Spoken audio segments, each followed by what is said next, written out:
Okay.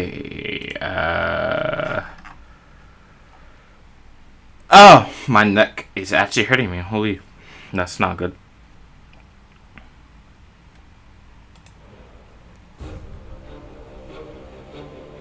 Okay, so actually the music doesn't play when I'm not on the tab, which is unique. This will be my first time actually playing this new game called Foxhole. I've never played this before. My mother just bought the game for me 2 hours ago. So, the game's $20 right now. It's an MMO game. So what I know from it is it's an MMO game where everything is player-based. So the supply routes are player-based. The war is player-based. So all of the machinery of a major war is player-based. It's all in third person. It's a lot more technical with supply routes and resources. And there are new updates coming out. And we have a much larger world map where there's coordinates, I believe. Now, I have absolutely zero experience. But I'm not going to cheat myself and use the tutorial. I'm going to be learning the game. Hold on. Not break down. I will be learning this game simply by playing, not by watching. So, if I make terrible mistakes, this is where it will matter. And if people scream at me, yeah, that's me. But I think if I'm going to start off, I don't know if I should do frontline gameplay first. I would have to find the front line. I think because coordinates show, I'd have to be careful. Because I'm streaming, if someone clicks on the stream and they also have this game and they're on the opposing team, they can use that information to attack us. So I have to be careful of that. Right? But, I mean, otherwise, it's not much else happening, you know? Alright. Let's boot in. Apparently, the chat rate went up, so let me see if there's a new message. I don't see any new messages. When you guys do send messages, you should get 1 or 2 or 3 or a little bit more than that. I got a message from somebody. This is not relating to me. Okay. So, I don't know how long I'm going to be playing this today, but we begin. Oh, also, I believe my audio is actually a little too loud, so let me change that. I believe my audio input capture needs to be at 0. Or even maybe a little bit lower than this. So I'll actually lower it down to -1 and see if that's better. So if I'm speaking too loud, please let me know. I think this should be fine though. Right? If it's not, please let me know. Okay. And here to do the highlights. Okay, here we go.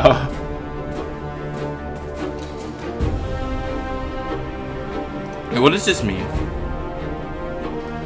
Oh, the live star recommend for new returning players. This is full.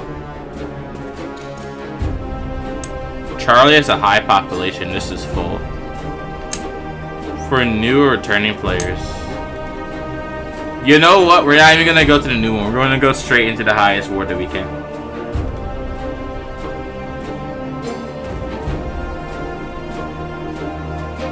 The wardens are full. I have to be colonial. Okay. You'll not be able to change it until the end of the current war. Takes over. That's fine. It's fine. What in the world is going on? Oh god. Oh god, okay. The casualties are quite high.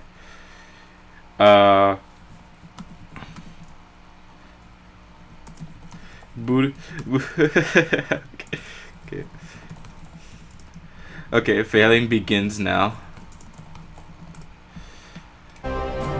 Okay, so we have 379,000 casualties, but we have less players. And the war has been going on for 220 days.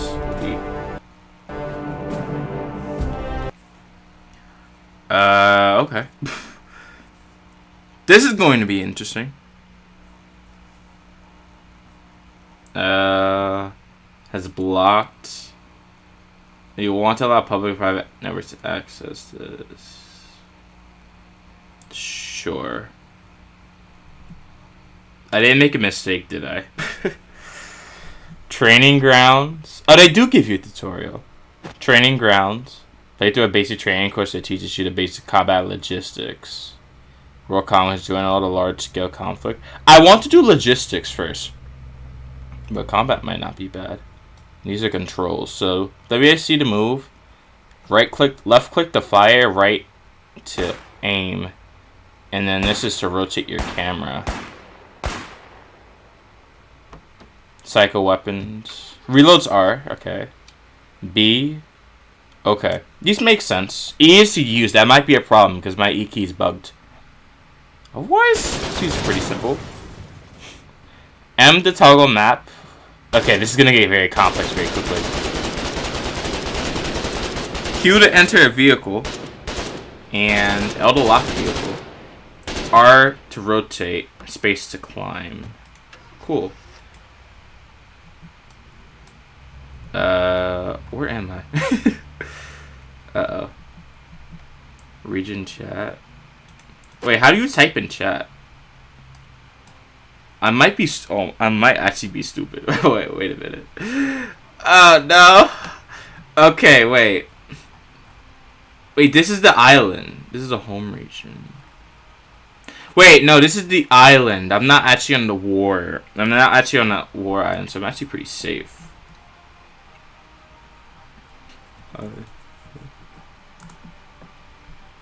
Okay. So... Oh, no! Okay, I'm R. Okay. Guys, E to use? What is this? What is this stockpile right here? The military stockpile looks pretty cool, you know? Tab is inventory. I have pistol ammo. I have a hammer. It's to build structures. No, get that out. And I have this colonial soldier uniform. B. Oh. Okay. I need basic materials for all of this though. Dragon teeth. I like to build minefields. This seems pretty cool. Barbed wire, wall, gate. That's fine. Watchtower, rifle pillbox, machine, and then these are entrenchments. Right? This is industry. Factories. Holy God. Assembly station. Okay, so this is for tanks and trains. I might be dumb. Is this water? This is naval. Water harvester. Pipeline. Okay. Pipeline. Liquid silo. And then this is transportation, right? Yes. So this is train tracks. I love to build this. And then these are roads. So I want to start building these. Stern and Callahan's passes is under attack. And provisional road. Yeah, so I want to get to doing that. That seems pretty cool. And then shift to run. But I don't need to run because I don't have to dodge bullets right now.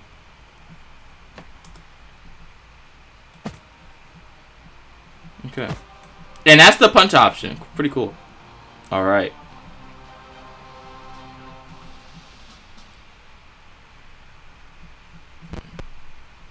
Oh, this is the deploy menu.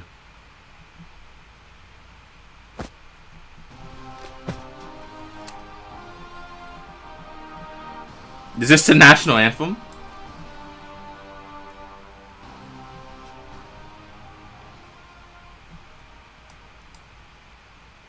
Okay, so I know what the deploy option is. It's right here. The trench training, vehicle training, driving course. Okay, I need to do some of this first. So, watercraft training. So what I want to do, I don't necessarily want to build trenches first. These are the structures. You can use that. Wait, so... Oh, you could toggle what's where. Okay. Wait, this is gonna get quite interesting, you know. Okay, so I want to go to resource training because that's what I want to do. But that might not be what we need. So I'm looking the right way, right? Yeah, it seems to be. And this is what a tank looks like. Pretty awesome. But I think I don't even know what I'm doing.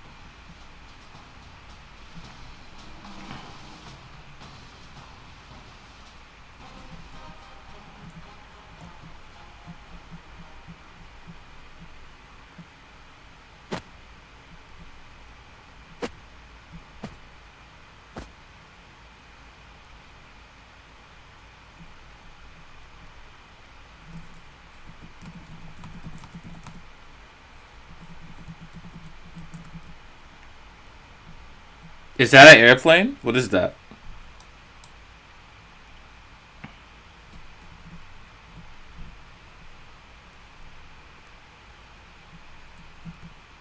Oh, press E to read the sign. Press E to read signs. What is this?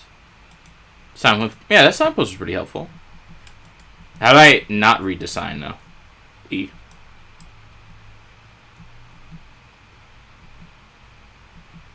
Okay, wait.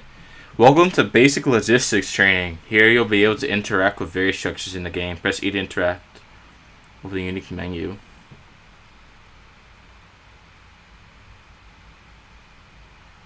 If you're confused at how to use structure plus question mark. Okay. Okay. That's not bad. Alright. So this is north. Control scroll. Okay, so this gets me... I can't go full first person. But I can do this. This is actually quite good. What in the world? Okay, so I could kind of see where I'm going, actually. The reservation system. Oh! Item crate? Refined materials? That looks pretty good. Now, the only issue is I need to actually figure out, right? Source crates. Sage, yeah, this makes sense. What I need to figure out is, though, I need to actually figure out how to do the logistics itself. This... Oh, wait, hold on. This is the truck. Refined material. Out of... Out of fuel. Amazing. It's also out of fuel? Oh, it's not a fuel, baby. Alright, we can move it.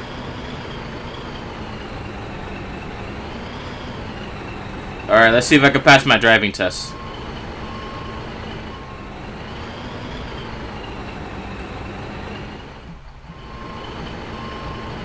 Yes. Okay, so I can pass the driving test. Okay, I actually know how to drive. Okay, pretty good.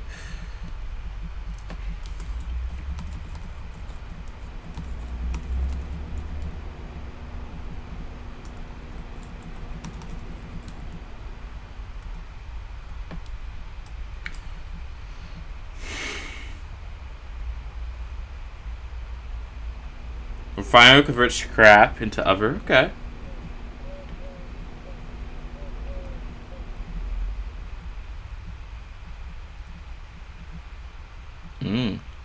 And this is how you use a refinery.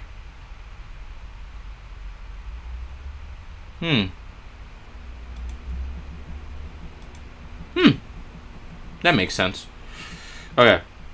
Where am I? I gotta get to resource training.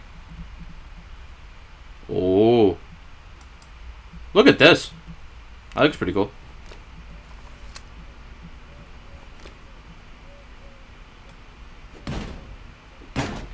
Let's start gathering some salvage. Start breaking some stuff. Let's go.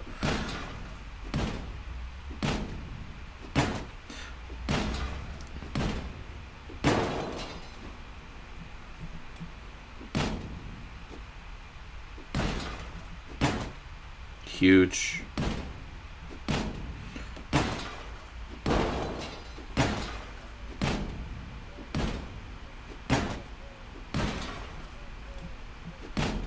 This is kind of fun. I think my hammer in the top left has a health gauge, Bill. I'm seeing it.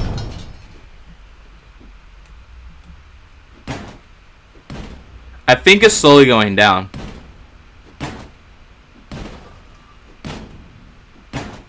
I think so, right? What's my inventory look like? It looks like this. Pretty cool. Okay.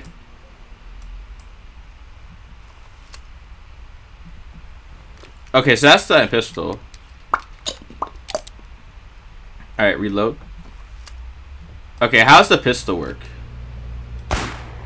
Oh yeah, that's how that works. Alright.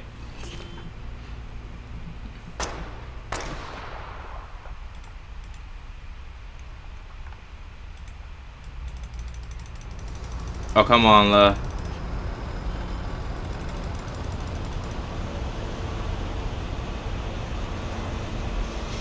Oh, it takes a while. Look at that. It takes a while that you get, start converting. Look at the power of the economy right here. Well, can I get in one of these? It's locked. No. Okay, let me get out of here.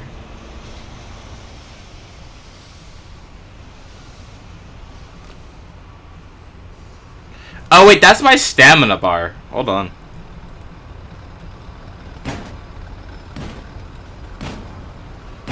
Okay, I'm learning new things slowly.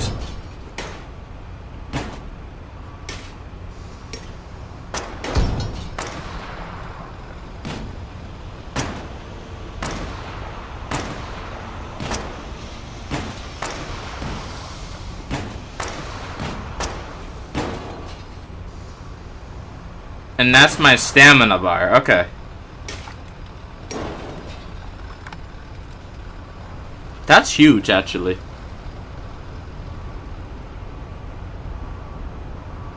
Wow.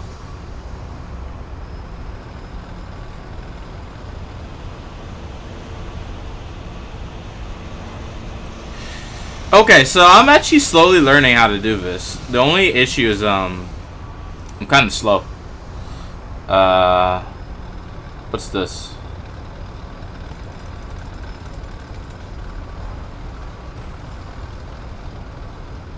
What is this? Gunpowder? Oh yeah. Let's get that. Because we can make this into something, you know?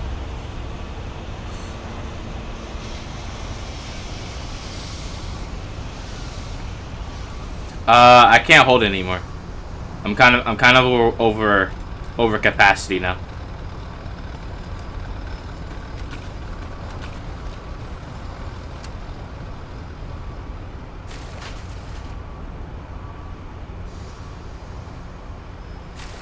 This is so cool. But I need to deploy to the front line to help a little bit.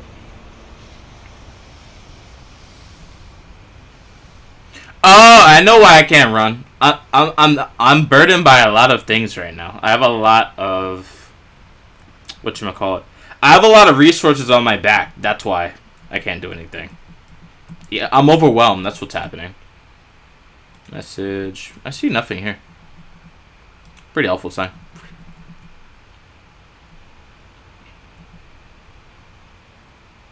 Logistics training.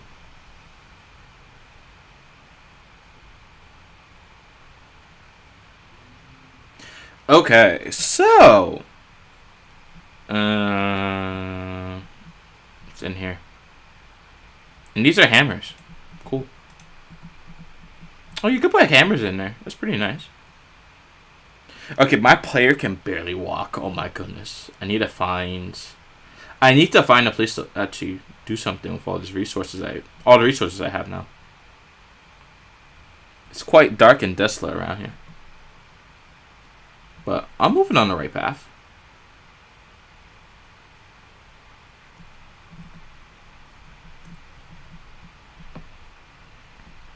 Okay, that's what a refinery is for.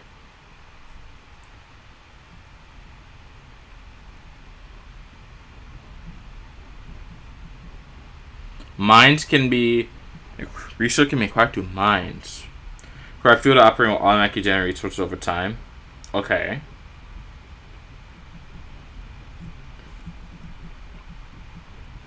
Occasionally you discover other materials while mining.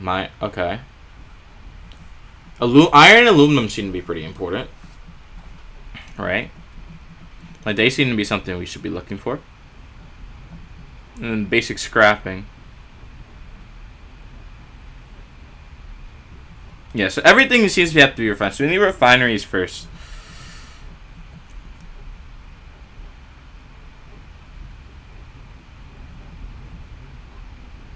Okay, so where am I? Okay, so there's a building up ahead, right? I have no stamina. Holy... What is this? This is a salvage mine. Wait, hold on. Oh, you need diesel? Oh, wait. Am I stupid? I might actually be stupid. Hold on. How do you make fuel?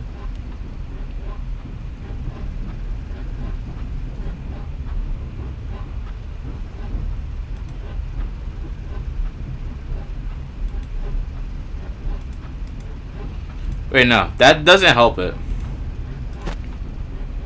I need to get fuel for it. How do you make fuel? This is sulfur. So I need to figure out how you make fuel.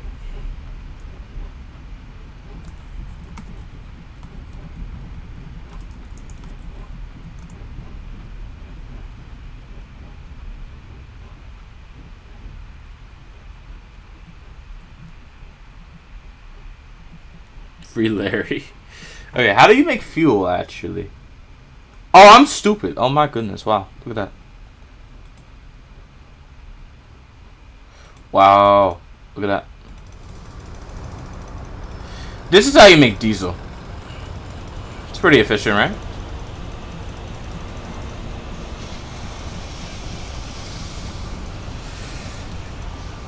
Did not know that. And now, I don't think I can use these to build anything. Does not seem like it.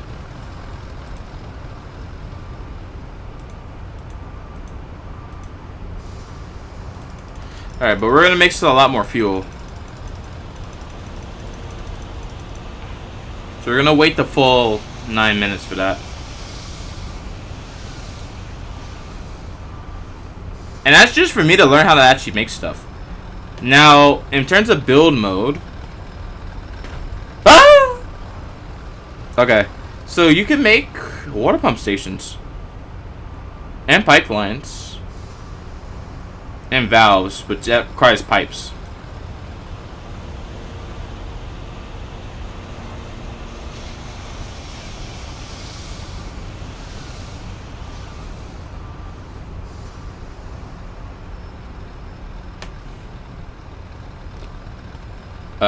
Where is it?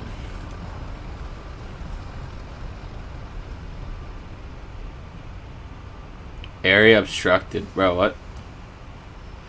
Hey, how do you... Okay, that's how you turn it. Area obstructed. What does that mean, bro? Does that mean I can't build? I think that's what it means. My brain might not be working today. We'll figure it out as time goes on. But that's actually pretty cool. Press F to toggle hammer upgrade mode. It's required to upgrade and modify structures.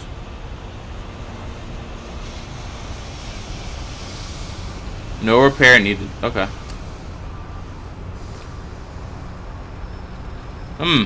That's pretty cool, actually. I still have a lot of unused metal on me, though. I don't know if I can take any of this to the front line.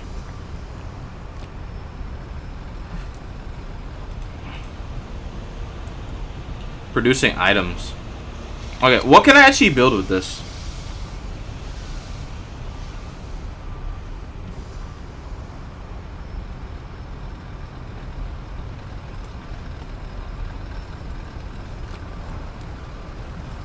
And it's this one again, yeah?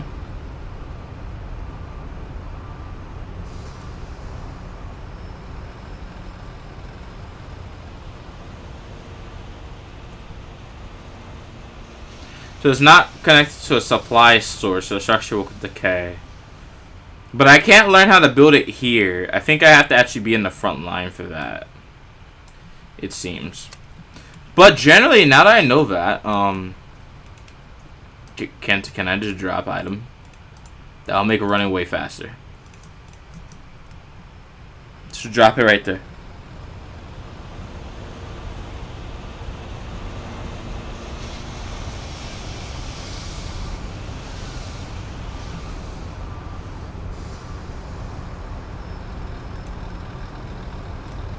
Oh, dog, you can't be serious. Okay, so wait, that actually takes a while. What in the world? Are you telling me 6 fuel tanks is holding my guy down like this? Amazing.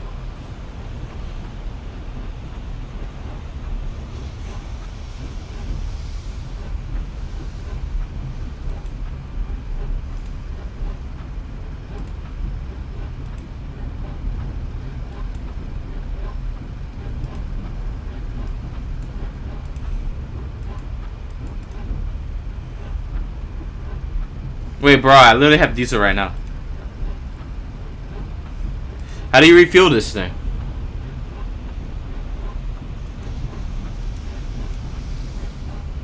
I literally have... Okay, wait. I might be an idiot. I literally have the gas. What do you mean?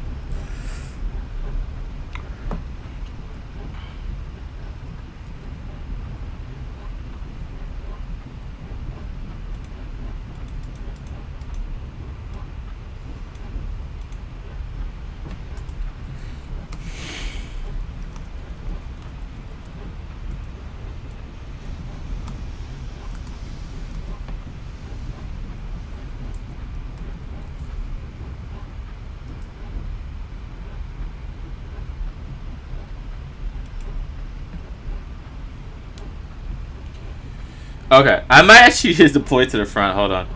I have no combat experience, which is pretty cool. But, you know, I'm feeling pretty confident. You know. Only issues, I somehow gotta find my way. I somehow gotta find my way there. Alright, so I will forcefully go deploy myself.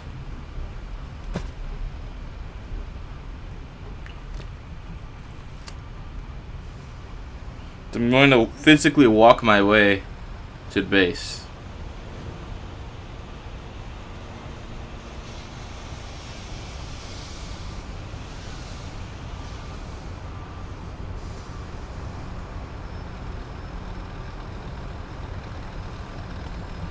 Oh, I'm not trying to access the refinery.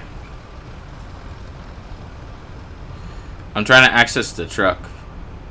It's locked. Unable to oh my god. Wow. Okay. There are so many squads to join. I'm not going to join any of these though.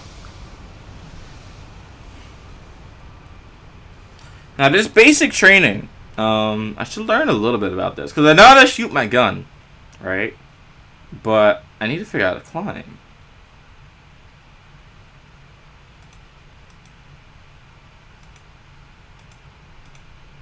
I'm not in a regiment.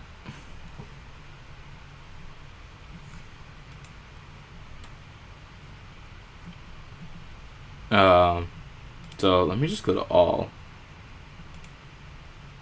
So, regional chat, I need to actually deploy to the main battlefield here. Because I actually have enough diesel to actually make something work. Whew. My neck hurts. Oh my god.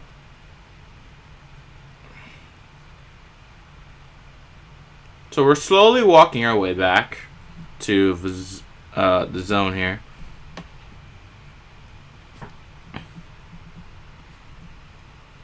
Okay. It's a nice little bridge here.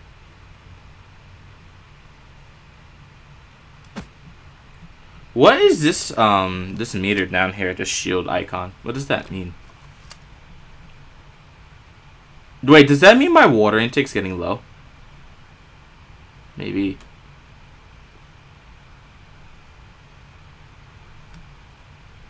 No, because look how slow that thing is going down. Oh my god.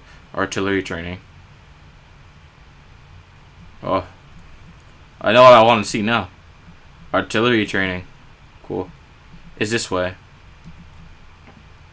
739-607 days. Harpy and reaching trails under attack. Guys, I'm trying my best to get to the battlefield. Oh wait, no, that's forever away. Holy. Oh my god. How do you teleport? Well, I don't think you can actually. I'd love to though. I'm not trying to create a map post, I'm just trying to move somewhere. Alright, it looks like we're gonna be slowly walking our way to the battlefield. Oh, hold on. Wait, what is this? That's the alert log. What is this? Wait, huh? Oh wait, I might actually need to check my inventory. This this stuff. Actually, can you control this? No.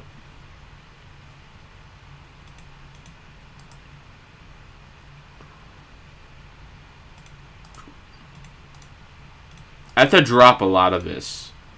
I'll keep 2 fuel cans though, that may be useful.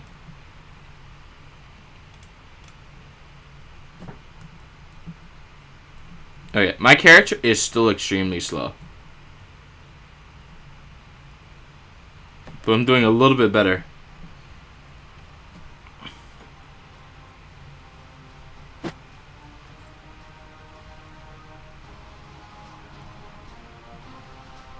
Okay, so I understand a bit of logistics training.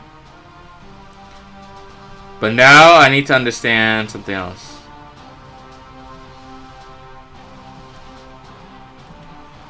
Vehicle training is a while away, though.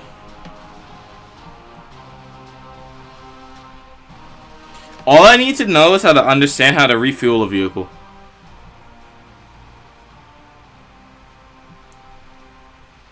If I could understand how to refuel a vehicle, I would be in top shape.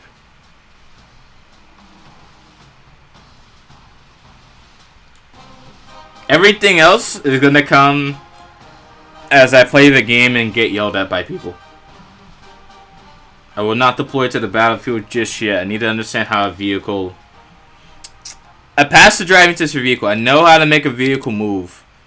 That's not my next question. My next question is, how do I actually refuel the vehicle? And how do I repair it?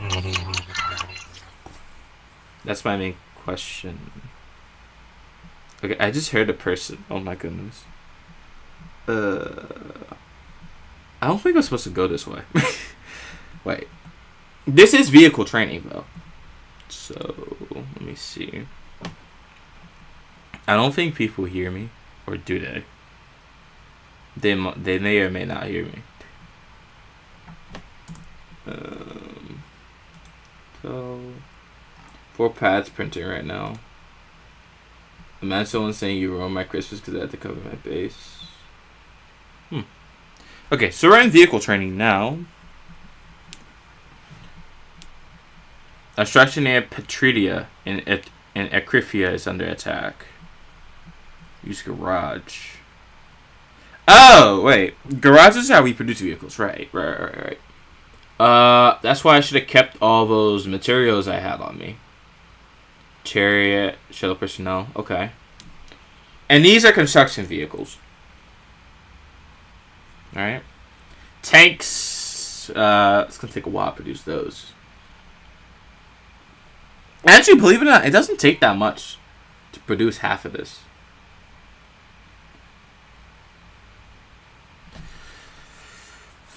Okay, this is to distribute fuel, which I kind of want to do. And this is for that. Okay. But my other question is, what's in here? No. It's a big bus.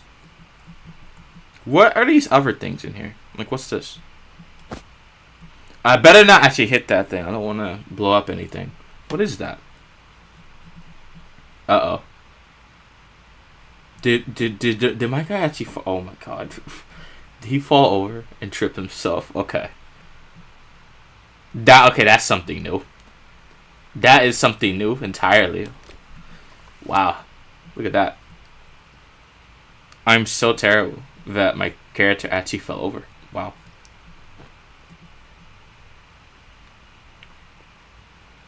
Okay, so there's other parts of this vehicle training thing.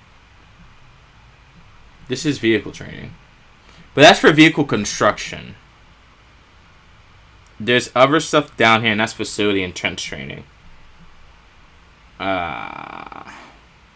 Watercraft might be a little bit better. Just gonna figure it out as we go.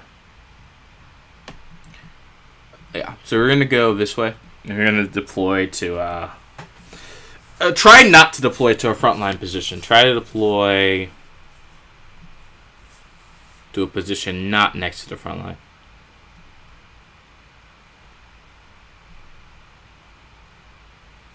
Because I know how to make fuel, and I know how to refinery works, and I know what the building mode is. The more complex aspects of the game of actually building a lot is gonna depend on like what I learn about.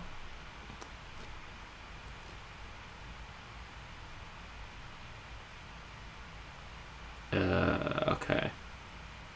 Wait, actually, hold on. I'm going to change my screen. So I'm going to hide the game capture. And I need to actually figure out if, like, my chat is working. Back. Hostile services. This is Discord. Escape. Options. Oh, audio. Okay, here we go.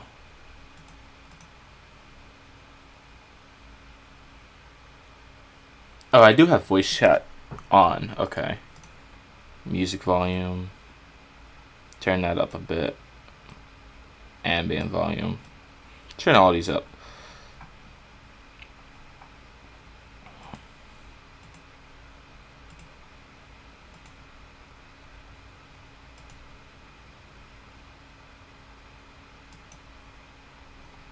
Okay.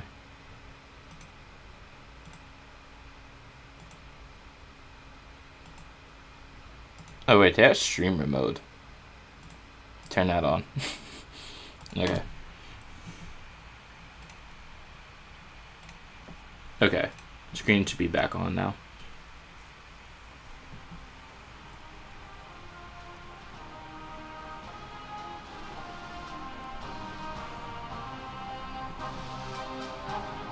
What in the fuck?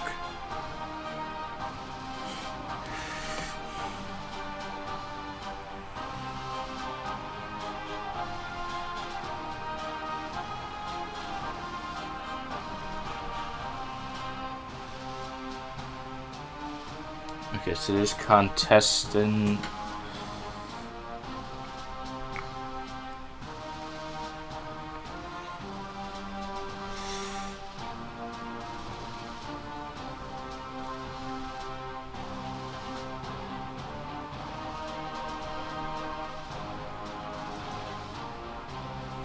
Okay.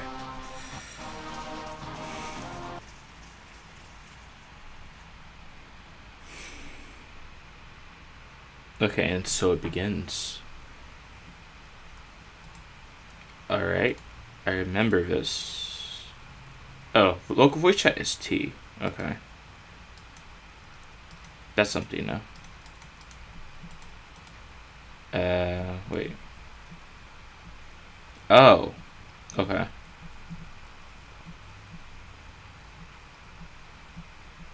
Okay. Do not kill, grief, intentionally harm your own team. Okay. Do not exploit. Do not. Okay. Do not. Yes. Do not. Okay. That's all fair. That's pretty easy to do. Do not attack players. That makes sense. Okay. What in the world am I doing? Okay. This is one of our military bases. I should not have this menu open. Okay.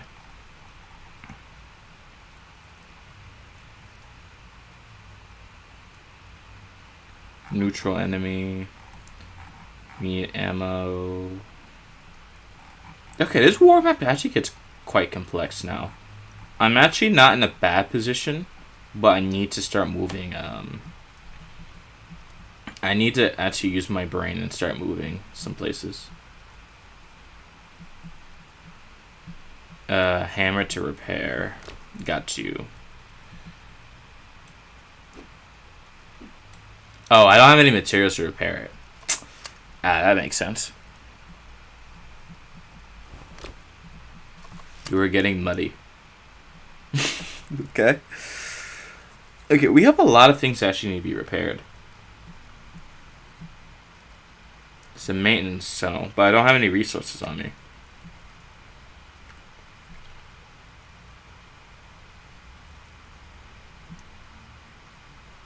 That's our flag base. And this is our HQ.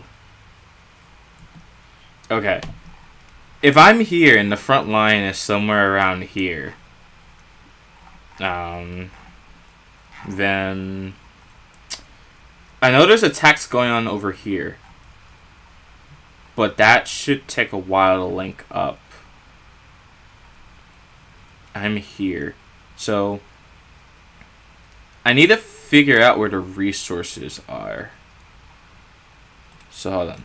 Let me turn off intelligence, if that's possible. I really love to just not have this on, but I don't think it's actually doing anything because everything's still there. Yeah, not having structures makes this a lot better. Keep locations on, map posts. Those on. No AI. To vehicle facility, public facility. Okay. It's a bit complicated what's going on here, but, you know, whatever we can do to help, I'm willing to do. Okay. I need to find a way to actually get resources. I don't think... Yeah, that character doesn't have anything on him. So, that trench is filling with water.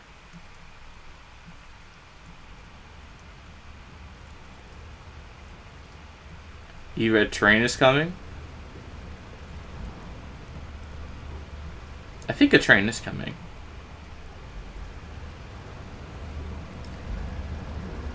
What is making that loud noise?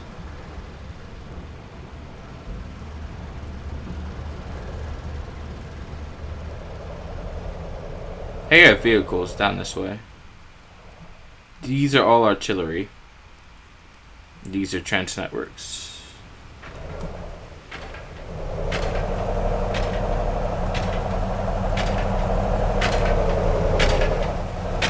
Oh. What in the world is he doing? What?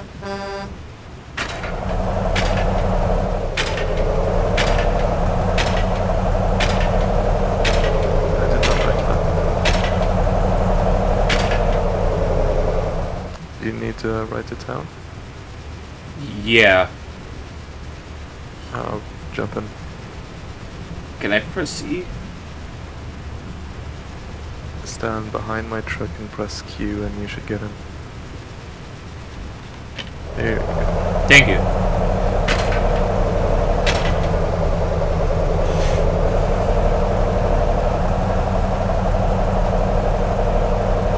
If the audio's too loud, please do let me know. You're new because you don't have a rank around here. Yeah, I'm new.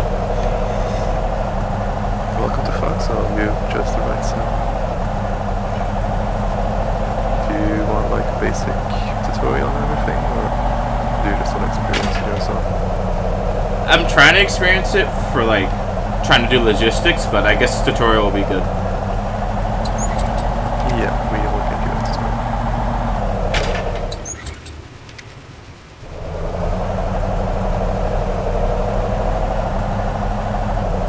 I actually do need to change this audio. It's actually quite loud, really.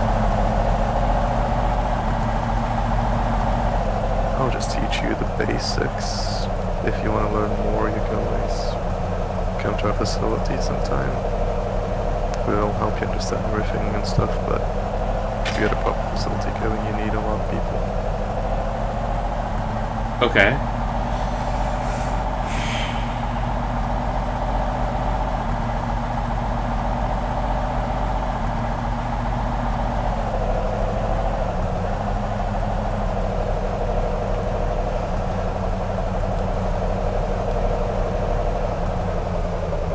So I'm taking you to the seaport.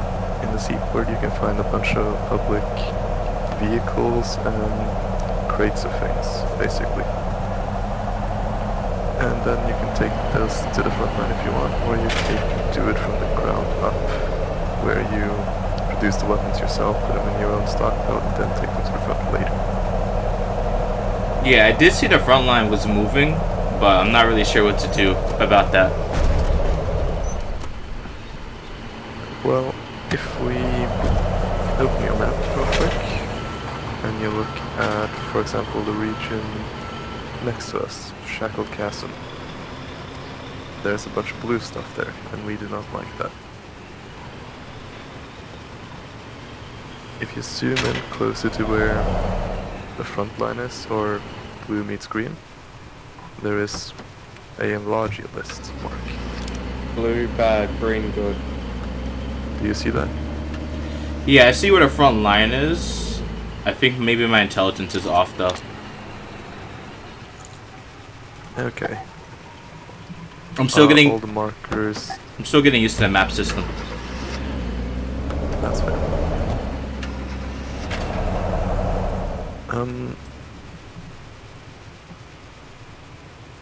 How do I explain this? I'm not good at this. Major General, do you want to explain this guy? Logi, I'm not good at this. Take that as a no. Okay. Anyway, if you look on the left side of your map, there's a bunch of icons, right? There kind of are. I mostly see icons on the front line. That's about it. Yeah. And resource icons too when I zoom in.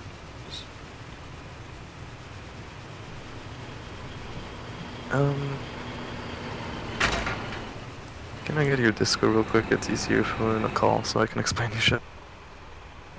Give me a second.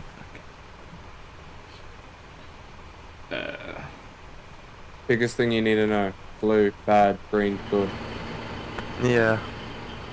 I don't know how to explain them, Logi. Please help. Wait, how do I send Discord over? This chat? I'm unsure. You're in a regiment, I see. Did you make your own regiment, or did someone invite you?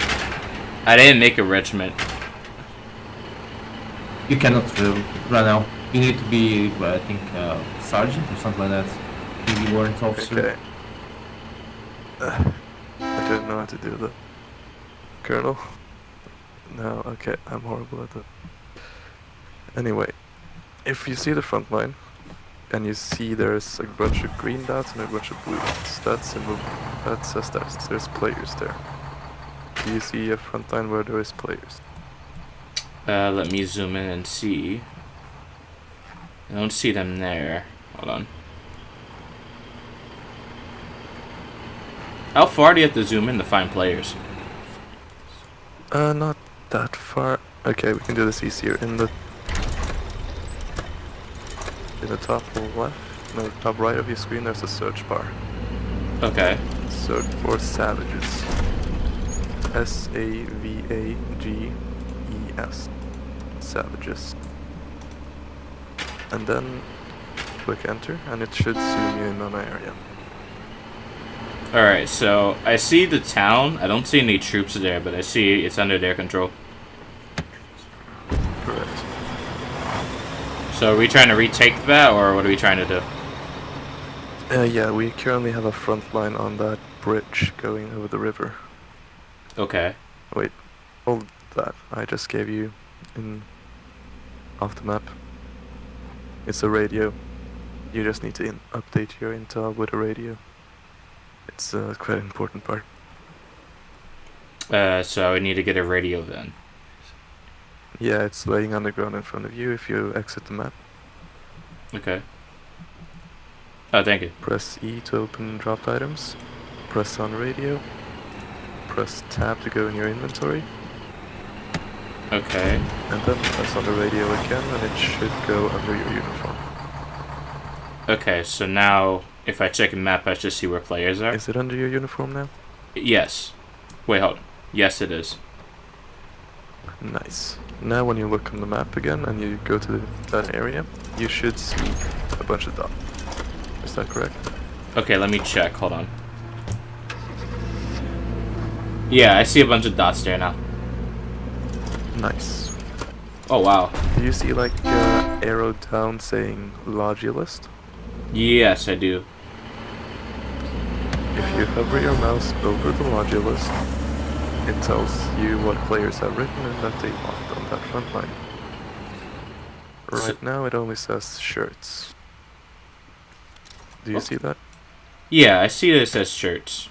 I don't see anything else, but one person asked for shirts. Yeah. So we can use this heavy truck I got here, just to make sure we don't die to any Parsons. Okay. If you... Let me just get us in our own squad. You should get a pop-up saying invite to squad. Yeah, I see it. Hold on. And with a green check, and there you go. Alright, I got it. We did that so we can squad lock the vehicle, so us two can get into that vehicle. Okay, that's pretty good. Okay, so the main thing is now we're trying to get resources to the front line, I think. Yeah, I'll show you how to do that real quick. I just gotta drop off some concrete. Okay.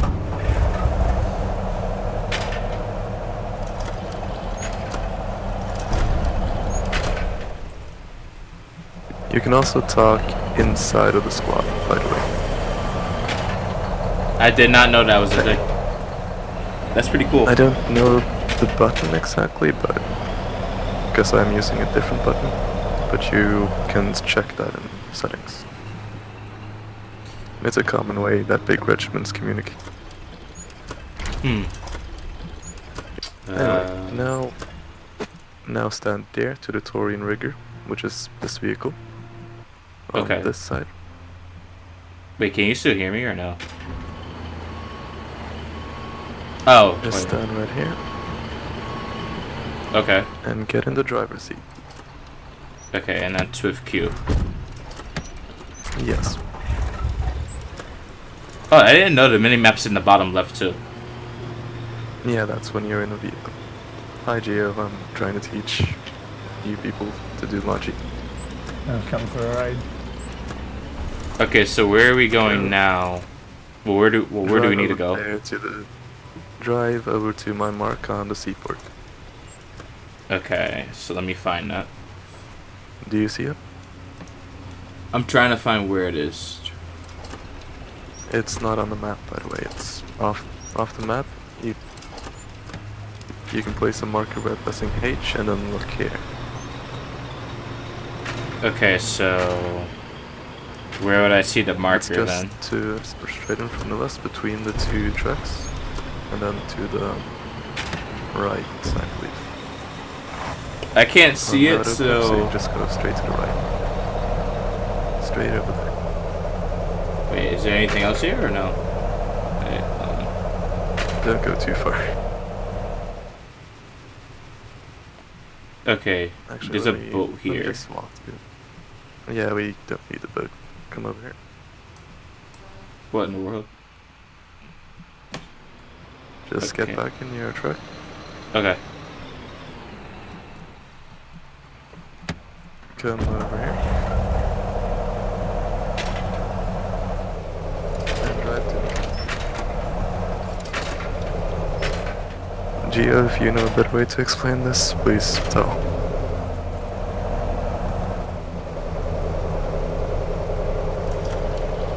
Then It's just one of the go things back. you figure out, I think. How trucks work. And then press E to open the seaport's inventory. Okay, so now how much of this stuff do I actually need to put in the truck? You have space for 15 crates of whatever you want. Now we saw the front needed shirts. Got him, no, got him. Oh my god. That is soldier Oh supplies. no, you already okay. Whoops. It looks like a shirt. Okay.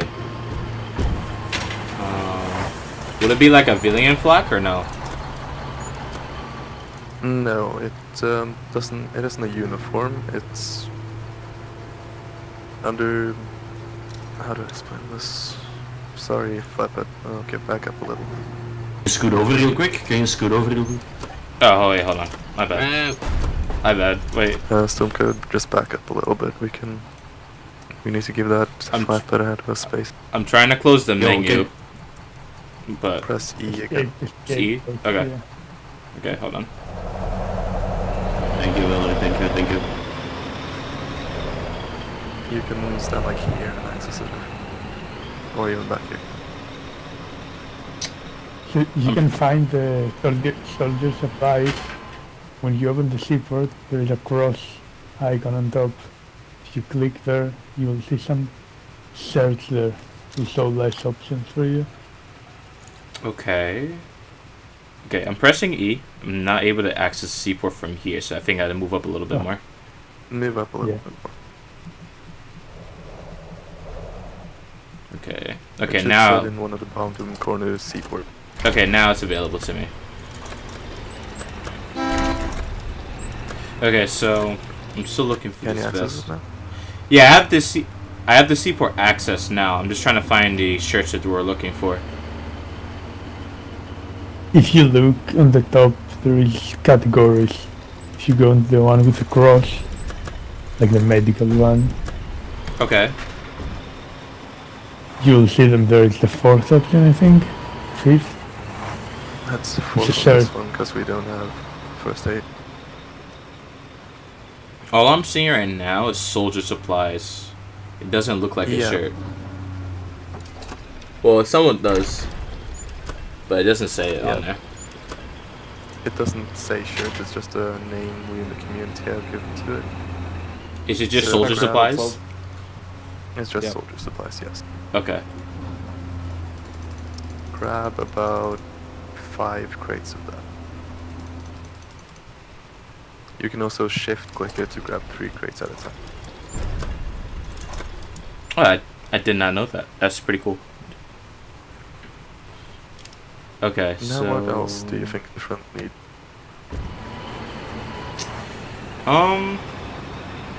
I mean, ideally they would need bullets, right? Correct? They would need everything. Most common bullet here is 7.62. It looks like I don't know, it's rifle ammo basically.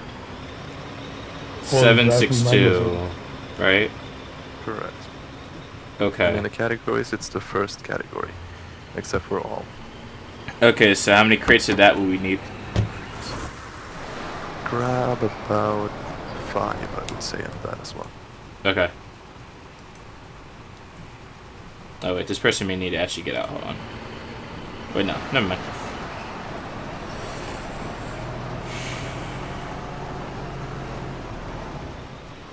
Do you have 5 crates? Let me see. I think I closed the seaport, so I think it stopped. Yeah.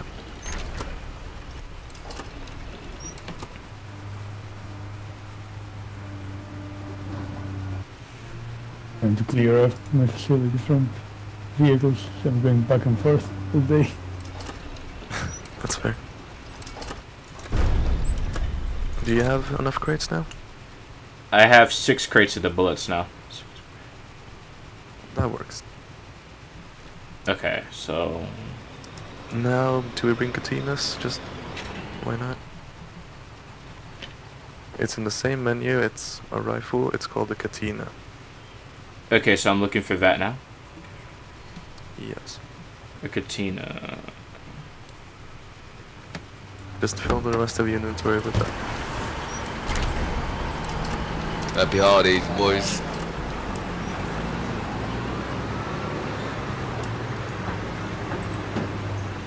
Okay, I think at most I can fit like 4 crates of that. Yeah, just bring 4 crates down.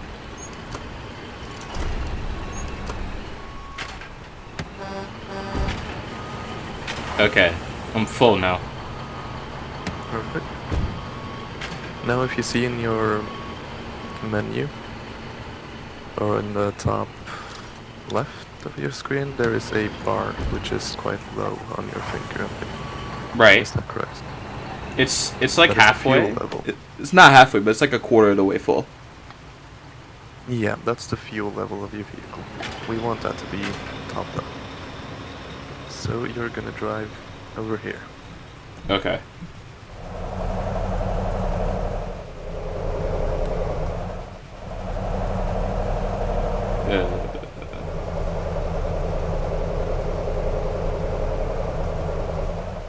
Just like that. Yeah, that should work. Then you get out of your vehicle. Okay. Is there a way to like have voice chat on and not have to hold T the entire time? I don't think so.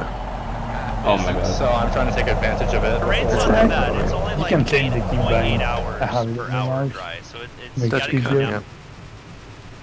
You Okay. press E I'm already out on of next VMAX, to your fuck. vehicle to enter the inventory. Only got Okay. 96 crates. Then there's a refuel button. Perfect. That's now. Alright, well, we'll be done. Oh, that's how that works. Okay, that's pretty interesting. Now this liquid container, because you're close enough to it and it has public petrol, will fill up your vehicle. Now we can get back in. I guess like another question for like refueling though. Do you have to be next to a refueling station like this, or can you just refuel if you have like a diesel cannon? A diesel can. If you have a diesel can in your inventory, we can do this. Just walk over here. Okay. Just get out of the truck and walk over here. Access this thing by pressing E while standing next to it. And Okay. it shows a petrol can. That is what a petrol can looks like. Click on it, and you will grab a petrol can. Alright, I have one. Now you go in your inventory by pressing tab, Okay. and then you press on the petrol can. It goes in your third slot, so you press 3 to bring it out. Okay. Let's see. Then you just walk up to your vehicle and press the trigger. But this is fully refueled, so you don't need to do that. So I would just press left click? Yes. Yeah, you hold it. Oh. Okay. Now you just take it out of your third slot and put it back in the liquid container.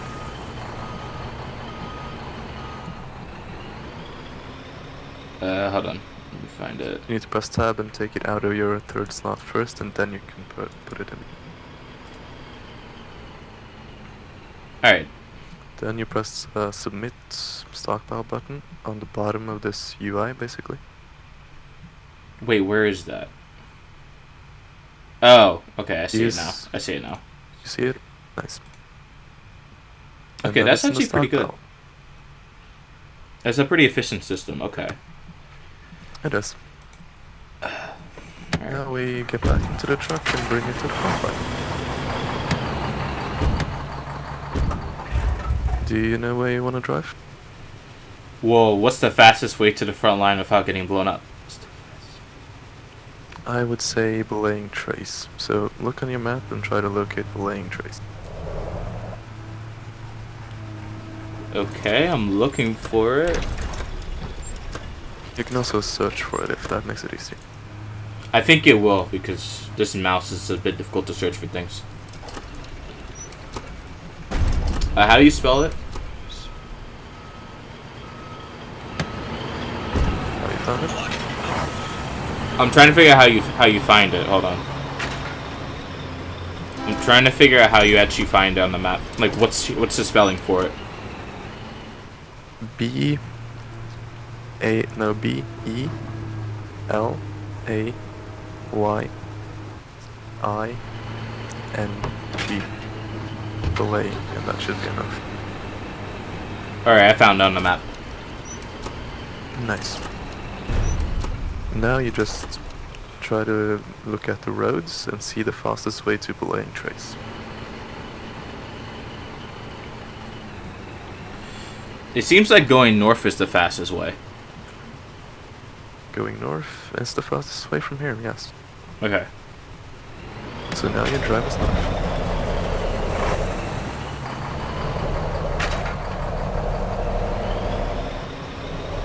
Another thing with this truck which is quite special is that it has high and low gear.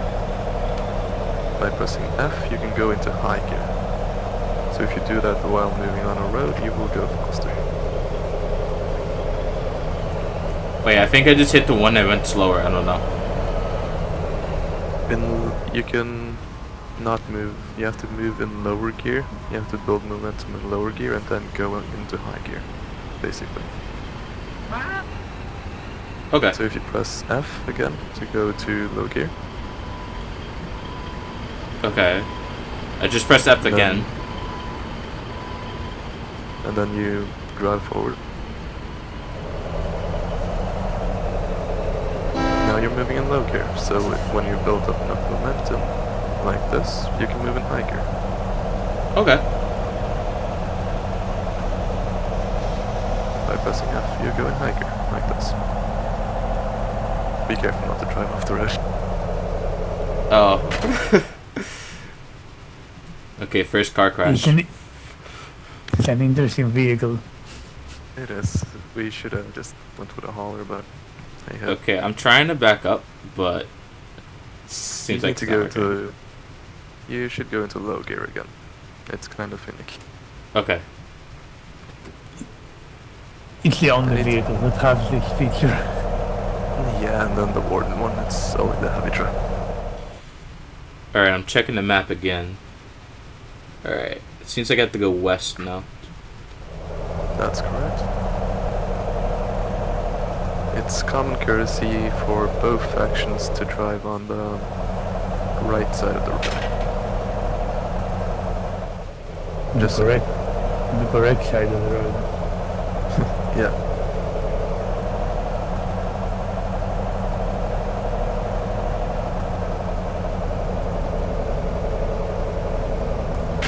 Oh. Yeah, this thing's handling. I probably need to be a little bit more careful. Yeah. It's bad at handling, but there's no car crash features in this game yet, so who cares? Not yet. We don't want them. Yeah, we don't want it. We would be so many vehicles For a still day. crashing, It would be really fun for a day, to be honest. and it would be painful after that. Oh yeah. Okay, But so Rush- Now, I think it's over the bridge now. Looking at it. correct. It is over the bridge.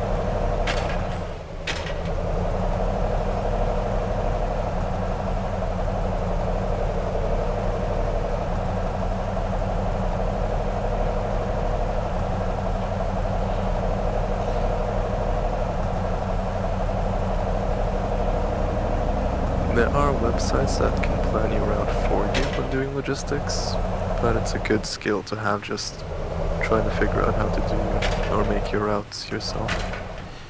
Yeah, I think that would be ideal to do that because the logistics part seems to be the more important in terms of actually getting stuff to the front. Yes. I just have to find a way not to keep damaging this vehicle over and over again.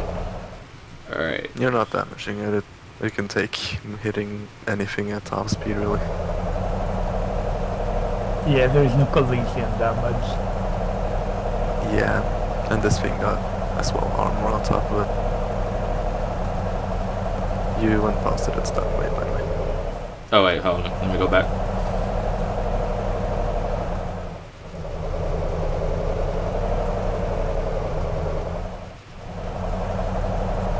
Yeah, because this track shit works when you go in reverse.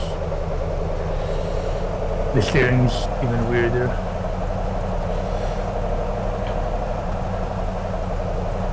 The railroad's going right on the road. It's interesting. Yeah, it's all player built, so Yeah. Everywhere Somebody- the rails are different.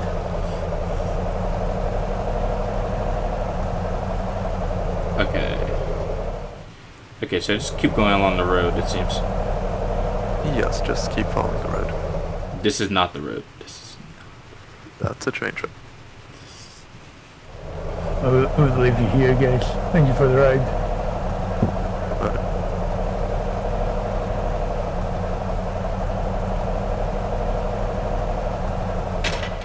Uh-oh. Okay, so this is a gate. this is a gate. Just press E on the gate and it should open. Oh, that's magic. Wow. Yeah, and then it closed it itself behind us. Same here. Nice. Do they automatically close or no? They do. Okay.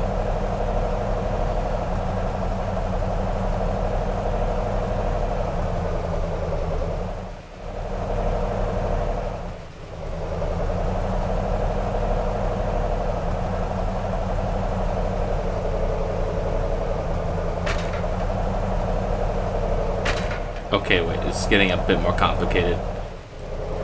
Yeah. So this is we can just do it here so you use less time on the front line. Just go in. That massive building in front of us with 2 colonial flags is a relic. You press E to access the relic inventory, Okay. and this building is where you're gonna drop off crates eventually. Not this exact one, but something that looks like this. Okay. Okay, So to so... drop it off, don't do it yet, but to drop it off, it's to right click all your crates and Okay. then submit to stockpile. There's a button. Okay, so that would just be So for when any, we're- that's just for, like, any stations like this that I'm trying to deliver Yes. to. Okay. Yes, you right click on your crates and submit all to stockpile. That's Okay. how you deliver it. Okay, so I need to find a way to get to the front line still, because this is the wrong way. Can't Yes, seem to move this any is further. This is just our midline base where we built up the launcher.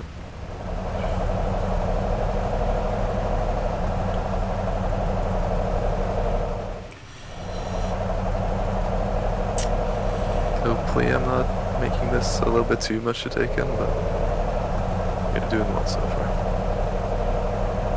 I mean, this isn't like too bad. The logistics part, I imagine the combat's a lot harder. No, I struggled with the aiming until I had like 100 hours in, so yeah.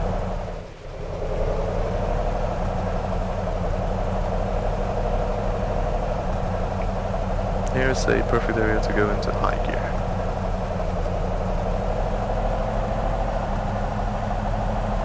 Then we can just zoom along. There's a gate coming up, so you can try to open it without stopping.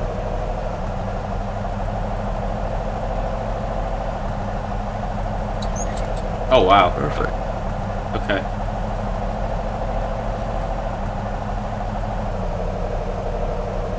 Now, I imagine there are landmines, right? As we get close to the front. There were a couple landmines behind us, for example, planted by friendlies, because they're getting quite close to this area. But I wouldn't expect the front line we're going to have that much landmine. So it is nothing you need to worry about here. Okay, and this Coming is up on a border the... crossing. This is a border. You press E to travel through the border. Then you go into a different server, basically. Okay. The board is taking way too long. Okay, my internet's okay, right? I'm waiting. Okay, that took a while.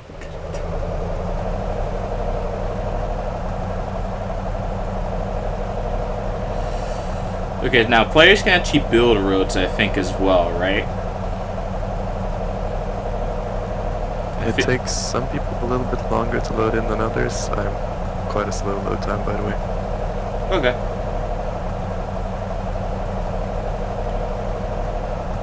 What were you about to say? What I was basically saying is that players also can build the roads, right? They can build provincial roads, which basically just go after their facilities or stuff like that, yeah. And that we're driving on right now is a puddle. It makes your vehicle more muddy and slower. So if in a dream world we could avoid all of them, but we can't. So Hold on. I need to actually check if I'm going the right way. I am... Well, no, I'm actually not going the right way. I have to go south. yeah, I would go south. Because we're going to what's called a bunker base. It's a base built by players where they can spawn from and go kill wardens. Okay. What's hey, Brady Cigar? Welcome to the stream.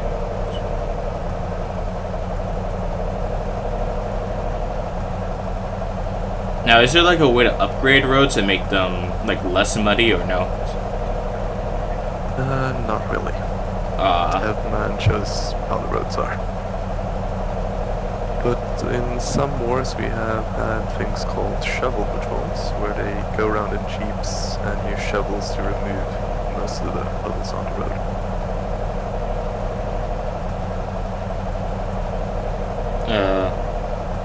Well, this war's been going for I think 220 days. That's what it said to me when I checked. So what's the progress been like? I guess since a week ago. The war started about 9 days ago. Okay. But it's 221 in-game days. An in-game day is about an hour. Okay, that makes sense. So we have gone from basically sticks and stones, only rifles and grenades, to having heavy trucks, facilities, artillery, stuff like that. Okay, we're approaching the front line very slowly. Here we are, you can shift into high gear if you want. Okay, so someone's building defenses. That's nice. Yes, it is. They captured us about an hour or two ago, so we're retaking it. Oh my god. Wait, go back. This thing is kind of interesting because it has tracks underneath it, making it able to cross trenches. A normal hauler wouldn't be able to. Uh-oh.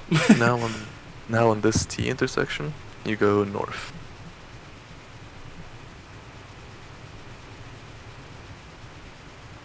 We are approaching the front line now, so be careful. Okay, I hear the explosions already. Yeah. I think there's an enemy gunboat out here. You don't need to be this careful, you just need to be quick. Alright, so where's the place that gotta dump? The, It's coming up on us. Looks like the wardens are pushing. It's that one. is it here? You should be able to access the bunker base, yeah. Watch Okay. out, they're right next to our base. Okay, we might be going back then if they're right next to us. Okay. I gotta get everything in there. So, Yeah, submit just all. click submit all. Okay. They're all submitted. Perfect. You Now medic? you run for our line. Ow! Alright. Okay. Oh, medic, down here. Did you get any commands? Did I get any Looks like they commands? just you ranked up. Um, Yes, part of being frontline logi is you get quite a few commands. Okay. Okay, it seems Command is like... basically the way to rank up. Well, that's good to know. The only other thing now is I actually gotta get resources back here again. Yes, now you just gotta repeat this process with whatever they need done. But we also have to hope that the position doesn't fall within, like, Yeah, an hour. yeah, exactly. I was thinking... If you want, Well, continue what you're saying. if you want to, I can show you the production part of Logi as well, or you can continue with this. The production part, I think, will be good because I want to eventually get to the point where we have a large production facility. Maybe not at the front line, but somewhere in the back line where we just have a lot of stuff just in stockpile. I can show you our facility if you want to. That would be nice. Do you want to switch seats real quick? Because I know where we go. Yeah. Switch seat. You can press Shift Q and then you can choose which seats you want to be when you're next to a vehicle, by the way. Okay. Okay. Guys, how's the stream so far? It's been like an hour, I think.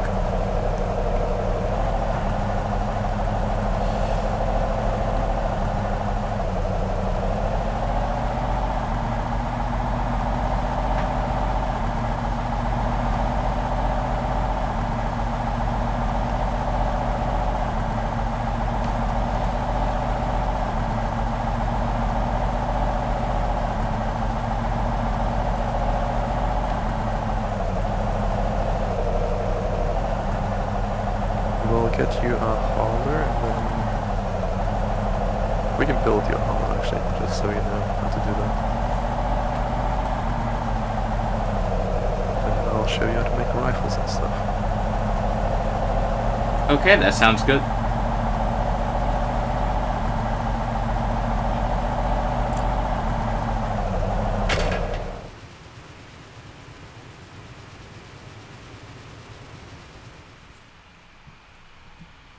This is so cool.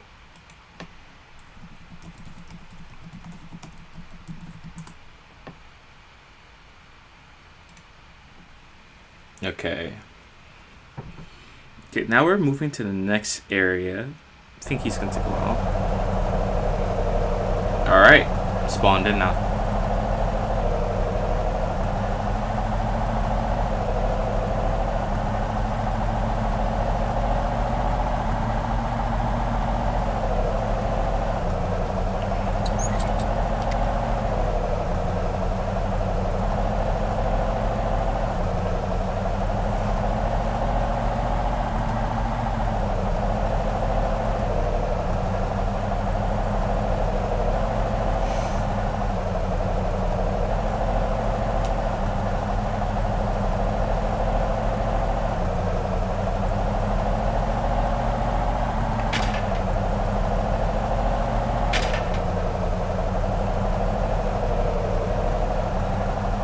I didn't know Bumpy. Anyway, the regiment I'm currently in, CMOC, task training on this sort of stuff where people who actually know what they're doing tell you shit.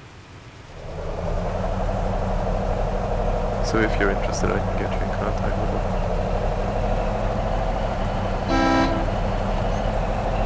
I mean, I'm still new, so maybe it might be a good thing. Yeah, I would recommend it. I don't know. I'm not currently in a regiment. That's just part of my name. Oh, it's part of your name. Then, do you want me to invite you? Sure. Yeah. Jump out of the vehicle, real quick. You should have gotten an invite. Alright, I got it. Welcome to the regiment. Okay, so is this regiment mostly like a logistics regiment? We focus on logistics and medical, basically. Okay. But this war we're mostly focusing on logistics. I can show you the facility before we do anything else, actually.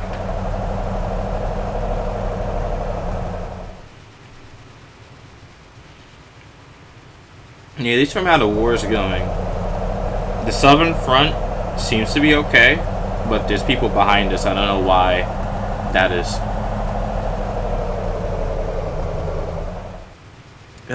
Yeah, so near Tempest Island, the Fingers, and Godcross, basically the island regions, you can jump to the other island regions on the other side of the map, so it goes in a circle, basically. Oh, okay. That makes sense.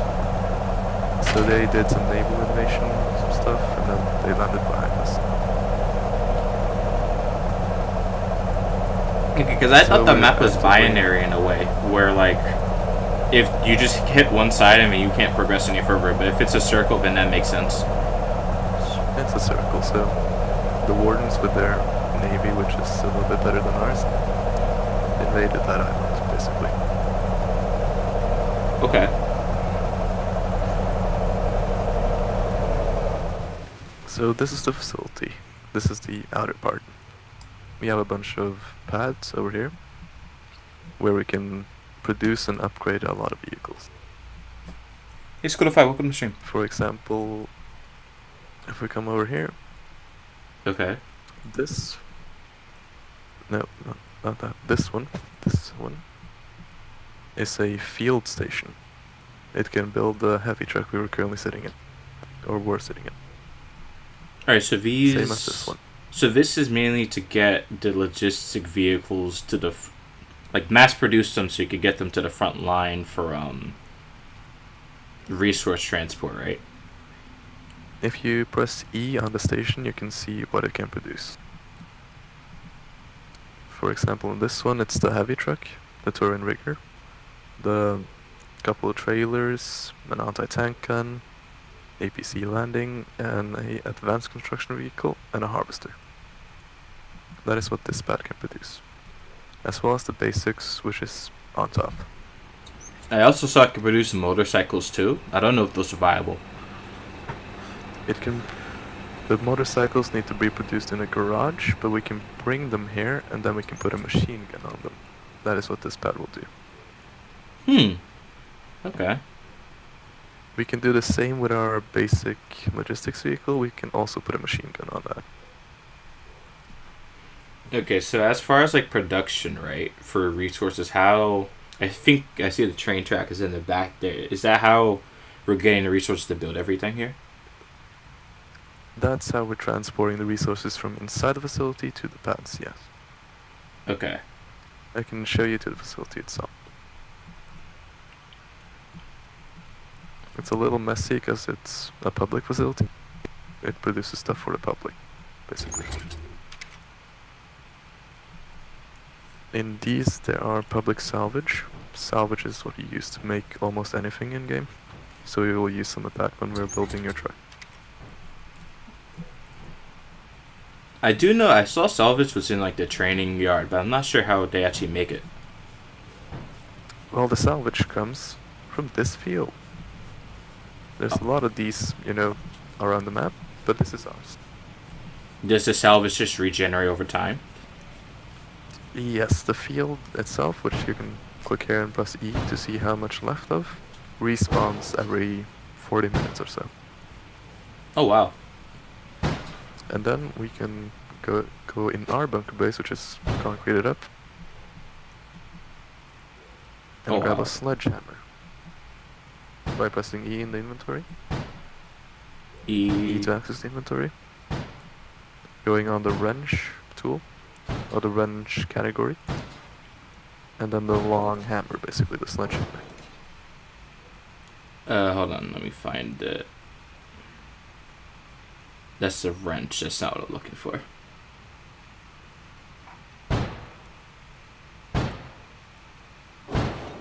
I might be blind, I don't see it. On the dropped items in front of you, that's Oh, how a wait, sledgehammer okay. is supposed to look like. Okay, so extra long hammer. Okay, so it's an extra long hammer. Okay, that makes sense. Yes. Try to find one in the bunker. Sorry. Oh wait, hold on. Let me see. A short hammer. Okay, I see there's 18 sledgehammers available. Nice. Now you know how that looks like. Alright, so there's a lot of With tools the here. sledge. It's a lot of Yeah, tools. that is all we see larger people has brought here with trucks. That's great. And dropped off. Now, this seems pretty protected, so when we have, as the front line moves, do they usually move the stockpile around? This in here, not really. It would be a pain in the ass, straight up. This is just a front line would burn through all of this in less than an hour. Okay. But I guess the more valuable stuff would get moved pretty quickly, right? Yeah, if we had like a foul tank or something like that in here, it would be out of here real quick. Okay. If you bring out your sledgehammer, Oh, hold on. Let me do that. that's a hammer. Let me actually Yeah, look at my press inventory. Tab and press on sledgehammer. Okay. Okay, I should have it now. There you go, you have it.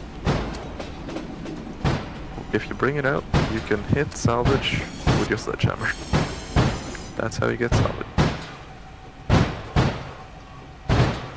When you get an inventory full of this, you can either put it in your truck, in one of our factories over here. Follow me.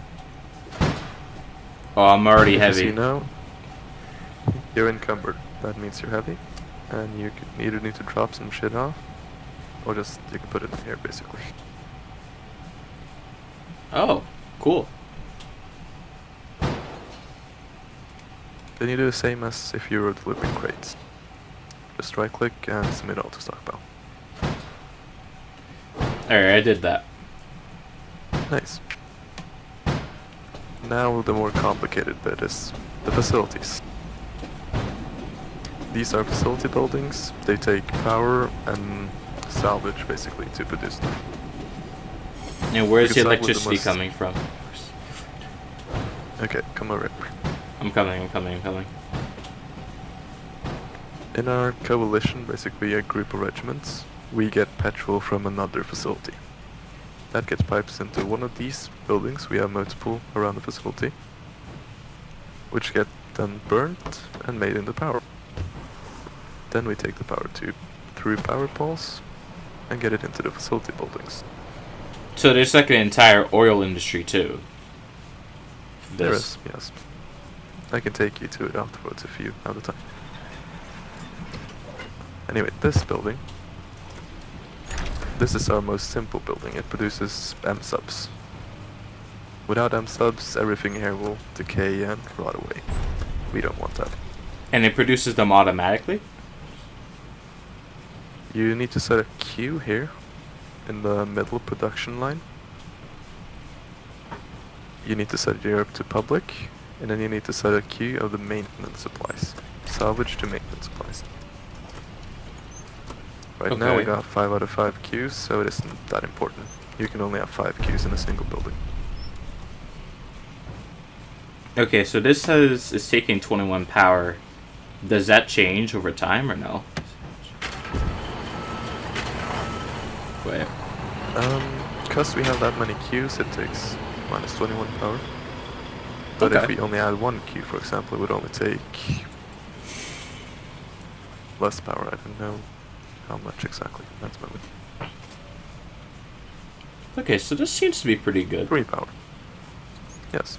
So then, getting the diesel here, there's pipelines which I can't see. Those are underneath the ground probably. The pipe is right there, for example. Oh. Oh wow. Yeah. Okay. We can move on.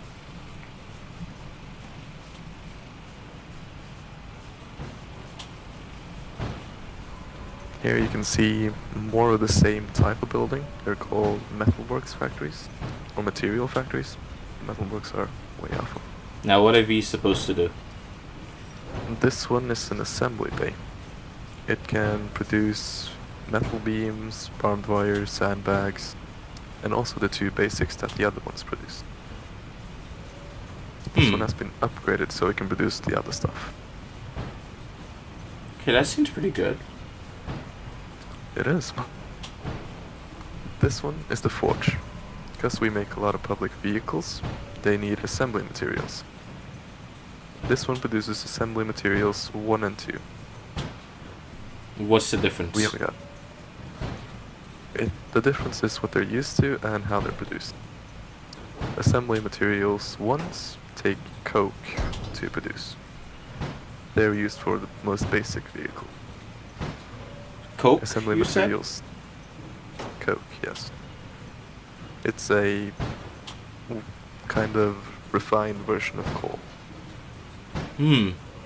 Okay. And what about It's not 2? the light powder. 2 is made with petrol and is used for a little bit more advanced vehicles. We get the petrol piped in and it's the same thing we use as for power. Now, as far as I remember, I think the tutorial salvage could make diesel, but I don't know what makes petrol exactly. Petrol needs to be produced in its own facility, basically. You need a facility to produce petrol. Do we have one of those facilities around here, or? We do. I will take you to it after we're done here. Okay. Okay, moving on to the last one. This is the metal part. We use it just for CMATs. CMATs? CMATs, construction materials. We use CMATs to make another thing called pecans. Pecans are used for pretty advanced vehicles. Okay. Construction materials are used for everything from building, basically all the facility things, and upgrading a lot of vehicles. Okay, so all The of other thing these... Oh, continue what you were saying, my bad. I was just babbling. What are you saying? I was basically saying all these buildings are in the same location just to make production faster. So you have like a central Correct. hub to get what's produced here to like a frontline, not always a frontline position, but to another position that does like a specific task is what I'm saying. Correct, yes. Okay. And it's less for us to defend. Because we also need to put defenses around all of this, or a cheeky little partisan would come and burn everything down.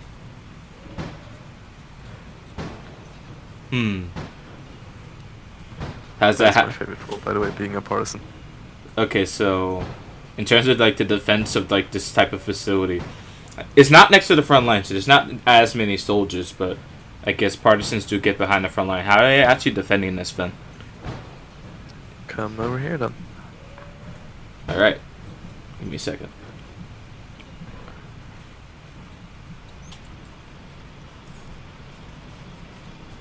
If you see this, this is a bunker piece. It has something called AI, or garrisons, attached to it. This right here is a rifle garrison. It shoots 360 degrees at any infantry around it. So if Oh. I was a warden right here, I would be dead. Oh. That's pretty powerful technology.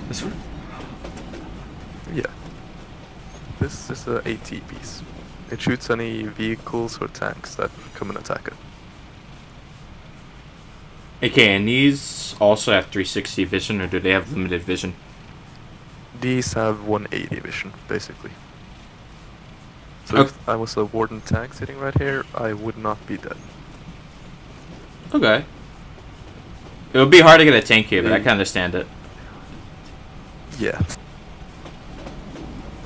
There is a weak point in these defense. Right there.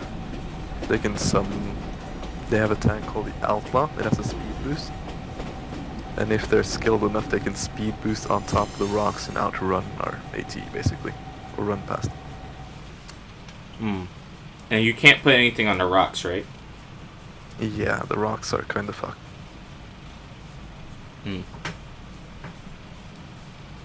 But this is just the inner layer of defenses. If they get an Outlaw here, we're screwed anyway. And if you look at these flags on top of the garrisons, this one, it will tell you which sides own it and if it has AI or not. Because when it's a long flag like this, it has AI and will shoot any enemies. Oh, If it's short and stubby, it will not shoot enemies. okay. And if it's blue, it should be killed. Understood? Understood. Nice. I have realized I've run out of times, but I might get someone else to show you the rest. It's Okay. kind of midnight for me. Well, now I know I have to get a lot of stuff to the front line now. Yeah. Purple, Oh, yeah. can you give a tutorial to Mr. StormCoder? On logistics and stuff. I kinda have to get it. I'm not sure how much I know about logistics other than you make it, and ship it, and moving forward. Well, he's brand new, so you probably know more than him. Just show him what you know. Okay. Actually, we can get you in the Discord first, real quick. Press F1. Give me a second. Alright, I've pressed F1. Okay, there's a regional player thing and a regiment thing, right? Yes, there is. Okay. On the regiment thing, there is a regiment link basically at the bottom of that. The Discord symbol. Okay. If you press that, you will go onto our Discord. There Okay. you can seek training and you will be contacted by Atlas. Okay. I'll join the Discord Get now. you I a have voice call time. with him if you want to. Oh, okay. Alright, I have to press like another button to escape from this. Hold on. Okay. I just have to. Well, now I have to actually find the Discord server because I have the link now. I just have to get into it.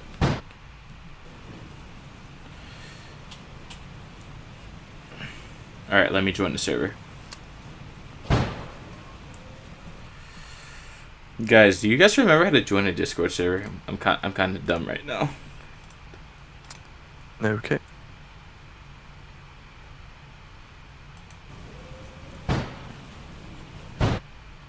Alright, this here. Are you in the Discord now? I'm trying to join it right now. Just put in the link into Microsoft Edge. Roger.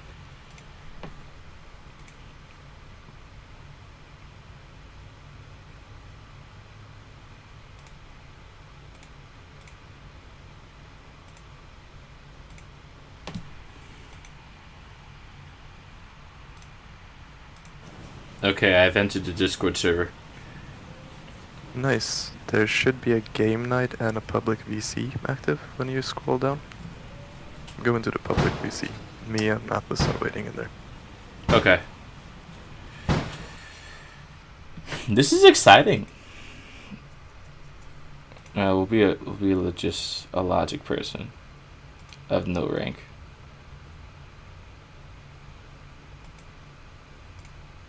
From this, Do you see it? I have to set up because you guys have a server welcome site. Oh yeah, that makes sense. So I have to get to this. Interested. I don't play any of these other games, oh my goodness. Civ. I have none of these games. Not interested in these games.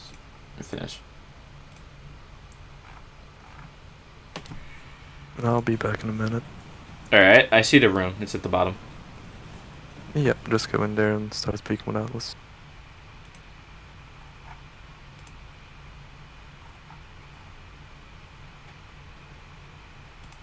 Hello. Hello.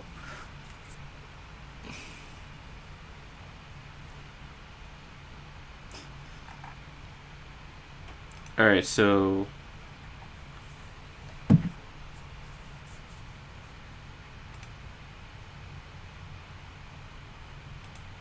See you around, hopefully.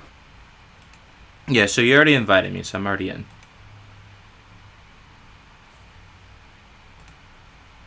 Roll Okay.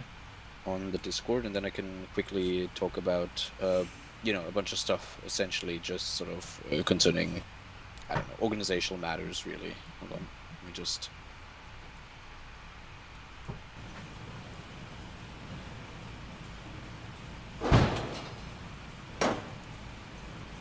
There we go. Alright. Alright, so I have the verified role now. Well, I should have the verified role. Yep. Where am I?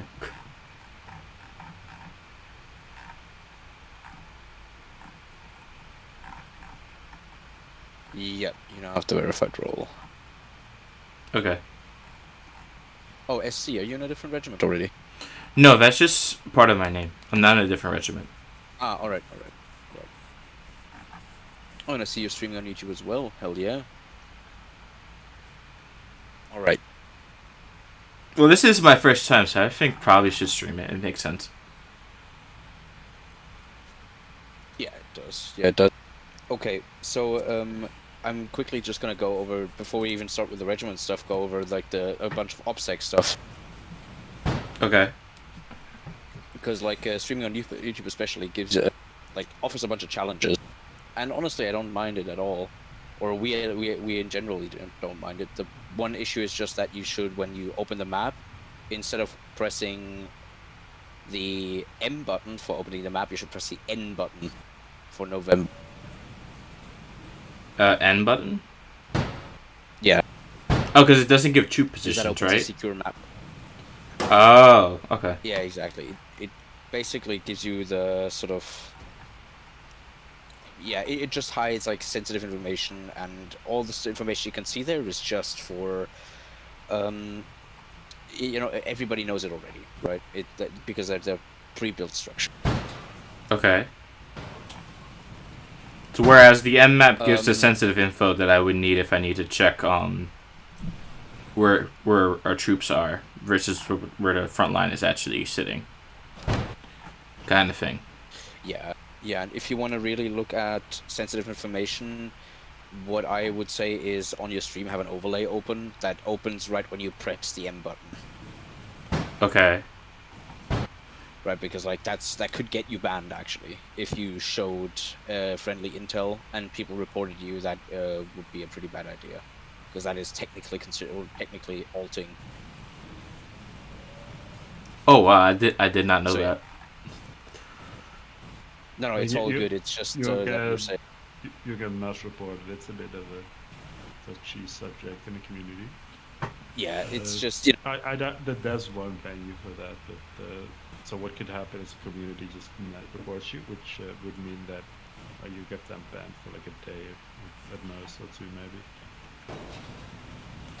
maybe. Okay, that's kind of crazy actually. Known as the guy that leaks into. Yeah.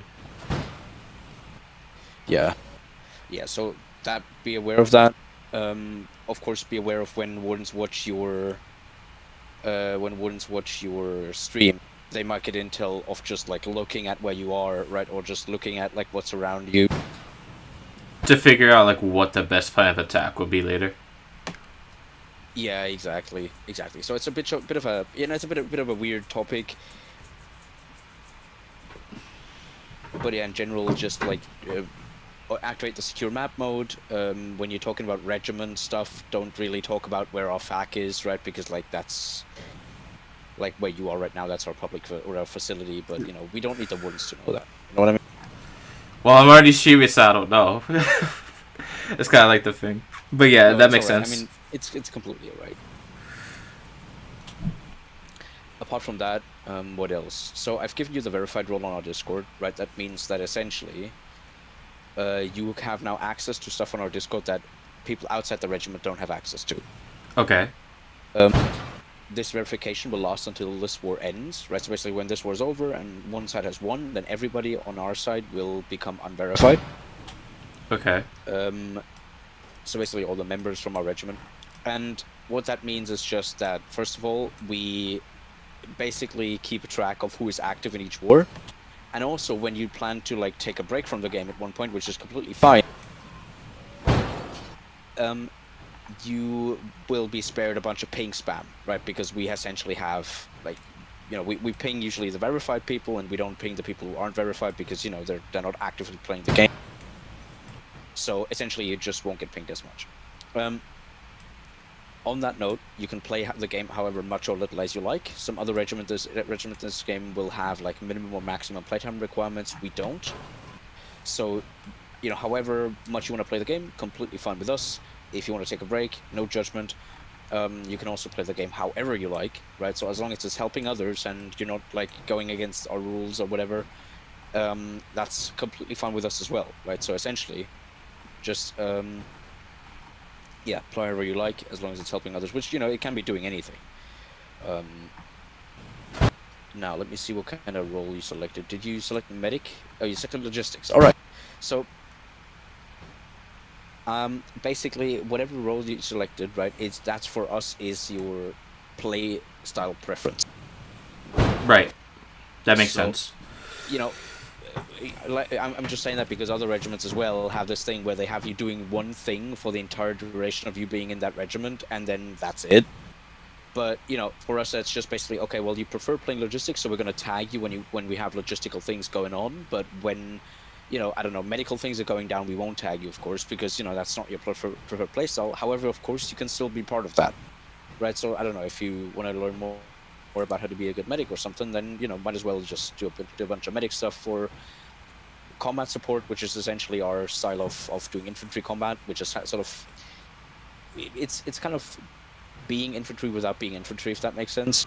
So it's basically like doing tanking a bit, doing a bit of artillery gunning, building defenses, creating diversions, right? Like all this sort of things, all these things that can create an opportunity for our infantry to push and advance and sort of outsmart the enemy. That's where we get in. Okay. That makes sense. I do want to for this. One more thing. My bad. You could keep talking.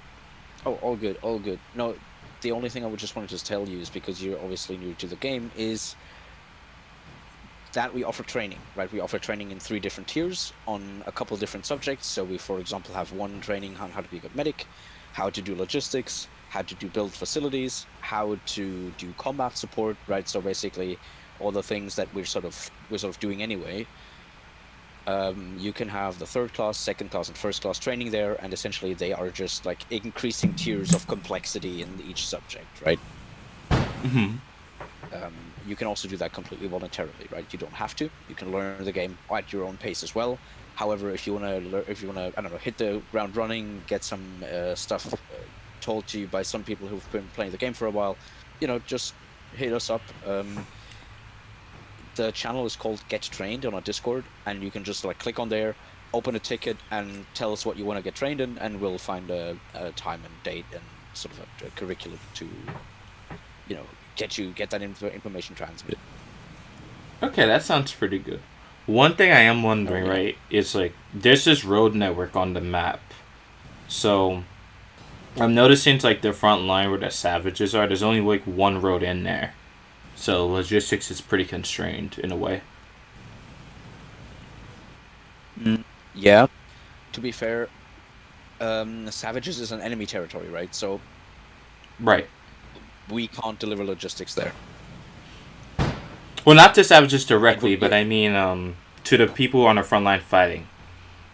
Because I know where they are. Yeah, that can... Exactly. That is exactly sort of the challenge of doing frontline logistics, is how do you get your items to where they need to be, right? And one of the hard parts there is, especially if you have sort of only one road leading in, that you are susceptible to partisans, right? To basically people who work behind enemy lines. Mm-hmm. And how you can counter that is either by scouting out the area well, or delivering to an area that isn't as dangerous. But so of course you can either, you might as well deliver it there, but then you run the risk of dying. And instead what you could do is go out and deliver it to the closest sort of base, to the bigger one. Let's have a look. Well, I see like there are Yeah, in the bell toll, for example. Like there are towns on the map, but I also know you can build bases outside of where the towns are. You don't have to build them like where you see like a name. Exactly. Hold on. Actually, I'm currently in this. I'm currently in a game of Project Zomboid, but I'll switch over and I'll quickly get tell you a bunch of stuff about the map and whatnot, right? So like do class 3 training, so the most basic one, and so you can actually play the game reasonably confidently. Okay. I'll be right back. I'll just quickly tell the guys up in the other voice chat, and then I'll switch over. Okay, take your time. Thanks so much.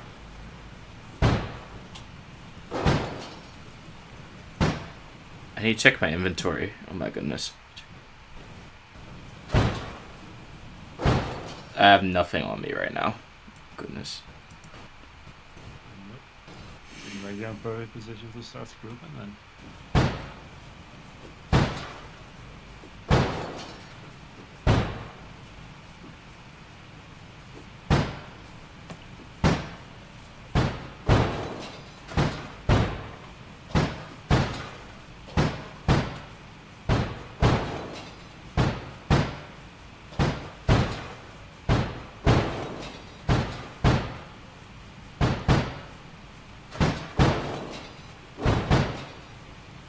I don't think railroads show up on the map. I think those are invisible. I think.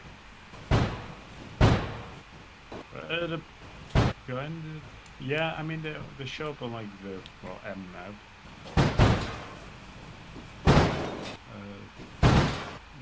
Any other map they don't show up, including when you're driving a train, which is annoying.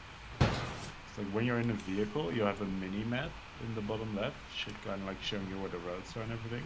Right. But if you're in a train, it doesn't show you the train tracks. So you just kind of gotta hope you take the right train track. Or else you have to check your map, which slows you down, which is very annoying.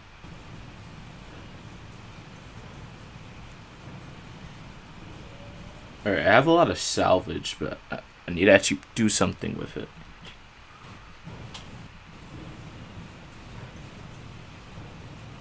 So behind you, you see a couple buildings.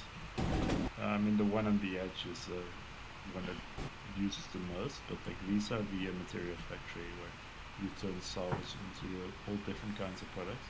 Like you see here, like 3 buildings. Each one produces different things. So that one produces assembly 2s mostly, currently in the facility. And like the one next to it on your right produces a lot of cements with a very efficient recipe. The one on the left produces metal beams mostly. That then combined gets turned into process construction materials, and just got a whole logistical chain essentially. If you turn your camera around, every building has a sign in front of it saying what key you should set and what that specific building is used for. I'm trying to figure out how to turn the camera. I don't really think I know. Hold the mouse wheel. Hold your middle mouse button. Okay. Alt middle mouse wheel. And I'm still learning the controls here. Oh, good. I don't know if they use a lot of barbed wire at the front. I imagine they would need it. Not that much, to be honest. Oh, wow. Yeah, that one, for example. So you see the metal press. I mean, the top 2 recipes just are the one every material factory type has. And then you see like a name. That's the upgrade that the building has. This one is a forge. That's the upgrade, for example. So every materials factory can produce the basic CMAT recipe and MSUBs, which you use to maintain the structures you build. They take a certain amount of MSUBs per hour, so you need to have enough MSUBs so it doesn't decay. Okay. Here in the bottom you see the upgrades. I think most. I think both of these buildings are upgraded. They look to all be upgraded anyway. Yeah. They're all upgraded, but they all got different upgrades to specialized production. All right. Atlas, I was just helping you explain the materials factory. Nice. So, see, would it be all right if we met in Terminus, Therizo Terminus, to like get the training underway? I had to find where that is on the map. Before you do that, like press E. This factory's fine. You're right next to it, and put the salvage. It's bottom. Is like the hex right below you. Which queue would I put it in? Like what? This one's fine. Any of them are fine. Right click the salvage. Okay. You don't have to set up your own queue. I mean, you can, but if you want to do that, make sure to set it to public, or you could just submit it to the stockpile. Then it'll also take care of itself. Okay. Should be fine. And so everything's in the stockpile. I don't know if it's actually working or not, though. Yeah, it's working, but it's consuming it for other people's queues, and then it gets put into the public, so it'll get used over time. So like you can see, every queue has like a certain amount of time next to it. Right. I see these times, yeah. Yeah, like over time it'll produce the thing. At the top you see like total orders 4 out of 5. If you want to set an order, you can, but one thing to know: if you set an order, always set it to public. Just so everyone can see it? No, but only public orders take from the public stockpile. So if you have a personal, you need to be feeding it constantly, and that in practice that means you got to be up 24/7 feeding that stockpile, and nobody wants to do that. Okay. So in general, always keep it to public in your own facility, especially. So it's 4 out of 5, so there's space for another queue. So set it to public. And then I would get like more salvage and then put it again. No, it'll take salvage from the stockpile. So this specific factory is used for the metal beam recipe, which is like the very bottom one. You don't need salvage to set the queue. Just the queue is fine. You can if you want to, but it's not required. Alright, now I have to go to end terminus, right? Terminus, yeah. It's we have to go to the home island first. Yep. Oh, this down here, right? No, press you see where you are on the map, probably the arrow. Yeah. Terminus is like that one, yeah, right below you. How do I actually get there? Drive there, but that's a long drive. So the quickest way is actually to redeploy. So what we're gonna do is we're gonna open escape. It's the escape menu.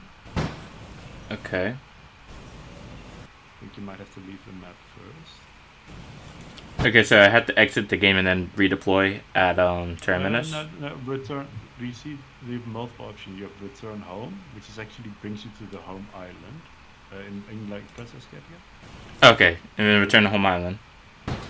Yeah, you have like return home, which brings you to the home island where you can easily redeploy. You have log out, which is back to the main menu, and exit game, which closes the game.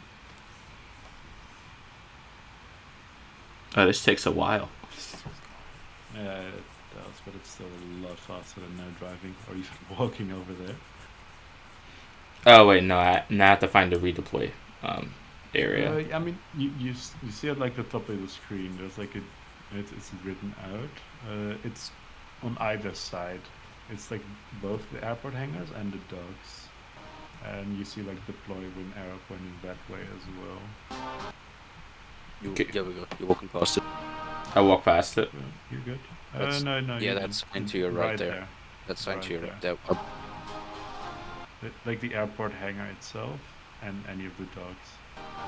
I'm still trying. Oh, it's up further. Apparently. Yeah, it's just anywhere the hangar works. Oh wait, I can just open the deployment map here. Oh. Yeah. This work. Any of the airplane hangars work. It doesn't matter which one. They're all deployment points. The map And just shows Therizo and Terminus. which is the big one. So which zone do I have to go to? This one? Yeah. And then Therizo, which is the big one. Okay. You see a lot of the different dots, and Therizo is the big dot. Is the big dot like the regional capital? Yeah. Okay.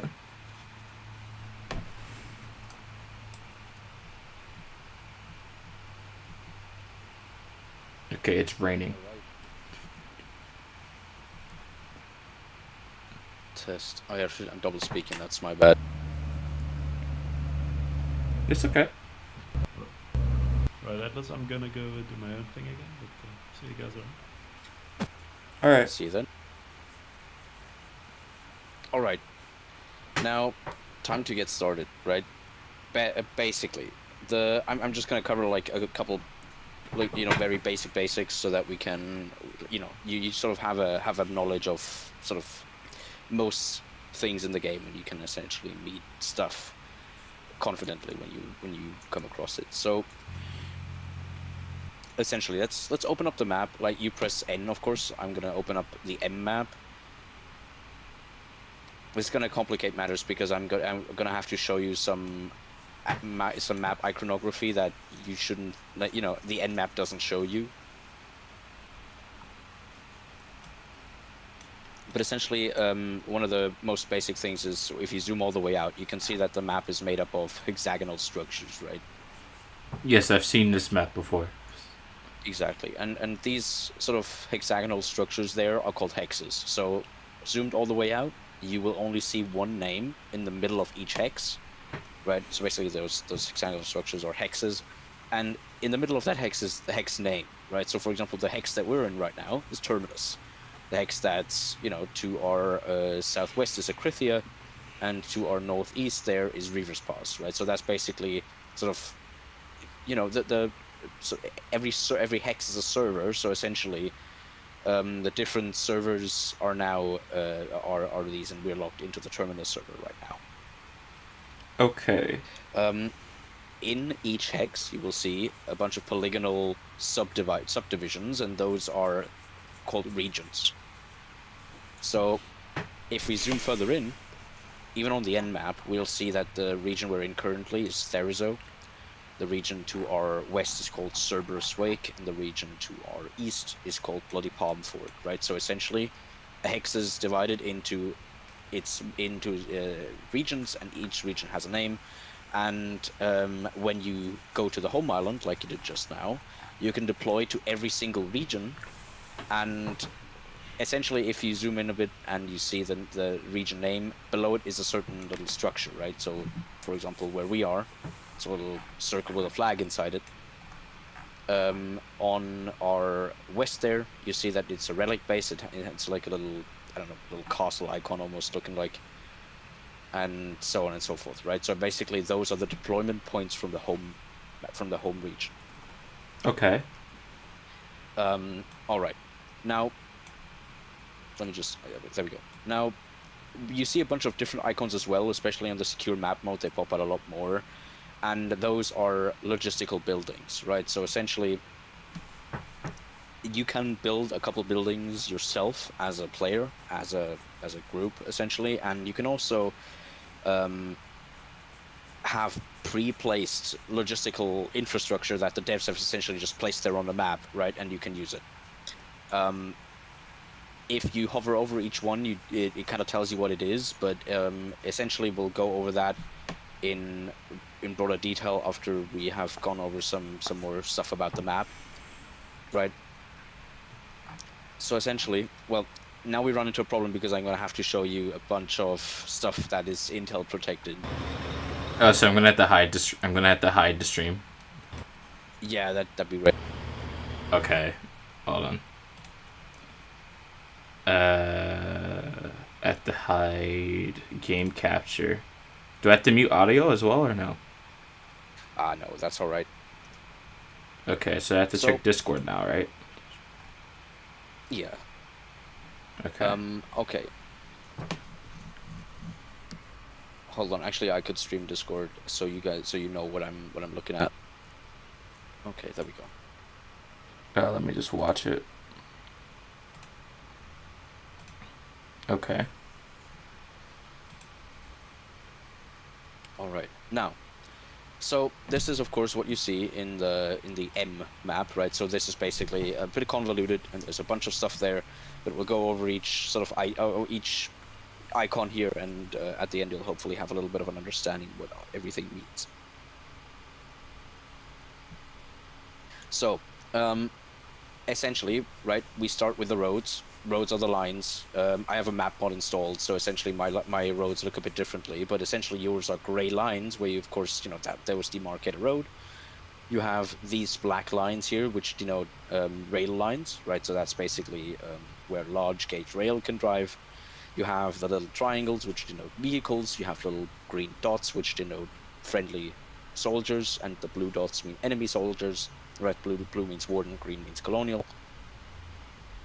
You have these little pentagons, which denote emplaced defenses, like, for example, machine gun pillboxes or rifle pillboxes or whatever it is, right? So they denote those. And then you have these weird-looking houses with the shields on it and with a white circle around it. Now, they have a special meaning, right? So essentially, they are called safe houses. Now, essentially, a safe house is like the base that we're in right now, the town base. However, with one key difference, that you can't spawn at them from the home region, right? So basically, when you go to the home region, you couldn't select this as a spawn point. You can only select this down here as a spawn point. Hold on, are we in a public PC? Yeah, we are. Let me just change that.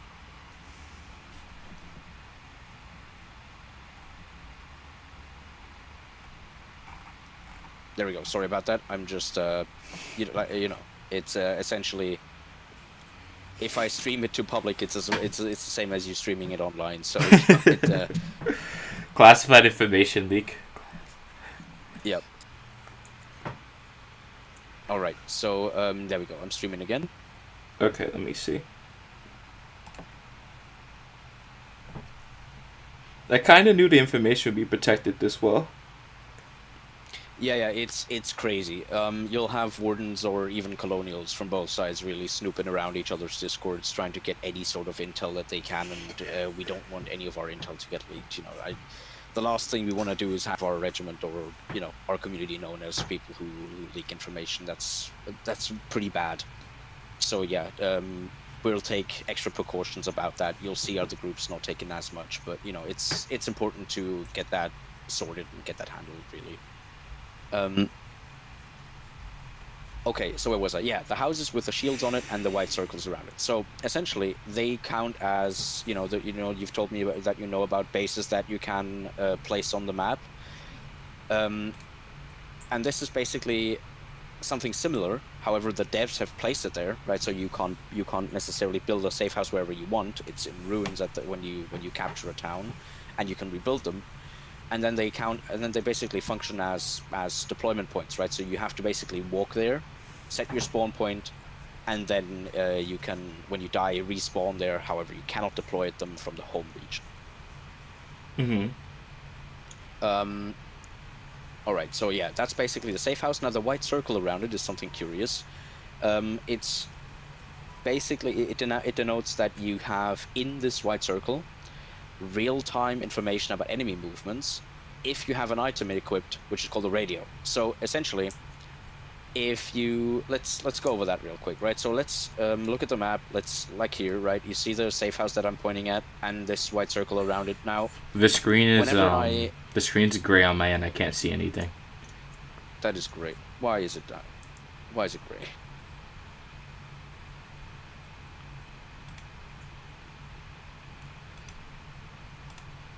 Let me try this again. Does it work now? It's working now. All right.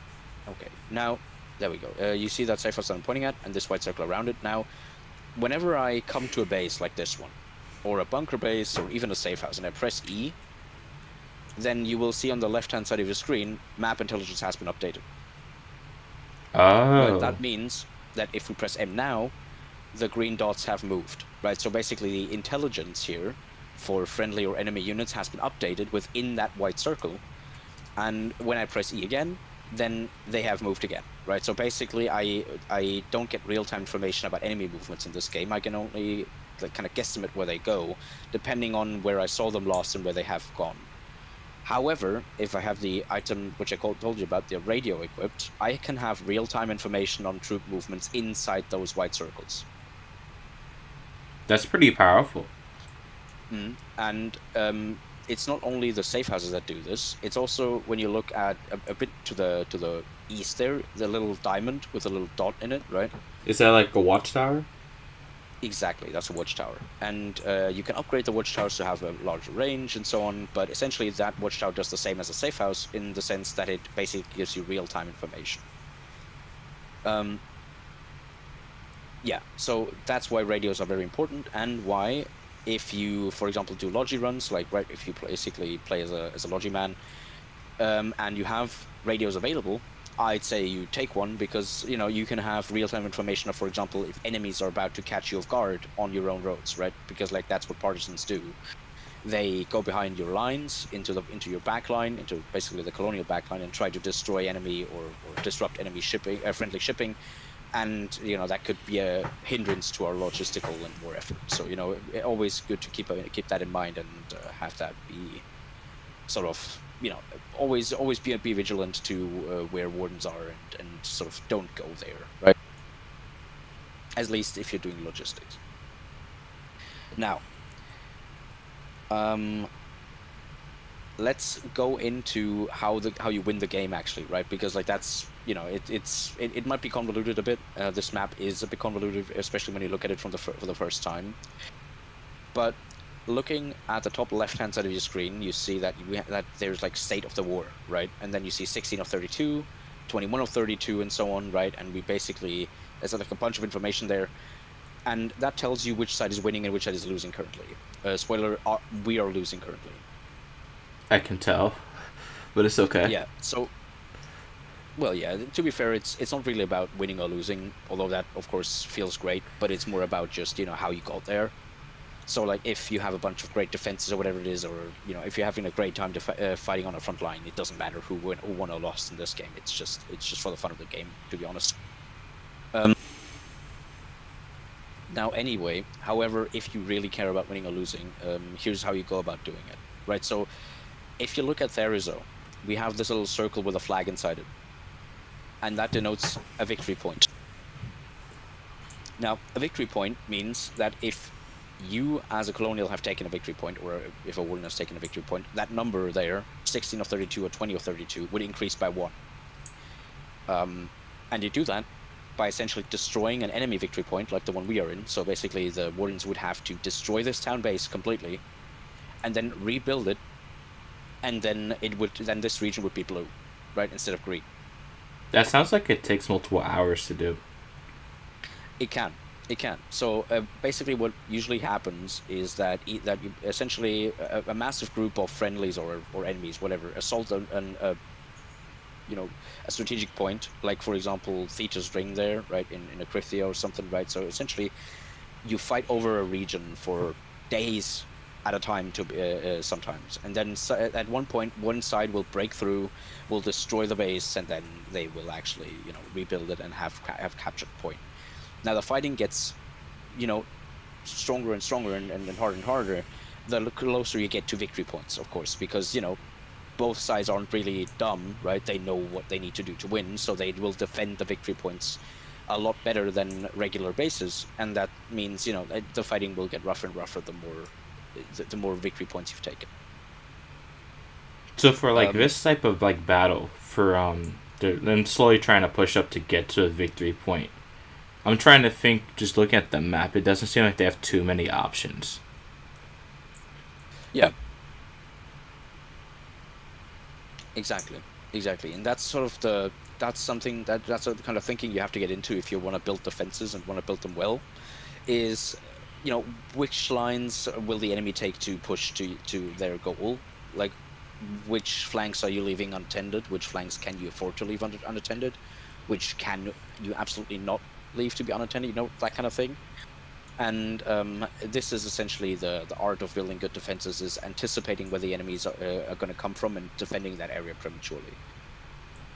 And then I think the black line is the railroads, I think, right? Or no?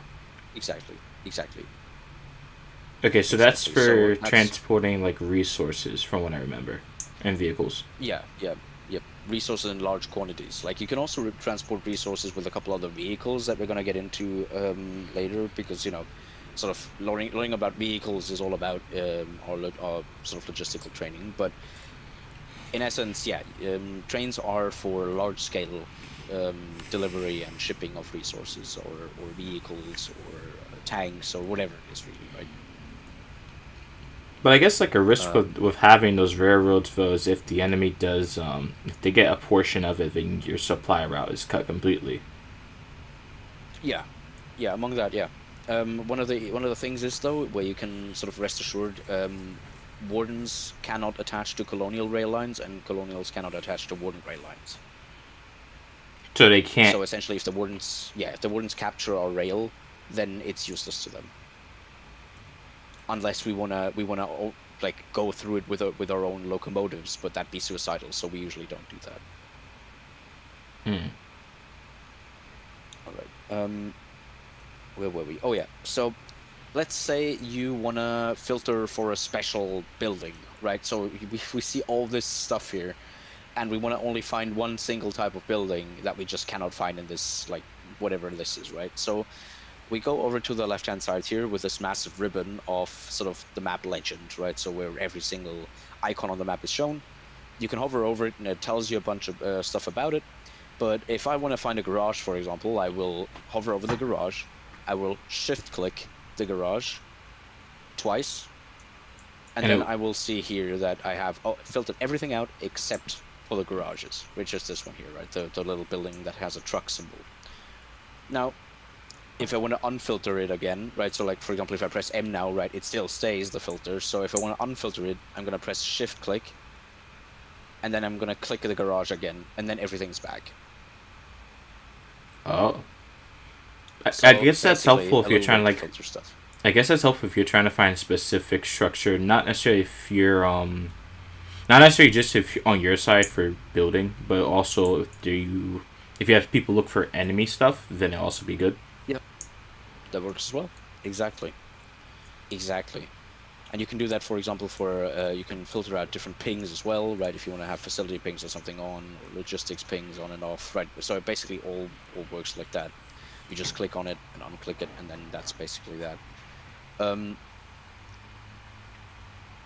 Yeah, no, I think that's basically most about the map. One more thing, right? You see that that orange little carrot there? That's basically the way where you are and the direction you're looking in, right? So basically, I'm now looking in the sort of northwesterly direction, right? And if you like, for example, if I go all the way over here, and then I want to go back to where I am, I just press space, and then I'm right back. Okay. Now you guys did mention like the danger of like having the map open, even without the M mode is like because your character is visible, it could tell you it could tell someone who's watching like where you are, especially if you're in a resource area. Exactly. Oh yeah, one other thing is having a stream delay on. That's highly important because like you can get stream sniped like instantly when you're on the front lines. And especially when you're fighting on the front lines and sort of, it's at night or something and you want to know where a warden may log onto your stream wanting to know where your defenses are, how they look like, how they can counter it, how they can best flank you, and you don't have a stream delay on, that may prove detrimental, because they can see in real time where you are, how your defenses are looking, and how to flank them. So yeah, having like a stream delay on. I don't know how long you can make stream delays. I'm not a streamer, but I think it can be pretty long. It could be pretty long. Mine, I don't think I have any right now. As possible. Yeah, because like as long as possible, if I may suggest, right? So just to keep yourself safe, to keep your fellow colonials safe, right?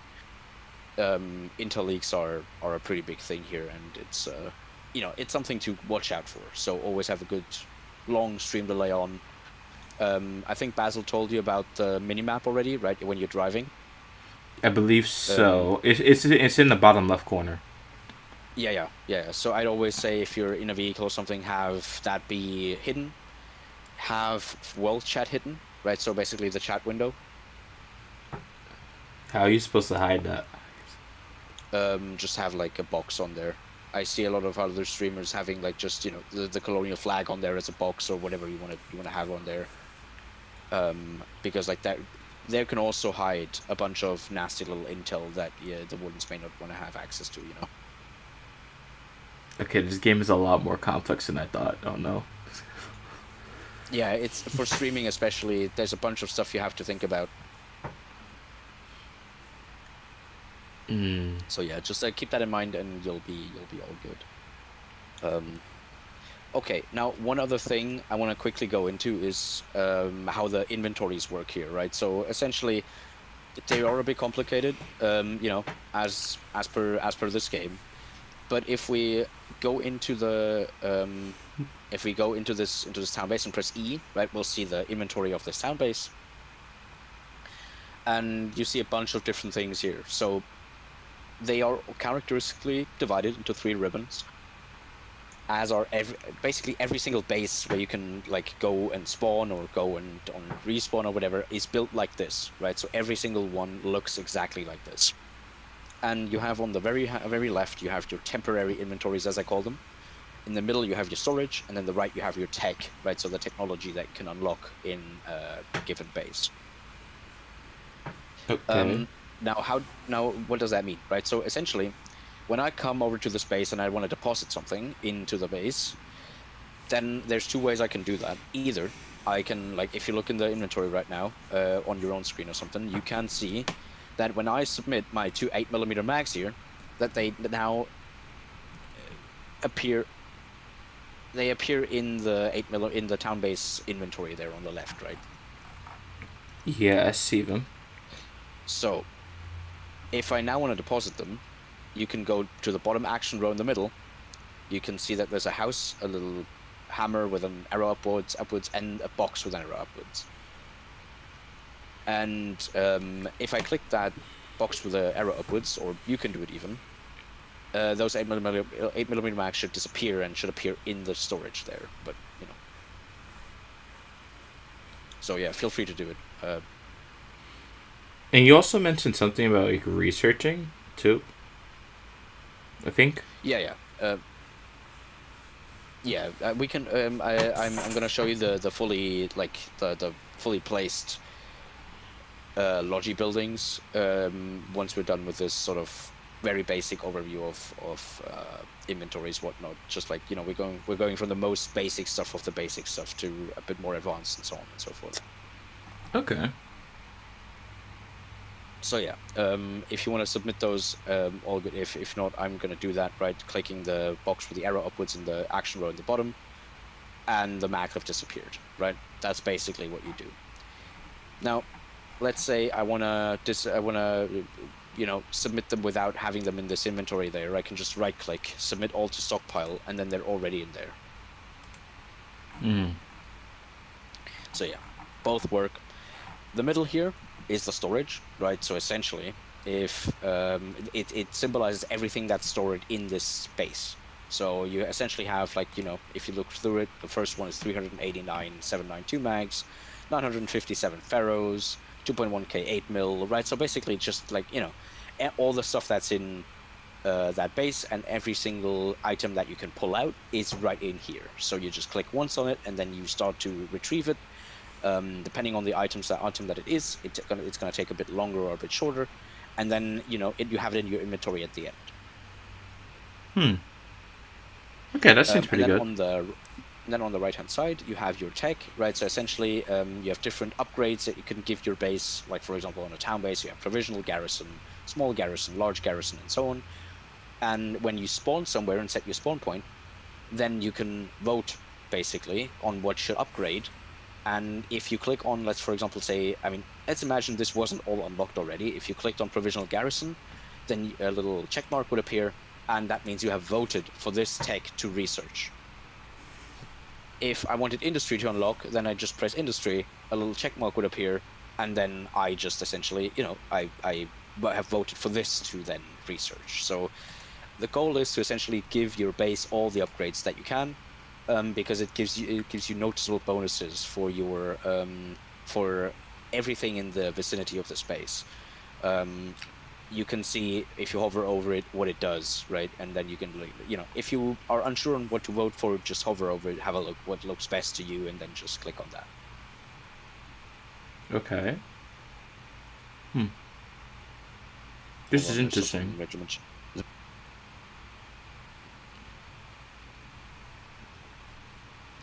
Yeah. So that's basically how every single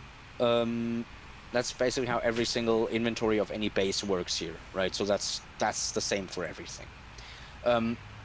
Going over the bottom action row here, it's a house for assigned spawn point, right? So basically, if you die and you want to respawn, then if you have clicked that house button, then you will respawn at the base that you have clicked this house button at, right? So it's actually just a set spawn mechanic. Now, the hammer with the arrow upwards is to submit your starter kit, right? So as you have noticed, you spawn with a ferro, with a hammer, and with a couple mags. And if you click on this button on the hammer with the arrow pointing upwards a couple times, then you will see that your inventory is empty, because it submits a hammer and your gun and your ammo, right? So just, if you don't want to do this by hand, just click this button and it automatically does it for you. It's essentially a macro. The box with the arrow upwards, I've already told you. And then we have the different other buttons that, are useful. It's creating a loadout that you can essentially quick retrieve. Are the ones with a backpack on it. And those are incredibly useful if you don't want to handcraft your inventory every single time, right? If there's like one sort of loadout that you always go out with, it warrants to save it and then just auto-assemble it. And you don't have to click like 50 different things all the time when you want to respawn. So yeah, feel free to have a look around with that as well. And then I quickly want to go over like one item that's very important, and that's shirts or soldier supplies, right? So if you go into the inventory and click on the cross icon, you see that on the very end there, on the right-hand side, is soldier an icon supplies. that's called soldier supplies. Yep. Now, they look like shirts, and that's why every single person under the sun in this game calls them shirts. But they're just soldier supplies. Yeah. And however, just in case somebody tells you like, oh, go get shirts, then you know what you need to get, right? It's soldier supply. Why are they so important? Because when they basically represent respawns. So when you die, right, and you have set your spawn here, and you want to respawn, then you will use up one soldier supply in the process of respawning. Oh. So when this base runs out of soldier supplies, nobody can spawn here anymore. And let's say this base was under attack. If nobody can spawn here, nobody can defend it, and then it falls, right? So shirts are, by far, the most important item in this game. And how do you make a shirt? Very glad you asked, because if you follow me, I'll show you around on how you make stuff. Okay, give me a second. Absolutely.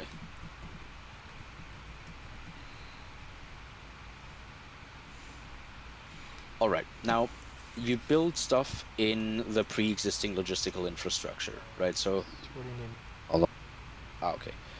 Yeah, so basically, when like a couple towns around the map have certain buildings on them, which allowed you to make certain things out of certain other things, essentially, very broadly speaking. Now, in this region, in Therizo, we have it's a very well-known factory and logistics hex, right? So basically, every single thing that you could ever dream of as a logiman is right here. Now, how do you go about, let's say you want to make shirts, right? Let's just walk through that. Now, let's walk over to that factory here and look at how we would make one, right? So we're gonna go over, we'll press E. Okay. And then we see another menu, right? And this might seem familiar, right? It's basically similar to the town-based inventory I told you earlier about, but it works a bit differently, right? So let's click onto the cross icon again, and we'll see the soldier supplies, right? Let's just hover over them, and then we'll get told a bunch of useful information. First of all, okay, we want to make soldier supplies, then a description of what they are, then produces a crate of 10 times soldier supplies, and then at the very bottom it says 80 basic materials. So that's how much I need for each soldier supply. No. That's how much you need for each crate. Okay. So let's just click. You just click on it 4 times. Nothing will happen. Nothing bad, at least. And then you see in that right-hand side inventory there, or menu there, you will see that on the cross icon suddenly you have 4 soldier supply symbols and a bunch of more information, right? Mm-hmm. So let's go over it step by step. The 4 symbols means that you make 4 crates of this item, right? So essentially 4 times 10 soldier supplies will be made if you set this queue going. Then it says personal, right, with a little drop-down arrow. That is essentially who you are reserving these items to. We're going to go over that in a little bit. Well, after I've explained these other 2 things. And then you see a little watch or a little timer. Well, that's 5 minutes 20, right? So it's going to take 5 minutes 20 to completely make these shirts. Mm-hmm. And then you see the BMAT icon, and it says 320. That's the maximum amount of resources that can be put in. That is how many you need. Oh, okay, yeah. So you're going to need 320 BMATs to make these 4 crates of shirts. Alright, now going back to this personal stuff, right? You just click on that drop-down menu. I don't know if you're in a squad yet. I'm in the squad. It's only one other person in there. Okay, party. Yeah, that's alright. Okay, then click on that public arrow there. It's already... okay. And then you see that you have a bunch of different things to select, right? You have personal, then your squad, and then public. Yeah. Personal means that only you can collect these items when they're finished. Oh, okay. If you select it for the squad that you're in, then everybody in that squad can collect it. And if you select public, that means everyone can collect it. Okay, that's pretty good to know.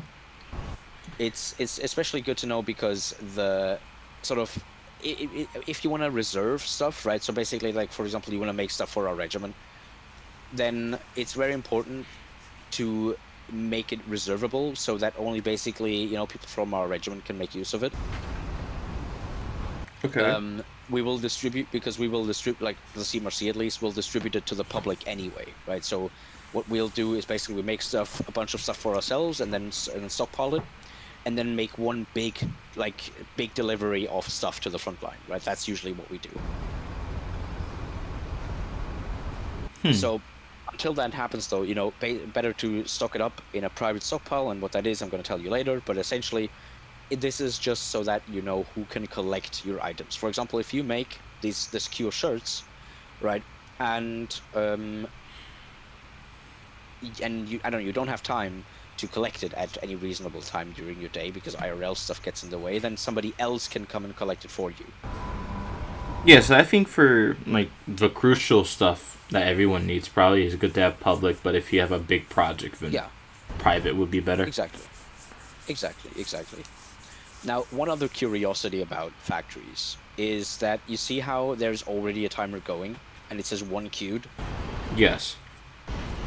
That means that this timer will have to finish counting down to 0 before your queue can start building. Okay. So essentially what's going to happen now, it would take 5 minutes 20 and additionally 5 minutes and 40 for these 4 crates to finish. Now it's 5 minutes now. Yeah, so the more people come in And the more people queue up stuff at the factory, the more your stuff will have to wait. So basically, be quick at making your queues, so that you can maybe get ahead of someone in the queue and have your stuff be made earlier. Anyway, it's just all a waiting game, really. Once you have made all your BMATs and so on, you just drop them in here, make your let your stuff cook and do something else in the meantime if it takes long. Okay, so now the only thing I would have to do if I want to actually start making this stuff is find a way to find raw materials now. And that's also something that we're going to go into right now. So how do you get BMATs, right? Like, we've talked a bunch of it needs 80 BMATs or 320 BMATs or whatever it is BMATs.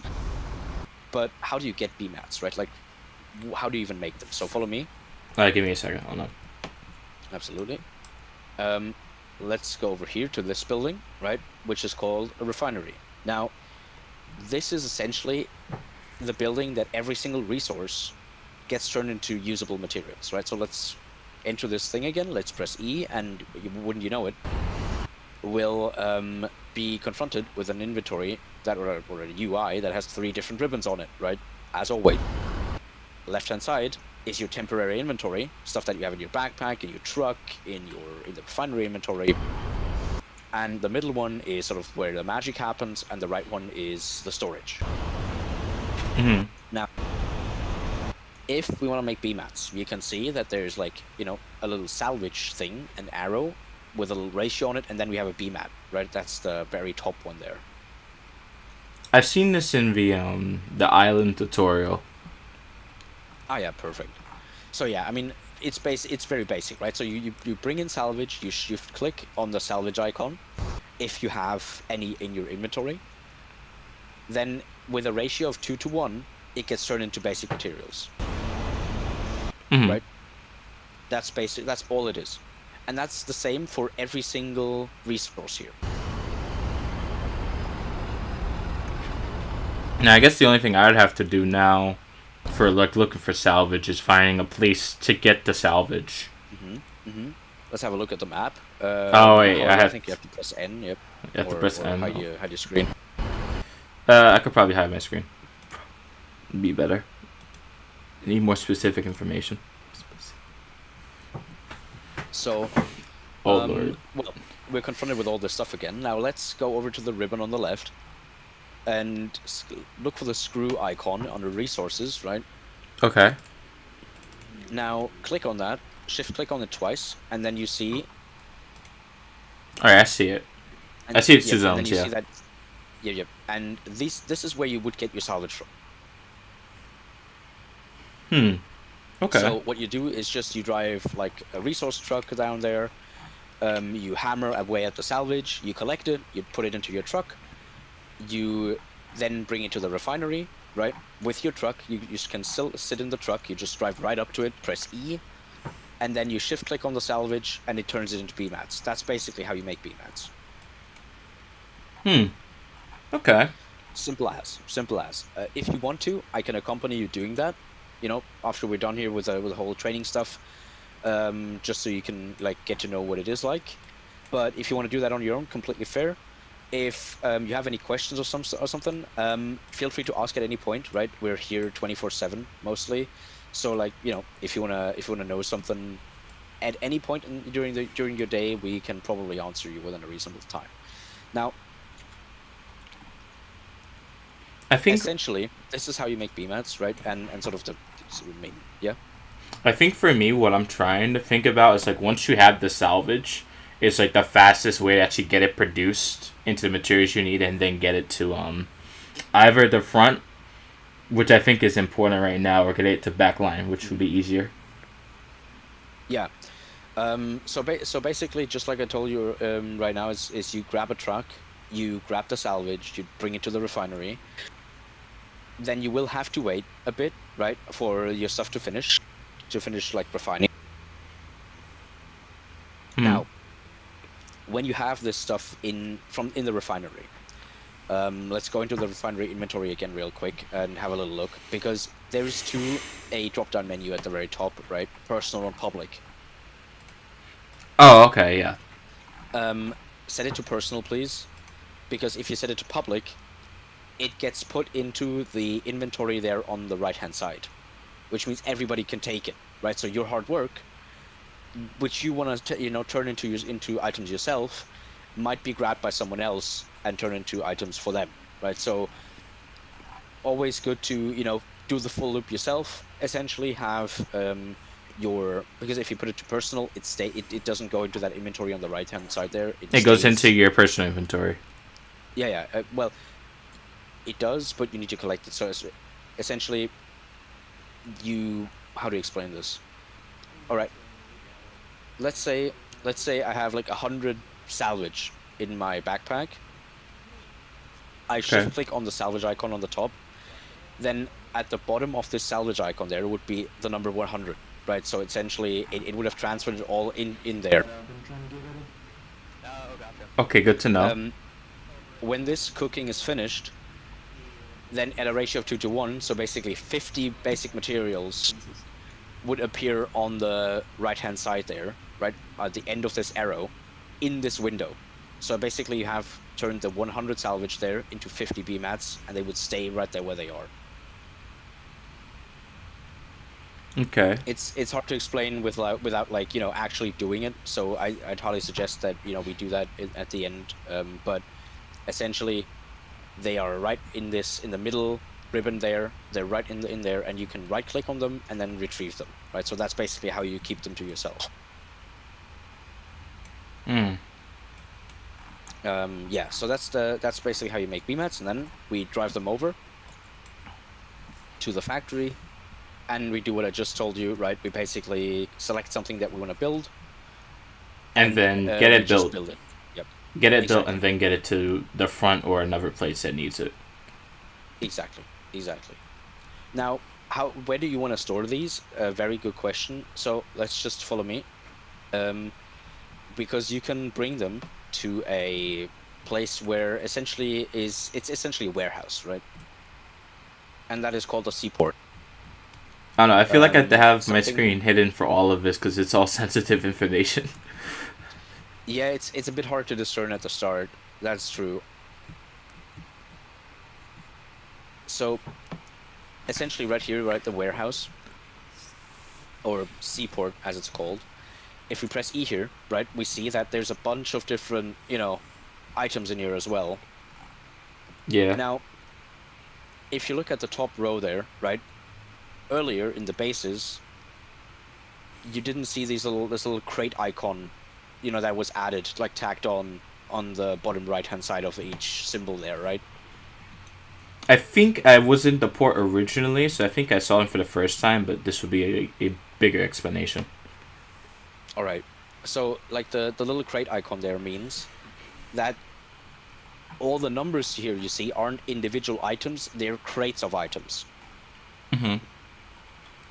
So, for example, if we look at the 792 crates that we have in here, right, we see that there's a 2 on there. So we have 2 crates of 7.92 millimeter ammo in there. Each crate comes in a quantity of 30, which means there are 60 individual mags in the seaport. Mm-hmm. The Boma stones, for example, 21 crates, 21 times 25 Boma stones are actually in the seaport. So yeah, basically that's sort of the deal with this thing, with this menu. It's all crates. Now, the seaport menu is among the more complicated ones in the game. So it's gonna take a little while maybe to get this, but I'm gonna do my best, right? So the very basics here are, again, you have your temporary inventory on the left and your storage on the right. Now, let's say, I don't know, right? You wanna save your items up for a special occasion, and you don't want anyone else to take them. Right. There is a possibility to create a private stockpile. So basically, only you or people you give access to that have the access to the stockpile. Okay. And for that, we visit the Create Reserve Stockpile, the plus icon in the bottom. Okay, now, I see it. You can give it a name. You can give it a name, any name, really. Name it whatever you like, and then just press submit. And now you have created a private stockpile. Oh, and it has an expiration date too. Yep, exactly. So essentially, when you put stuff in here, and you don't refresh the timer with, the little clock icon in the bottom action row there, if you don't refresh that, then it will disappear and everything you have put in there will become public. Okay. So yeah. How do you recognize that you're in a private stockpile at a glance? The bottom little dialog window there, right? It says the name of the stockpile, who created it, and the expiry time. Of course, in this top menu there, you can see whatever you have in there, right? Just with the public one as well. And now we have different other options here. So we have the release reserve stockpile, the one with the red X on it, right? The box and the X. Right. That means that everything you have in here will become public. Make reserve stockpile visible means that other people who don't have access to the stockpile can see what's in it, right? Then we have a view passcode, which basically, if you click on this is, by the way, something you also never want to share in a stream, is the passcode that allows other people to access the stockpile. Okay, so that will be if you only want specific people to be able to get into it. Yeah. So something we do here in the CMRC, and basically every regiment does, is we have certain regiment stockpiles that we share the code to with most people. That essentially, we can all work to a common goal. We can all put our stuff in there. It's safe, it's secured, and then we can take it out for our own personal use, and we can essentially also donate it later on when we feel like it, right? So it's essentially retaining a little degree of control over our own items that we produce. The next button here with the little clipboard is copy passcode, which means, you can copy to your clipboard and you can paste it somewhere else. And then the last one with the keypad and the X is that you reset the passcode, and that means that you generate a new code, and everyone's access will be revoked. So if I'm the person who made the reserve, I don't need the passcode, but someone else will need it. Yeah. Yep. Okay. That should be good. That's basically, yep. And this is essentially the stockpile, how it works. Now, one last thing I want to get into in the seaport here is the keypad icon with the hand on it, right, in the bottom action row again. Yes. And you can see enter 6-digit passcode. This is where you would enter the code if somebody else gave you access to his stockpile. Okay. Yeah, so this is where you put in the code. All right. Now, what else have we to discuss? Yeah, difference between created and uncreated items. So basically, right, if you retrieve items from the refinery, and what I told you earlier in the middle ribbon, if you have made a certain amount of BMATs or whatever it is, and you right click on them, then it gives you a bunch of options, and one of them is retrieve as crate. That's the better option in terms of storage, right? That's the better option, because you can reserve them. So if you have your own private stockpile, some items cannot go into this stockpile, like for example loose BMATs. You can only put crated BMATs into a private stockpile, because you cannot put loose items at all into storage, right? So everything you have to put into the seaport has to be in a crate. Almost everything. Except for like shipping containers and pallets or whatever it is. But like standard items like guns, ammo, medkits, and whatever it is, they have to be in crates for you to be able to store them. And if they get under attack in some way, would that also destroy the crates, or how does that work?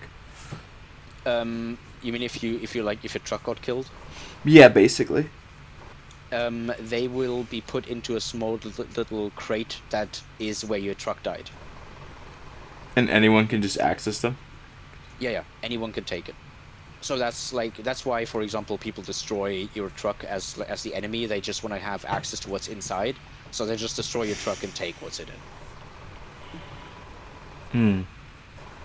So yeah, that's something. That's why partisans and whatever, and cutting logic is very important, and also very dangerous for logic players. So that's as why a you have to have like. multiplayer- So that's why you have to have like the map hidden, so they don't know where you are, right? Exactly. As a streamer, especially. Yeah. If you have no stream delay on and you're doing Logi, that means you're well. Let me just paint you a very grim picture. You're driving from your back line, where people know now how your back line looks, because so basically make it easier to breach. You drive past all the facilities that are between the back line and the front line, which means all the facilities will be doxed. You then, if you don't have a delay on, means that a warden can instantly know where you are and basically catch you off guard, right? They can basically just like wait in hiding until they see on the stream that you're driving by, jump out and kill you. And that's basically what happens when you don't hide your minimap and don't have a stream delay on. Oh my goodness. Yeah. People are wild in this game. It's not as bad as Eve online, but it's getting there. You know what I mean? Like, people will stop at nothing to put you at a disadvantage, and like some poor person who just started the game, that's the best prey, right? They don't know better. They want to have they give you easy access to the intel, and that's just something that we have to avoid, right? So if you have questions about OPSEC, like I said, tag staff at all times. If you want to like try something out and say like, hey, is this OPSEC like a risk? Tag us. We'll be able to let you know.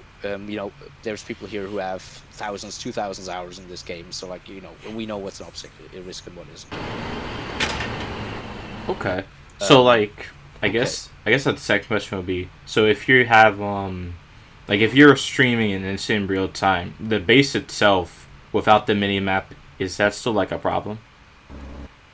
It can be, yeah. So like that's in an iffy bit of an issue, but for example, if you walk around our facility and people can see our defenses, they can see where they can basically take a screenshot, elaborate or evaluate where there are any weak points, and then storm the facility right there where they have noticed the weak point and planned exactly how much they need to bring to destroy it, right? So it's iffy, right? Of course, streaming can't take the back seat to OPSEC always. It's like you want to actually stream and you want to actually play the game, right? But it's iffy. You know what I mean? Like, don't show the defenses too much.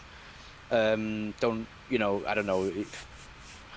Like if you go grouping or something, or if you hammer about a bunch of scrap like you did before, that's fine. But for example, if you're walking around heavily defended areas, don't linger. Oh. Yeah, that would make sense. What else? Oh yeah, items and vehicles and their reservability. So hold on, let's see if we have some BMATs and we can hammer out a truck. Follow me. Give me a second. I gotta close. Absolutely. Okay, running in this game's actually, it's easy, but it's also difficult because I can't move my hands around that easily. Yep. Alright, hold on, I'm just grabbing enough materials for a truck. And then we can get you to hammer out a little bit of an R1, which is essentially the workhorse of Colonial Logistics, the R1 hauler. So, essentially, a couple vehicles need to be in your mind when you have, or when you want to do Logi. So, you see all these trucks with the white tarps on it? That's the R1 hauler. That is the workhorse of all the Colonial Logistics efforts. It has... it can transport crates, it can transport solo items, it can transport resources, it can transport everything, right?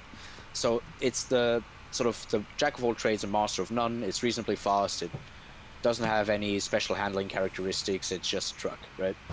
Right. Oh. These trucks over here, the one with outer tarp on, those are called the Atlas holders, the R5s. Those are only used to haul resources like salvage, like coal, sulfur, components, all the raw resources that you need to put into the refinery. Then there is also a tanker variant, right, which basically can only house fluids. That is called the Stolen. Yeah, basically that's sort of the main deal. Also, if we go into this into this little strip on the side here, right, off the main sort of building platform, you can press E. And then you can see all the different vehicles that we can make, right? This is something that should stay hidden as well. I have a feeling because, you know, tech can also be a secret. I don't know. I'm trying to find a way to. I need to hide my chat because it keeps popping up. You can. Oh yeah, there we go. I need to find a way to actually block it out properly, but I don't know how. Hey, JJ. What you doing? Like completely block it out, or just reduce it? Well, either one. Which one's better? For this moment, you could click on the minimization button whenever the chat pops up. It's over there right beside the green looking dot that indicates Foxhole services. Okay, I just tapped it, so it's a lot smaller now. Perfect, yep.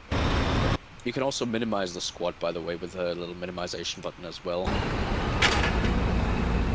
Okay, perfect, look at that. Where else do I go now? Into the garage. Wait, this is the wrong direction, I think. I have to go the other way. Yep. Savage also noted that you could also place like a blur block over your chat. Yep. So yep. you just blur it. Hold on. There's actually a perfect person to ask this because Chris is actually a Foxhole streamer already, isn't he? Hold on.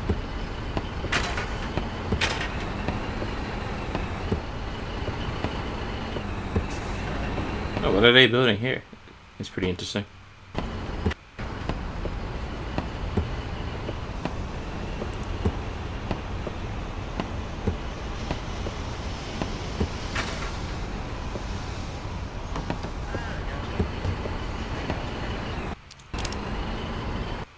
All right, I've asked Chris. He's gonna give you the rundown of like what needs to be hidden and what doesn't need to be hidden after we're done here. So you know, you can rest easy. Okay. Hold on. Just doing All right. Okay,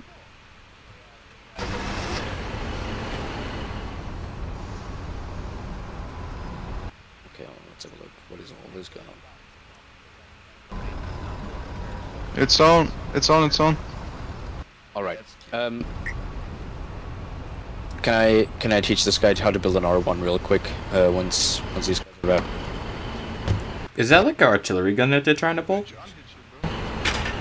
What? All right, StormCoder. It depends. How big is the how big is the cannon on it? Is it like short and stubby, or is it kind of? I can't. This is like my first time, so I don't know how big it's supposed to be. I don't know the differences. Well, I hitched it though. Does it look kind of short and stubby? Yeah, but it looks a little long. I think it is gray. I think, yeah. All right. What are we talking about? Okay, no, that is an anti-tank cannon. That is the Colonial's AA battering ram. Okay. It's gray because it is a prototype. Your normal vehicles are going to look kind of brownish green, depending on the make and what it is. Artillery guns are push guns for our faction, at least the 120mm variants. They have kind of medium to long barrels. They're about a player's length in length, and they have an armored plate at 45 degrees. When I see it again, I'll try to see if it matches all those specifications. Now the anti-armor gun. It has a longer barrel, a lot thinner. Let's see. Wait, are these guys building a truck right now? I think this is the base truck, right? Yep, that's an R1. That's what I wanted to do. Wanted to show you after this. All right, now, StormCoder. Press E to open the inventory real quick. Okay. And then you see the 100 BMATs in there. Just take those. Oh, I had to shift click it. The I-beams. Yeah, just shift click it. Wait, oh, no, hold on. There we go. And then I build this, which one is it? Then you go to where the R1 hauler is, which is the... Okay, I see it. Yep, and then you just click on this. And there we go. And now a blueprint should appear. You grab your hammer and just hammer away. Perfect. Oh, this takes a while. 100 BMATs. Yeah, it's going to take 100 BMATs. And once that's done, you basically just get into the vehicle. And for this, once that's built. And then you said for vehicles, a map always pops up, so I have to find a way to hide that. Yeah.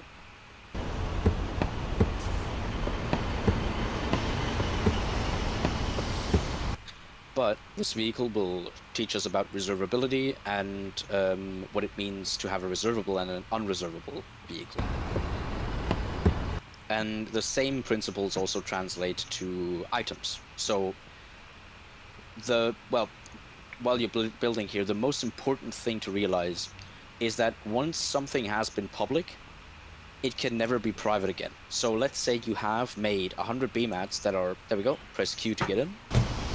Oh, I probably need to hide my screen, don't I? Well, yeah. Oh my god. There we go. And now just drive out. And then take a left here to that fluid container with a little flame on it. Wait, left? This way?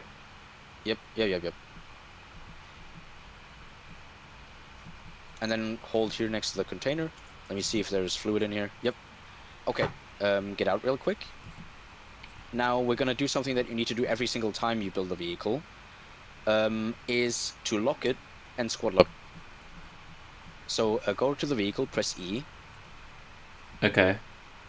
And then you see that there's a lock button and another button where it has like 3 people on it, right? Yeah. And you click that too. That means that your vehicle is now locked and squad locked. Now those are 2 different types of locks. The basic stuff is a lock never expires. A squad lock expires. However, a lock is only personal for you, and a squad lock is personal for every single one person in your squad. So essentially, you basically make a key fob that every single member of your squad has, right? Mm-hmm. Now, you of course want to refuel your vehicle as well, so you press E or go into the menu again, and then you click on the little fuel jerry can icon with a plus in the middle.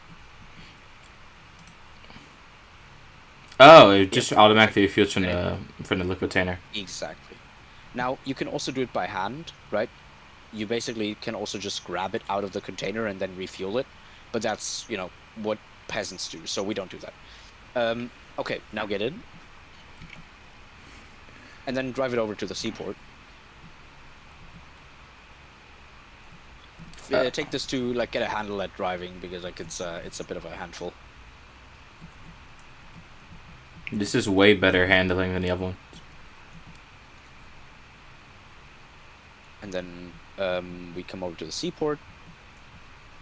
One thing to always remember as a newer player, I see a lot of people do this. Never park on these 2 pads. On the 2 gray ones, you never put your vehicle on top of that. Because if I wanted to retrieve something out of this port, then you can't do it. I couldn't because you were standing on it, right? So that's something to always keep in mind. Don't do that. Park always right just shy of it. Right where you are. Perfect. Your press E. Okay. And you should be opening the seaport menu, right? Yeah, I think I have the reserve open, and so I had to close the. That's perfect because you see on your truck, but there's a little orange lock icon, right, in your truck's inventory. Yes. That means it's reservable. So that means you can put it into a private stockpile. If a vehicle doesn't have this lock, it is not reservable, so you cannot put it into a private stockpile anymore. Okay. So just to try that out, right? Click on to the submit vehicle button in the bottom action row, right? Just click on that. Did you submit it into the private or into your public stockpile? It should be into the private stockpile. All right. In that case, you can press E again, open your seatbelt menu up, and then just retrieve it. There we go. I have to get in the vehicle. Lo and behold, it should still have it still has that orange lock icon on it, right? Yes. So now put it into the private stockpile, right? So basically open E again, put it into select in the drop-down menu public. Okay, how do I exit the stockpile, by the way? Oh, wait. Press public. E again. Okay, wait, I see it's a thing on the top left. The top right. Exactly. So send to public, and then submit vehicle? Exactly. Mm-hmm. It still has a lock on it, right? Now it does, yeah. Just send it into public now. Okay. And now try to retrieve it again from public. I have to find a hauler. I have to find it. I already forgot what it looks like. Holy God. There's a bunch of items, a bunch of vehicles here. Yeah, it's no shame to not know what it is for the first time. Okay. Now I'm assembling a new one. It's taking a lot longer. Exactly. That's one of the issues. The slow assembly is there to prevent griefing and everything like that. And now check the inventory again, and you see that it's missing a lock, right? Hold on. I have to get in the passenger seat, I think. Right. Yeah, it's missing a lock. It's missing. Yep. And that's what I meant. If it's one spin in public, it can never be private again.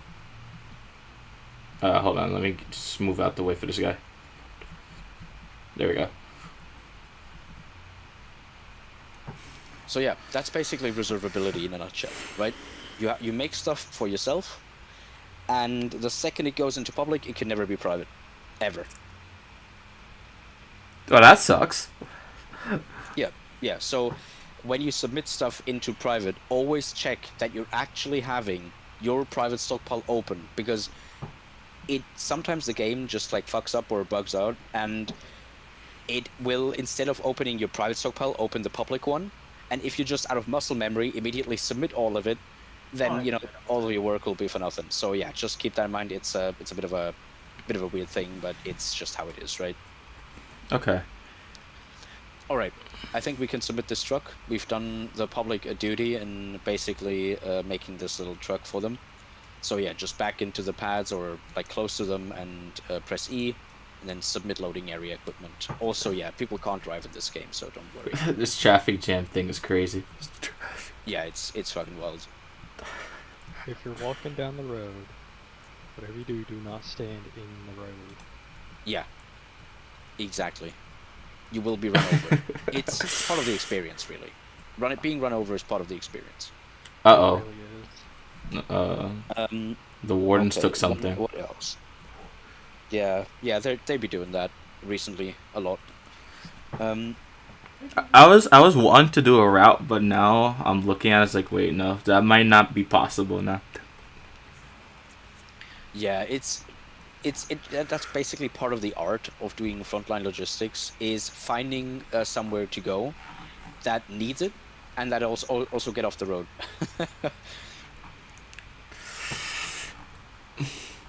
You're standing in the middle of the road, my man. Oh, me? My bad. That is a recipe for dying. Come to you. Don't worry. There's been so many times where I teach new people, my friends that first play it, and they're like, "Okay, I gotcha." And like 5 minutes later, we're going down the road at night, and they're standing in the middle. They're like, "Oh, I got run over." Oh no. Well, we're almost done with the third class, like, you know, the basic stuff.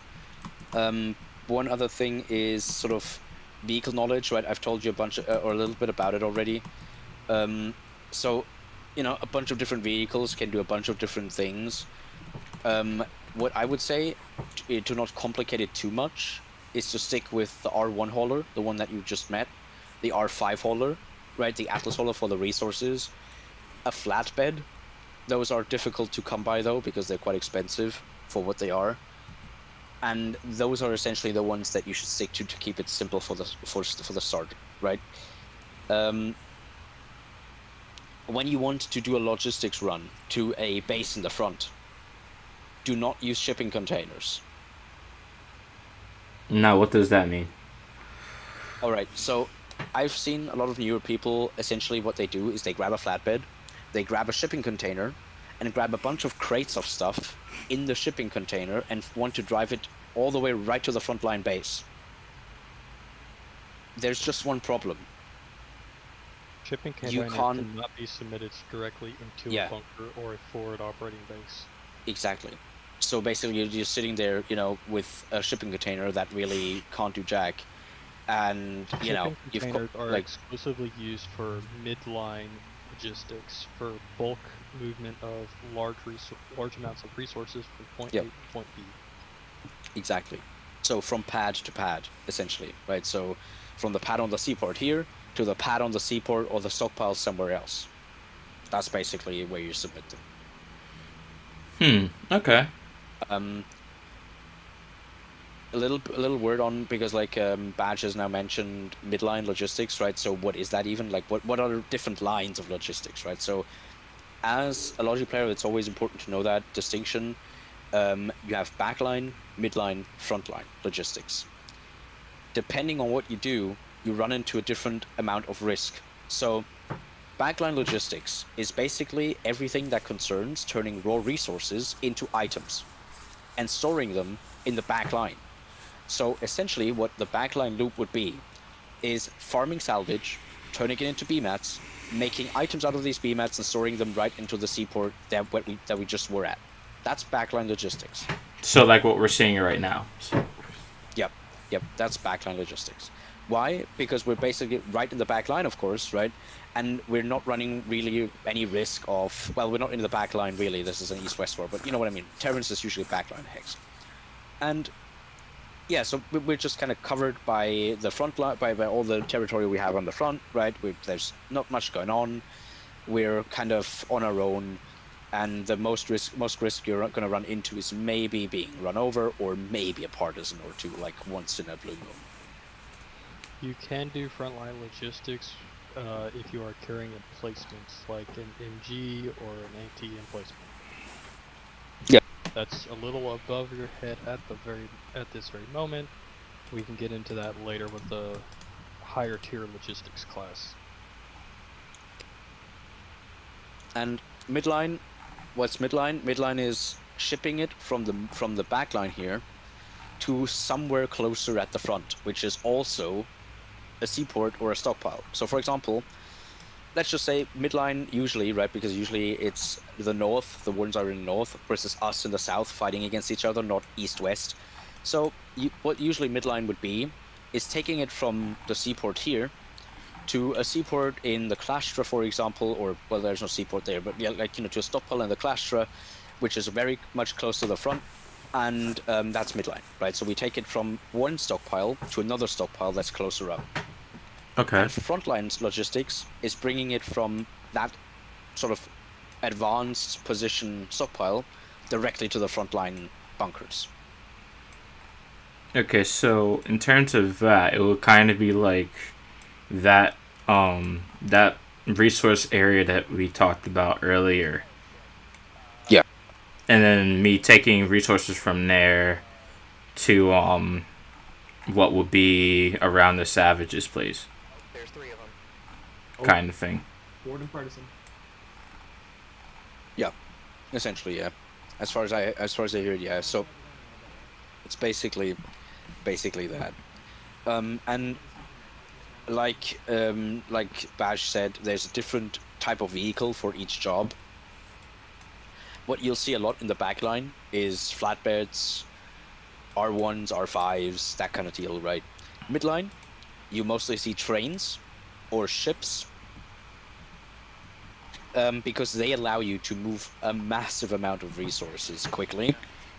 But I think like the danger for that for would example, be a train, right? Yeah. A train can have like 12 wagons on it, and you can have 12 storage containers on it, each filled with about 30 crates of stuff, right? So, you know, it's a massive amount of stuff that you can move. A ship can store 5 shipping containers full of stuff. And, you know, that's why, for example, a flatbed isn't really necessary, because you can only store one container on it. Mhm. So yeah, for example, that's something to consider.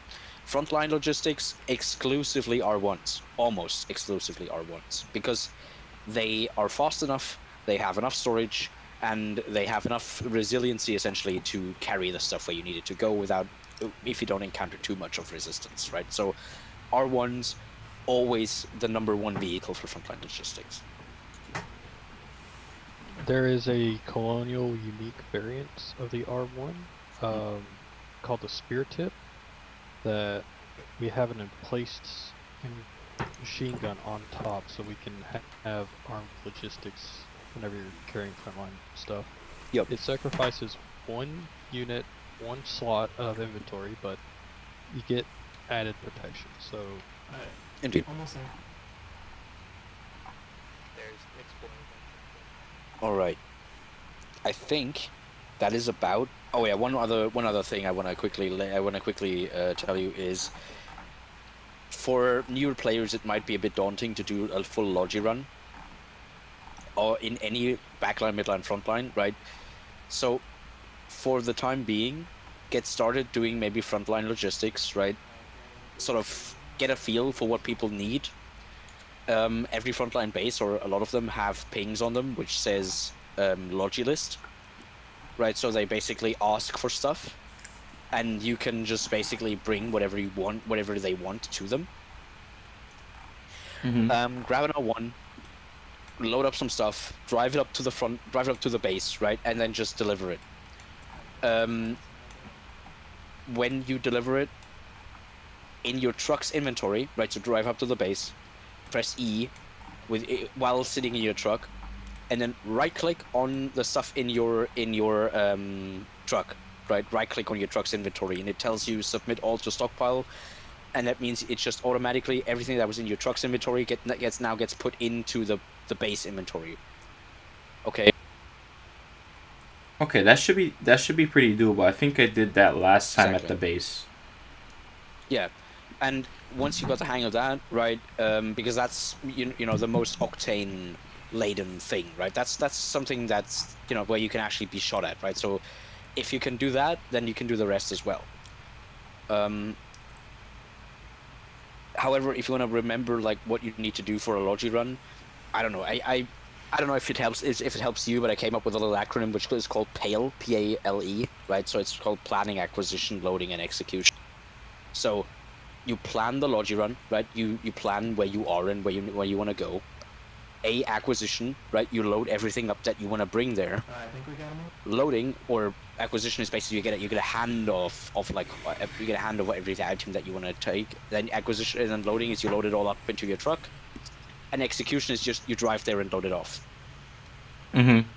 That may help you in case you ever feel like, oh, am I missing a step or something? I don't know if it helps you, but if you ever feel like, I don't know what I'm doing, then that might be something to keep in mind.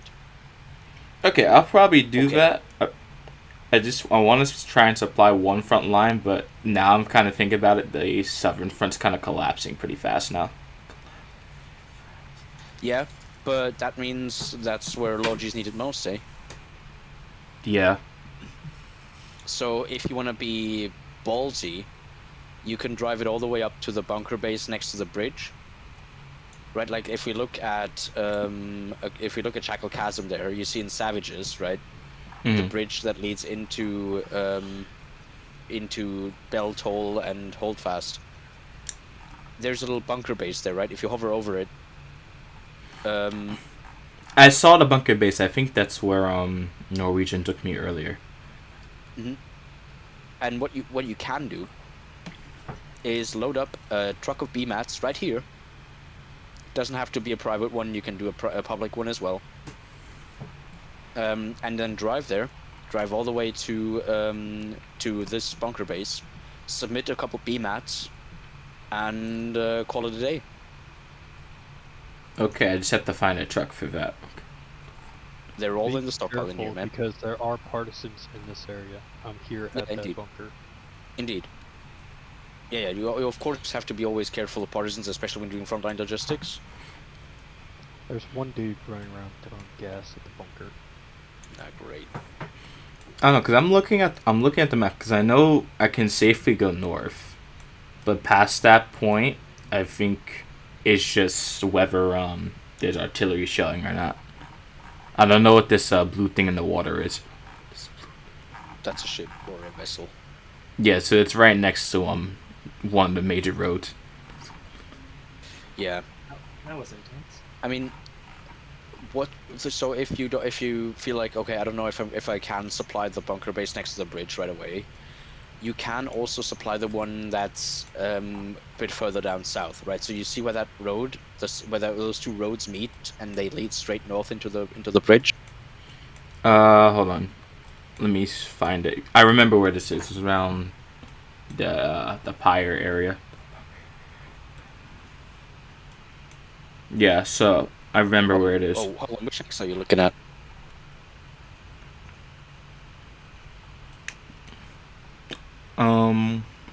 I'm looking at the map with more information on it. I have my screen is hidden,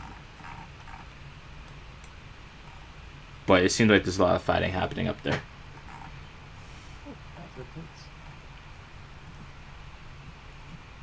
All right, so I gotta find.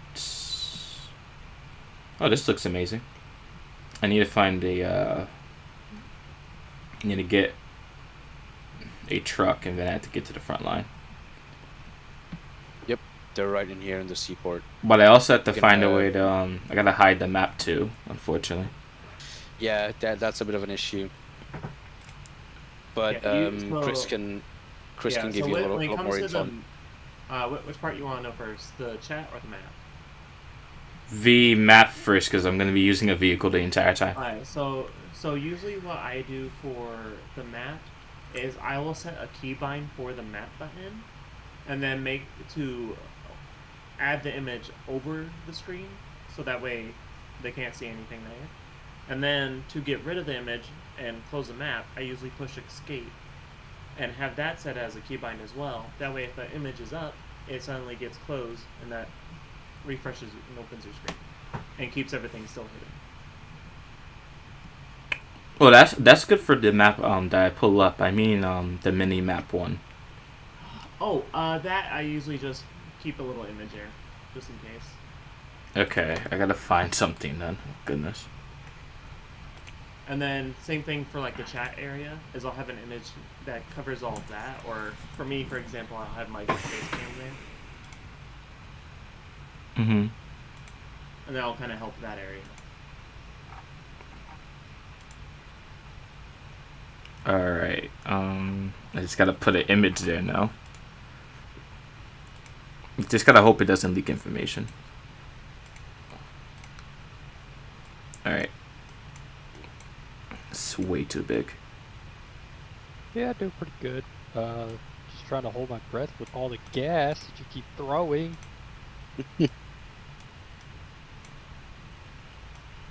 The minimap is more like a the minimap's more like a square, I think, right?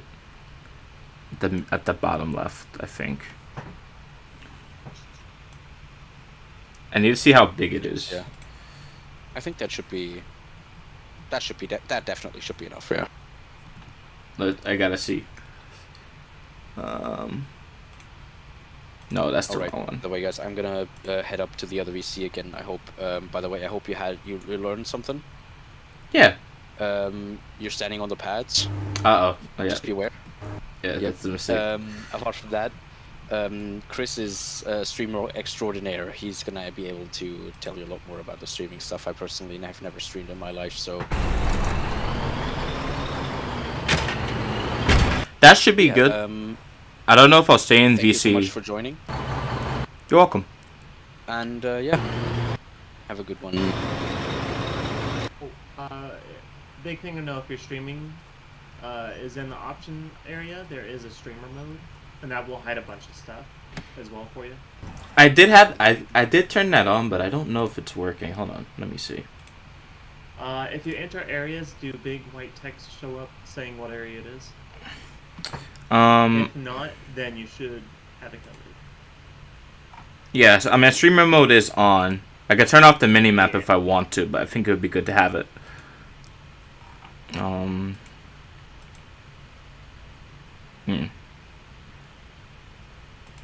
Back, resume. Okay. Let me see. Does it hide it? It should. It seems that it does hide it perfectly. Okay.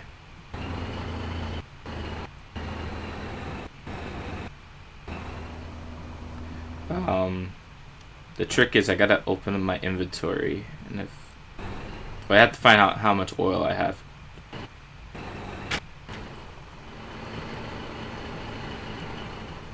This E key is kind of broken, so I don't know.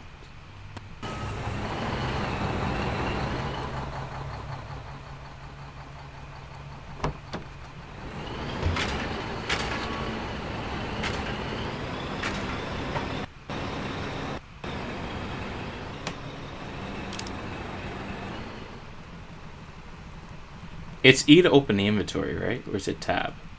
Tab. Why are none of these things working? Uh-oh. Are you trying to open it via a vehicle or something, or your own like personal inventory? I'm in the vehicle and I'm pressing tab, but it's not doing anything. Oh, you'll have to go to a base and click E on it, or something that you can submit stuff to if you want to look at that, or you hop out of the vehicle itself. Oh, you have to be out the vehicle to check? Yeah, yes, unless you're next to a facility where you can submit stuff into. Then you don't have to be out of it. But if you're like just on the road randomly somewhere, then you have to be out of it. Okay, now I think I got it now. Okay, so I have to be outside of it. Okay. I don't know. It's acting a little weirdly.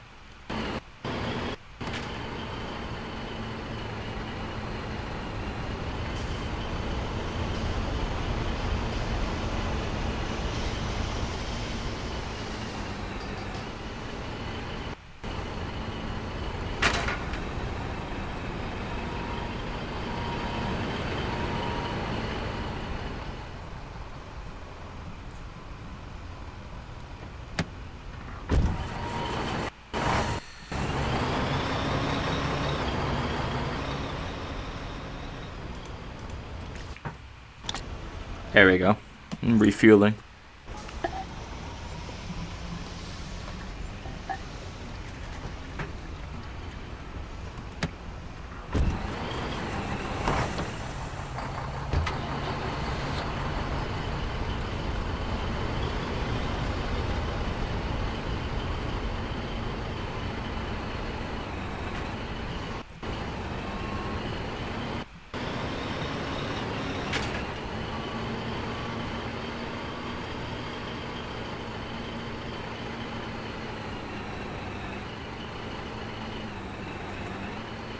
Okay.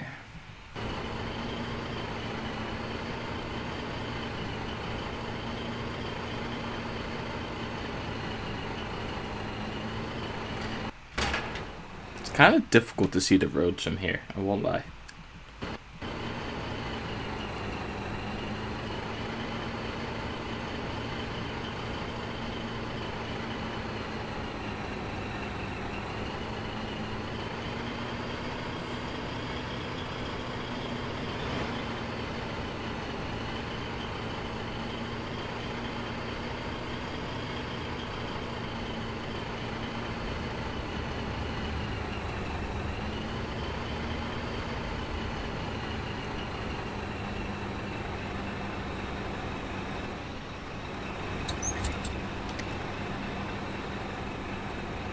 Oh wait, this is a private factory. Oh goodness.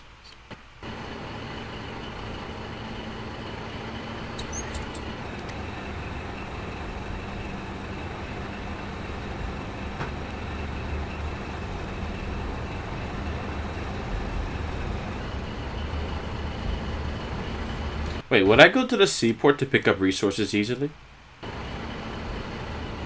Say that one more time? I said, would I go to the seaport to pick up resources easily? You, sometimes, usually, you don't see resources in there a lot. So a good chunk you'll see B-mats, unless you're on a front, then they're usually just being sent out to the front. If you're in a backline, it's kind of rare to see B-mats in there. You'll see some in there sometimes, but not very often. Yeah, because I need access to some of that right now.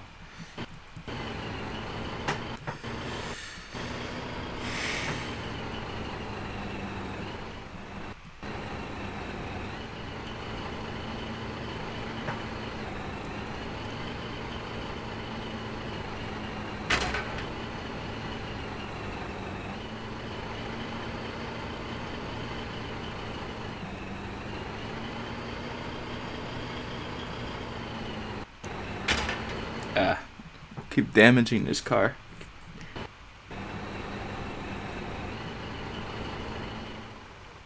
Alright, so the inventory is what the seaport has available, correct? Yes, usually in that little center area. Okay. And then if you want to see vehicle-wise, there'll be that little vehicle icon up there. That's usually separate from everything else.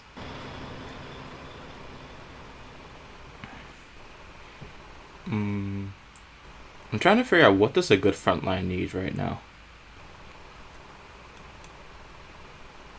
Let's see, where are you at? You're in Terminal. Alright, let's see, what frontline are you thinking of heading to? Honestly, I think at the press. Honestly, I think I'm probably going to go to the front line that's closest because it seems like it's falling apart. Yeah, gotcha. It seems like it's falling apart pretty fast. Hey, stop everything. See. This is artillery. I don't know if they have artillery down there.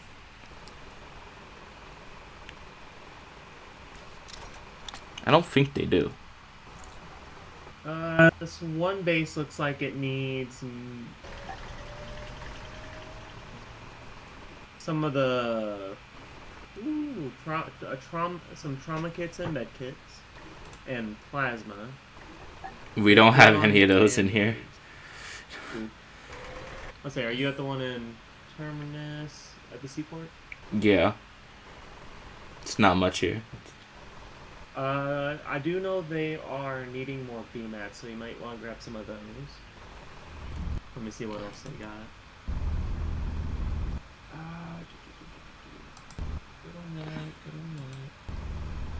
Okay, I guess I'm gonna take. No, they're good there.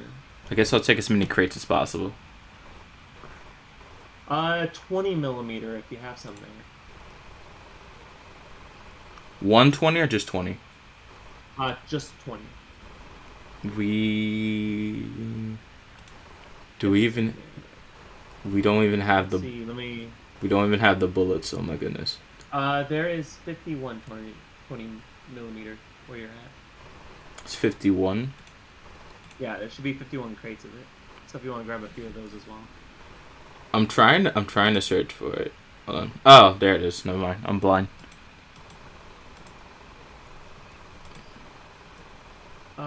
Is there radios in that seaport? Where would I find those? Oh, yes, there are. That'd be in the race section. Grab a few of those. They're almost out at the front there. Which front is this again?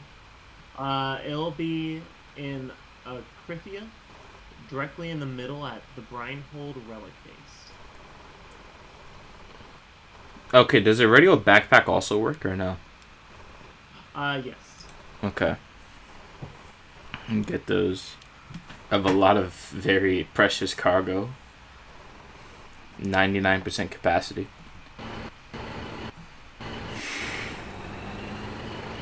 Okay, so from where... If I pull up N, this will be better.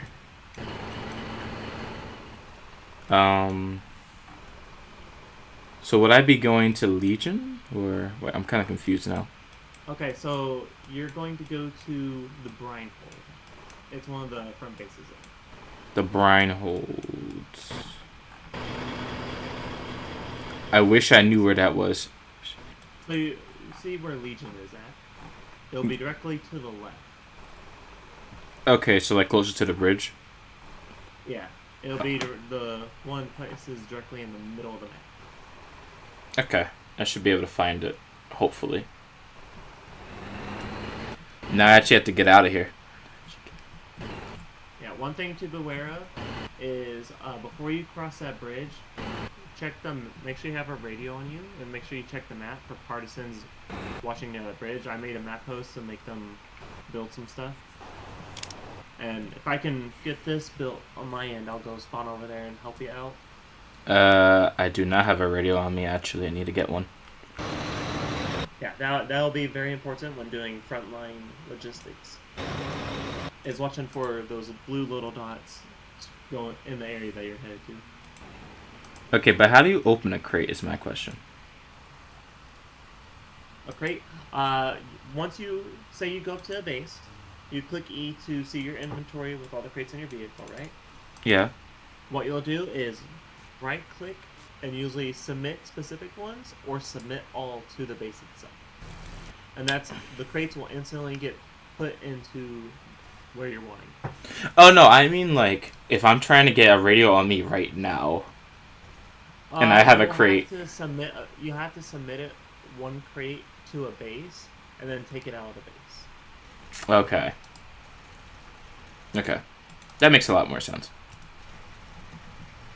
Okay, let me put that back now. My fuel is dropping like crazy, holy. Alright. Back on the road.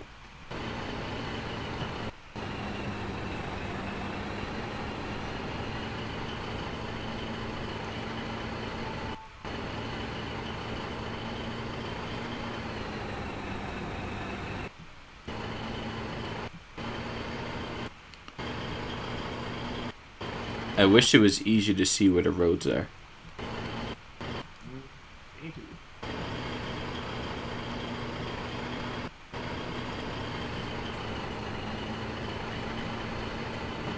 How long does it usually take for areas like this to fall when there are usually battles for it?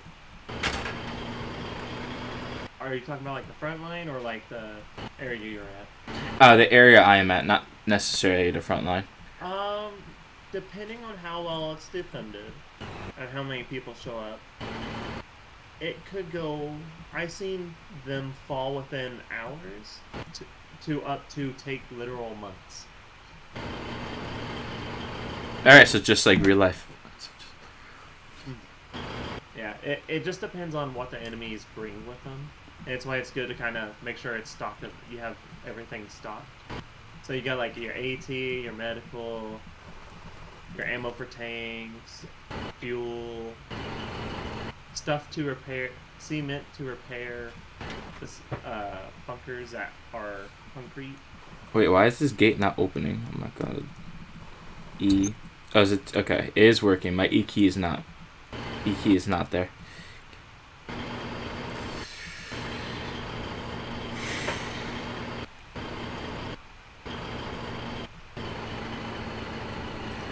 Okay, so I'm on this road. Make it quite hectic, so I'm not gonna easily be able to see what's in front of me.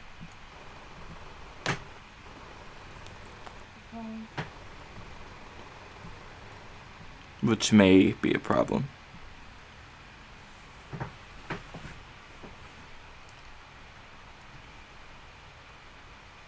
I'm surprised how well this game runs.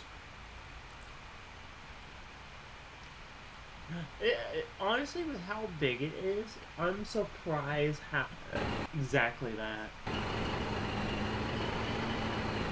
Because with how many people are playing, how much entities are in the map, I expect it to be like a little bit laggy, but I don't lag that often in this game, surprisingly.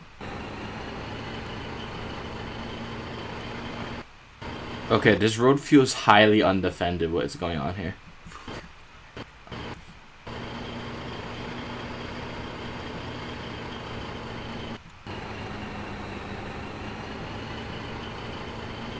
Let's see, are you going near the... Oh, I see where you're at.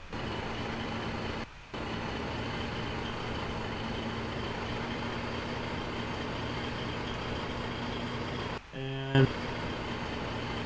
I don't see anyone.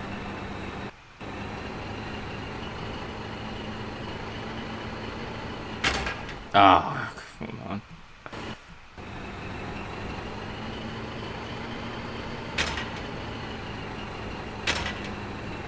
Oh, this looks like it's highly defended. I think I'm in the wrong place though. Open up your map and tell me where kind of your location. I'm trying to figure out where this... Oh, it's up here probably. I went down the wrong road. I think I went down the wrong road. I'm looking for a relic base though. I think I have to go up the road. Find what shot you on.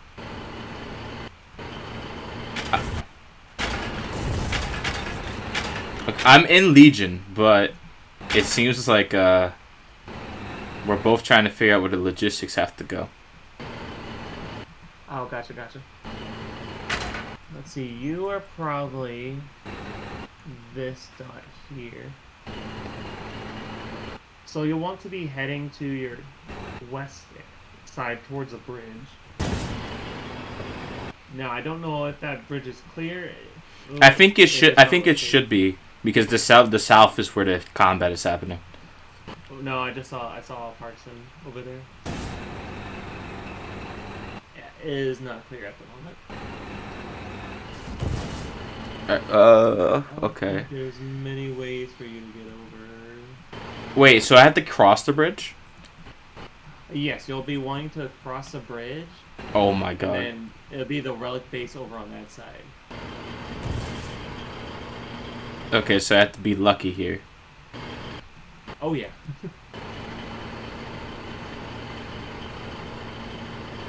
Does turning side to side do anything? Oh no! It's a guy there. It's a guy there. I have to run him over. Yeah, just Wait, it doesn't do anything. Oh my god. It doesn't do anything. I'm stuck. I'm down. I'm down. Dang it. Uh-oh. I have to... Do I have to jump? Dude. Okay, I might have to spawn open for you. It's down. Help you out with that. Alright. A thing to do from there is spawn back in, walk over there, and then you should be able to pick up the stuff and run into safety or try and kill the wardens to take back the stuff. Ah, I already got shot. I'm wounded. I'm already down. Okay. The supply has been taken, I think. Yeah, the bridge isn't safe, so there's one guy camping it.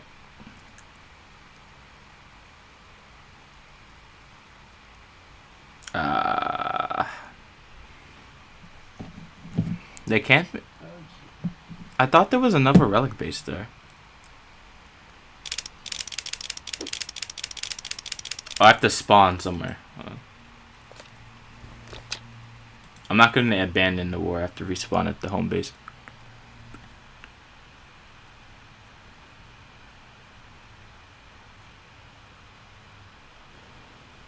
Okay, so that's catastrophic. That's not supposed to happen. That was a lot of resources that just got wasted.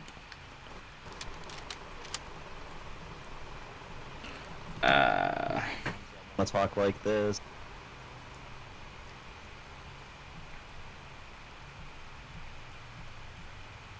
Okay, but now...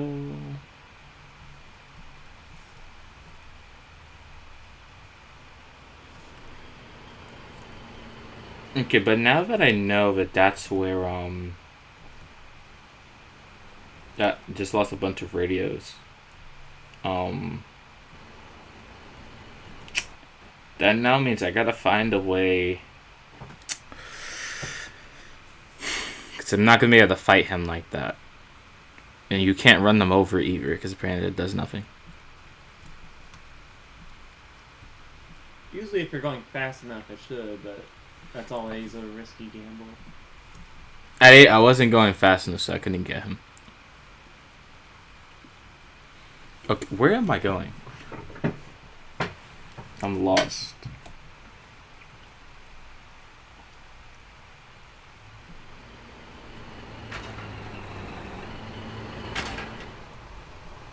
Alright, it looks like I'm gonna be looking... Looks like I gotta, looks like I have to go to a different front line. My E key is busted again. Okay.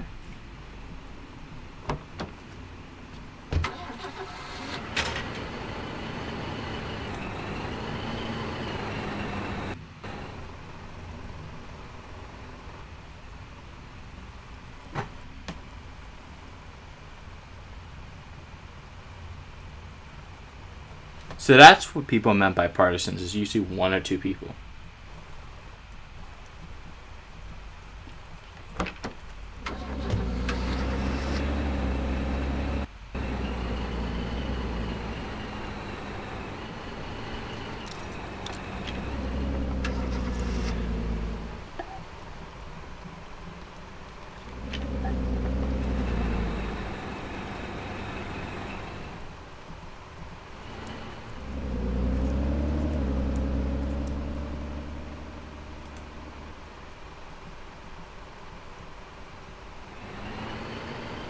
Oh, it's a liquid container. That's not a fueling station.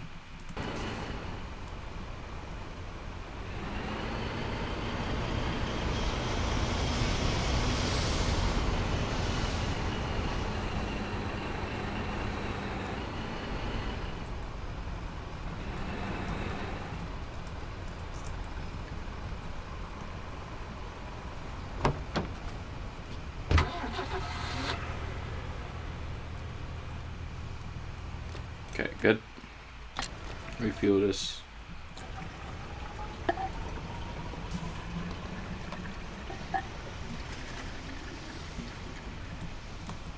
Okay, it's refueled now.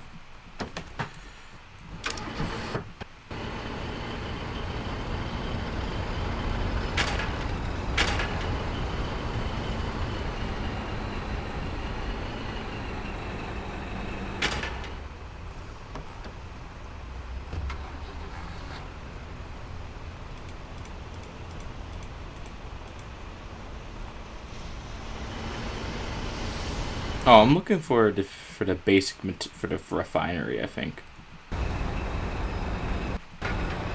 That's one thing to know. Some hexes do not have refineries. Is the refinery not buildable?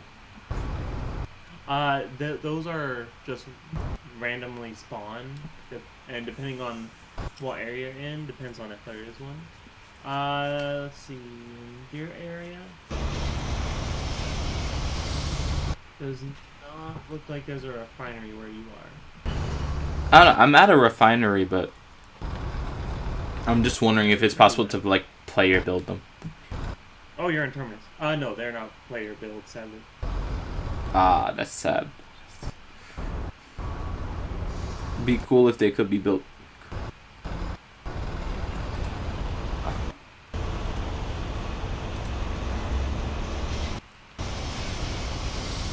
Oh wait, how do you retrieve stuff as a crate?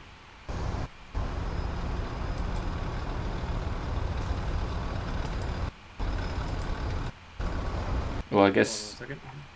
I guess turn them into a crate.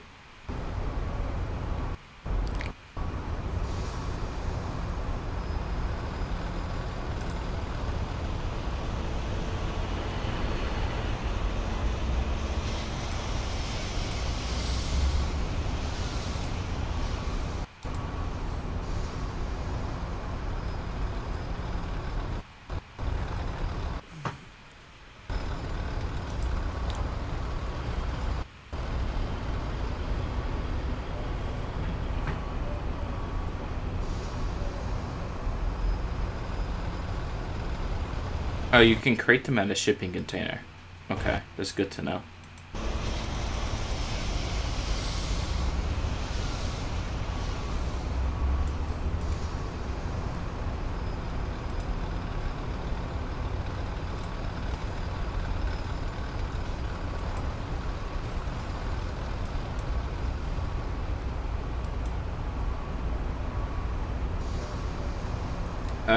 If someone can arrive me, yeah, that'll be good.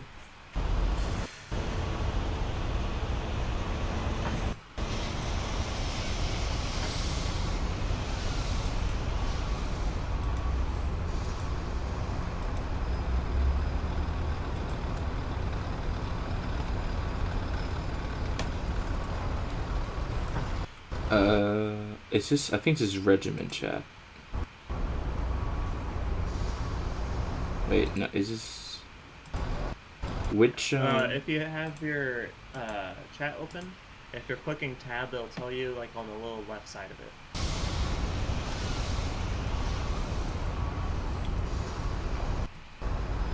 I'm trying to figure out which one it is.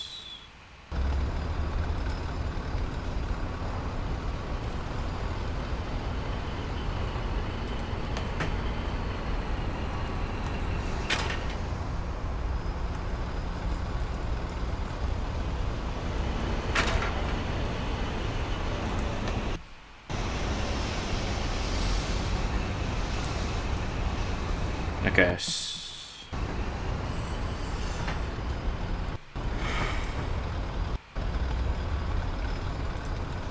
Now, can the people at the front, are they able to take raw basic materials not in the crate, or do they need a crate version? They could do. Are you talking about like putting in a base or just having it on? Yeah, like having it in the base. Yes, you can take both either or versions of that and put it into a base. Okay, so I'll go to the other front line because the other one I went to, there's a guy watching it, so I can't really do too much. Because I don't have, well, I should probably get a better weapon. That's probably what I should do.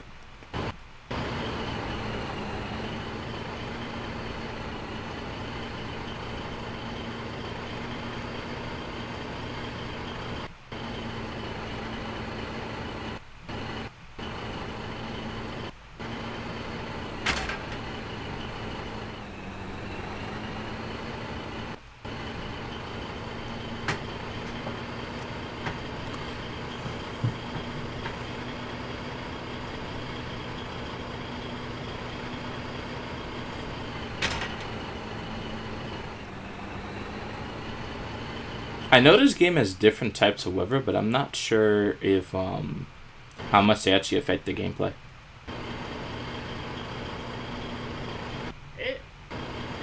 There's a lot of stuff. A lot. Oh yeah. For now, there's only tier 1, 2, and 3 storms, but it can range up to like 4 or 5 if I'm not mistaken.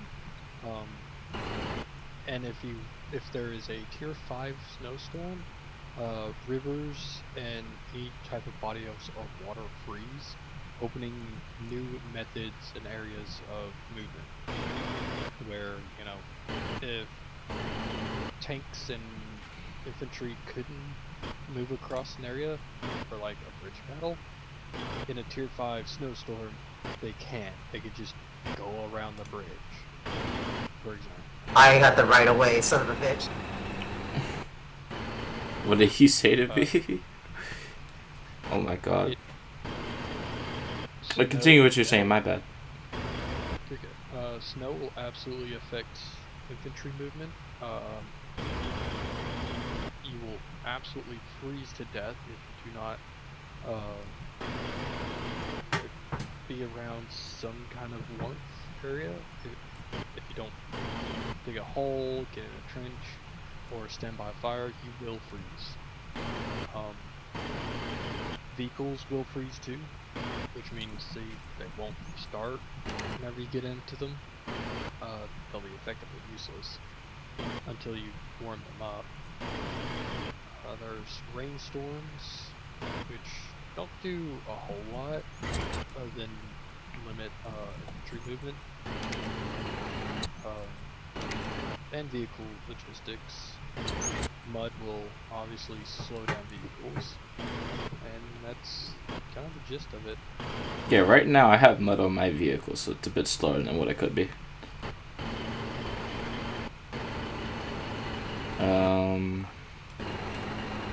It's gonna be a long way to get to the front line from here. Now, aside from what everyone else will tell you, you do not have to take crates and materials all the way from a back hex all the way to a front line. You can absolutely drop them off at a midline point and let someone else do it. That's what a lot of this player base fails to realize is they don't have to make the entire trip themselves. But they want to, and they do. I think the thing is actually finding that midpoint. Alright, so let's look for example. Let's just kinda practice here. You're where? I'm entering what's this region? I've entered Shackle Chasm. I just entered it. Okay. Hoping for no partisans, but I just entered it. Say you're pulling supplies from English and taking them to the front line, right? You can absolutely just drive from Saltbrook Channel, from the seaport there, which has a good amount of logistics. You just drive up to Skirvyshire and just call it good there. Hold on, where is this location? Skirvyshire is in Alex Bite. Look at Mercy's Whale and then look northwest. I'm trying to look for it. Is it in like a specific? Oh wait, hold on. Is it in like a specific region of this this hex? Like which hex is it in? It's in Alids. You can do the search bar at the top right. Oh, Alids Bite. Yeah, you can search for Skirvyshire. Oh, that's a long way from me, but I can get there. I'm closer to the... My bad. I'm sorry. You will soon learn that a long way is more than a hex away. A long way is deemed as like 2-3 hexes away. Oh, really? Yes. I mean, look at the entire map. It's huge.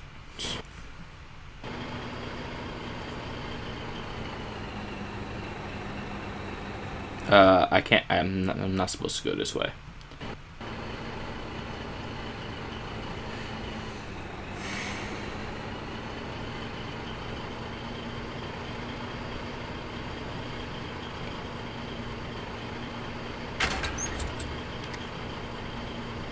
It is cool seeing all the defenses set up here. It is interesting, yeah. But I can't stay in these areas for too long because someone may be looking at it.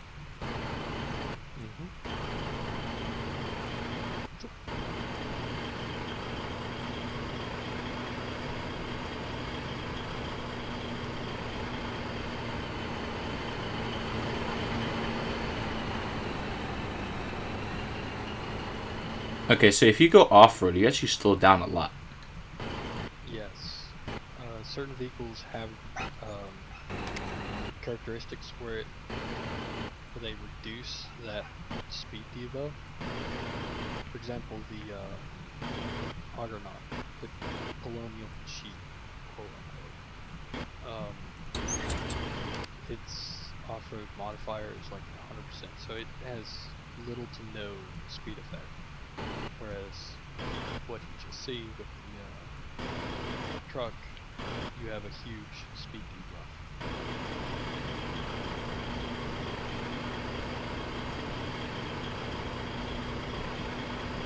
I remember there was a ship nearby the last time I checked this area. So I wonder if there's another one around here.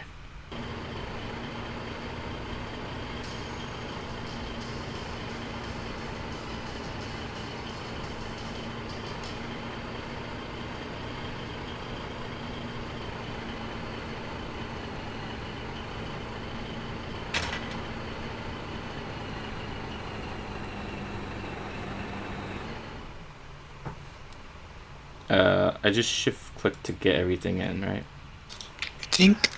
Oh. If you have, yep, there you go. Hold on. You guys need snipers? Yeah. Could, yeah. People lost those auto snipers, so now we're getting harassed.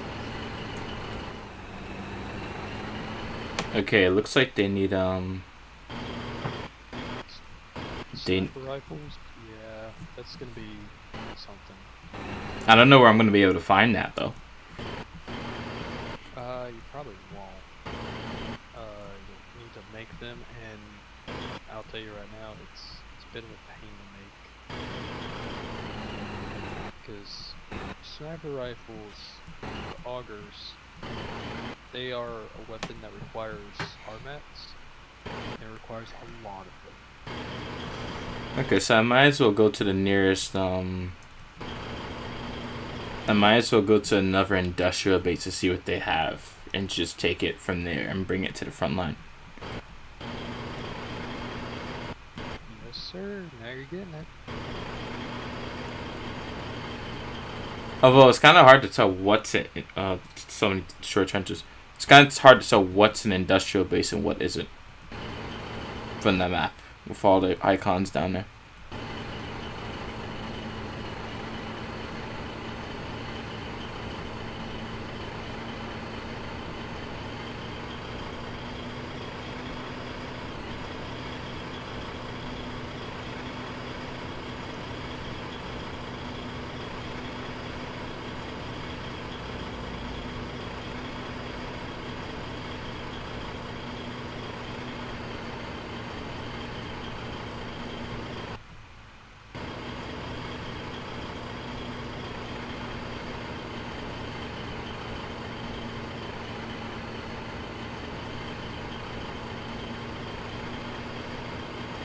Oh, and another thing, if you don't mind.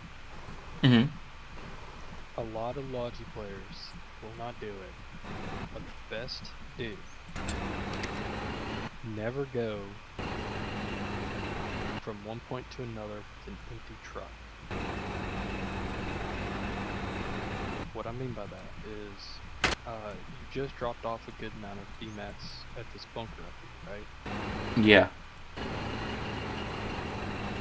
What No. I normally do is I find some kind of salvage or components, sulfur, whatever, right? Some kind of material. Either at a mine, in a field, or stored in a bunker, because people do that for some reason. I fill up the truck, and then I drive it back to wherever I was starting from. Like Mercy's Whale, for example. That way, one, you're not clogging up the front with a bunch of trucks. I'm sure you saw all of the trucks drove up. Mm-hmm. And two, to bring in resources back for us to use, which is also denying the enemy those resources. That's a good thing to do.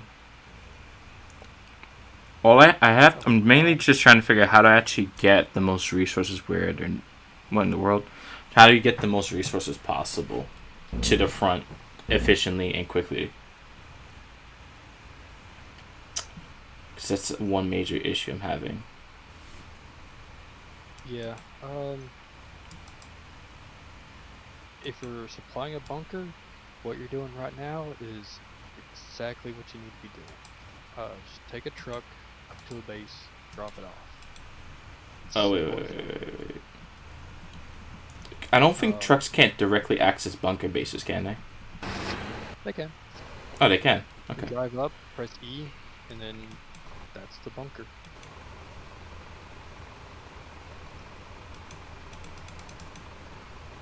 And you need to bring as many rifles as possible.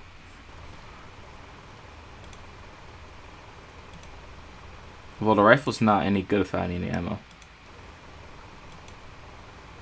Correct.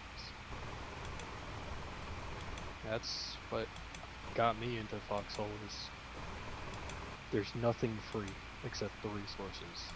Everything else you gotta just gather up and make yourself.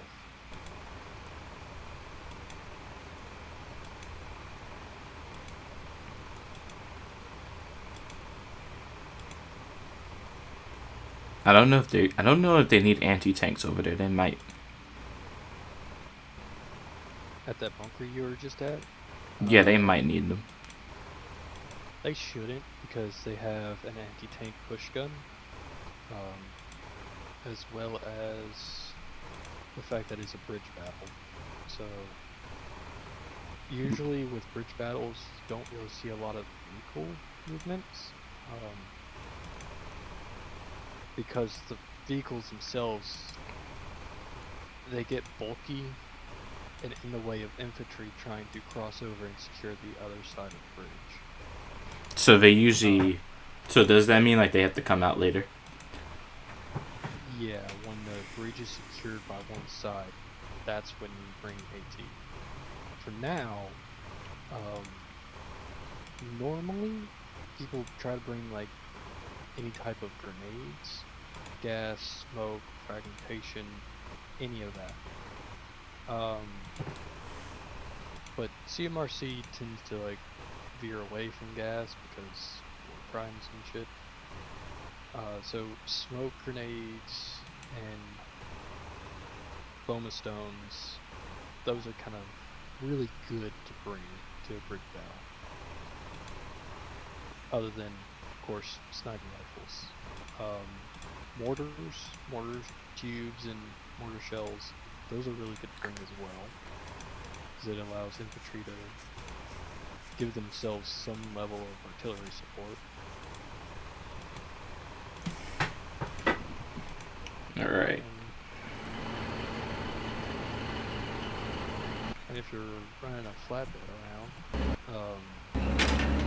bringing 120 and 150 shells, if there's a artillery operation going, is usually a very good thing. Oh, my bad, Savage. I had to crash my car.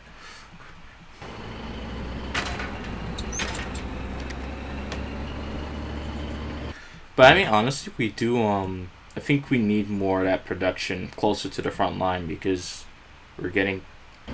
I don't know about the northern sector because I'm not in the snow area, but I do know it seems like the south is not holding. I just joined like a few hours ago and it's already like crumbling.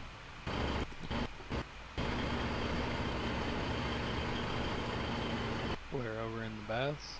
Or the Drumville? Like the region southwest of Terminus is crumbling pretty fast.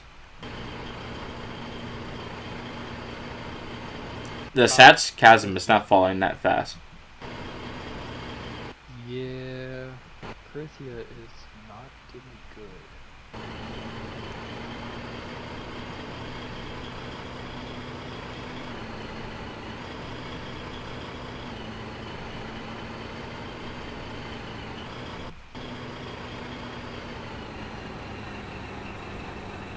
I'm off road. It's taking a while now. I mean, there are like factories along this road, but I don't know if I can actually use them.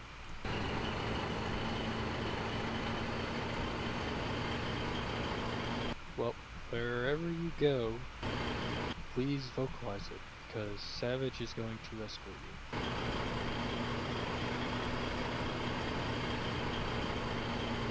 you. Fort is being attacked.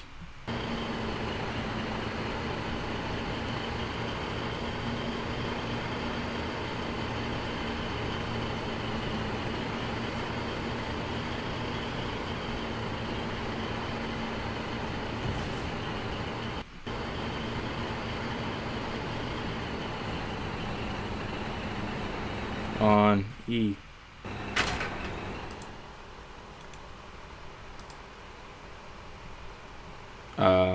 Exit.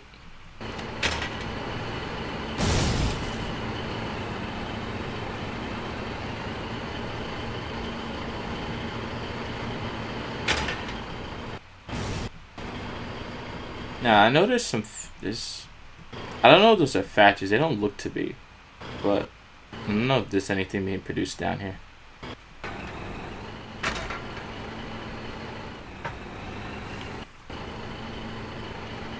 But yeah, it seems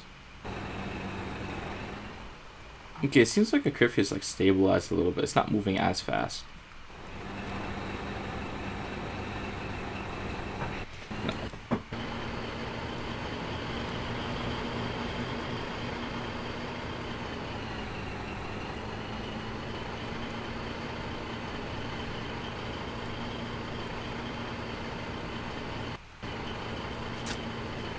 Uh-oh. Oh, no, he's cleaning the road out the mud. That's pretty good.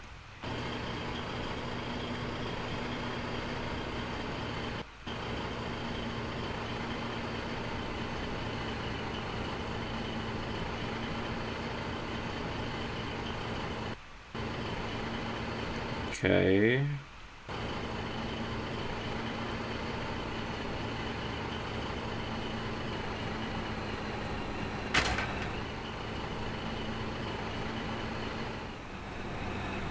Okay, is there anything in here?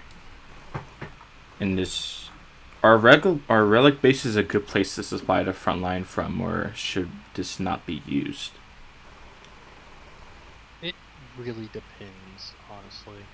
Because this is close enough to the front line, and it has a lot of stuff in it. Then yes.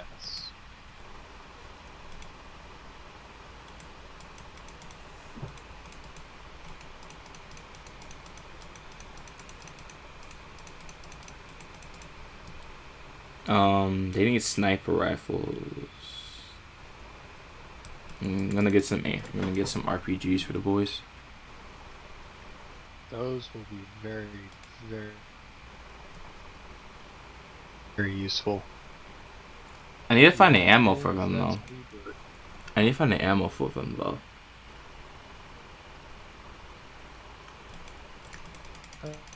You could probably find them at a factory. They'll be under heavy munitions, if I'm not mistaken. But they also require explosive materials on top of VMAX. But with that being said, I'm gonna hop off because I need to help my parents set up a computer. So I will catch y'all later. Hope you enjoy it, and welcome to CMRC. Alright, thank you.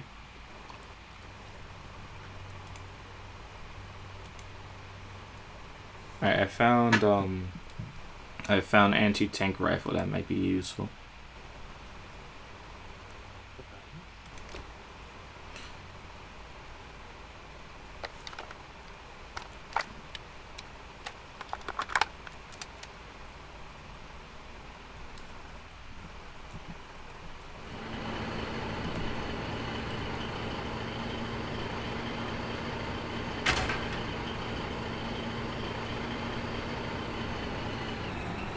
Okay, the handling moving backwards on this thing is amazing.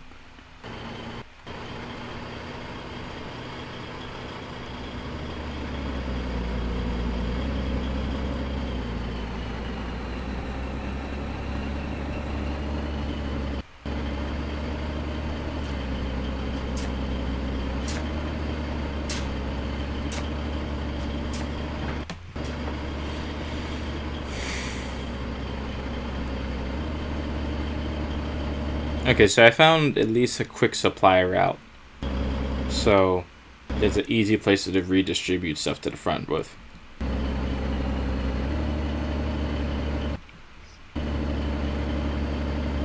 That's always a good thing to have.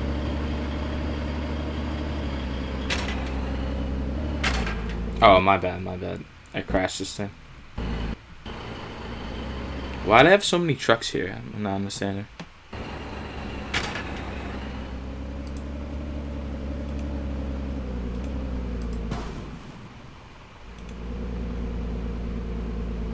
Oh wait, I have stuff in my own inventory, right? Hold on. Let me see. Forget out. I should have stuff in my own inventory. Yeah, so let me add some of this to the bunker.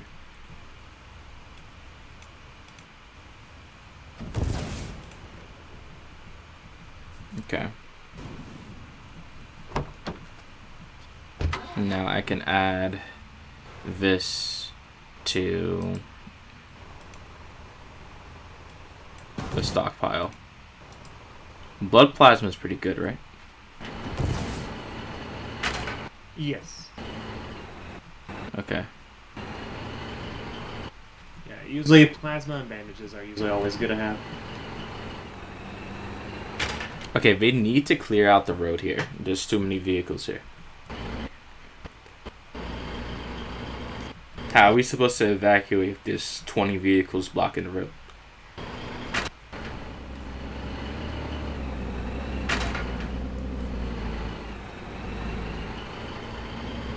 At least the driving in this game is pretty simple. The aiming is a lot harder.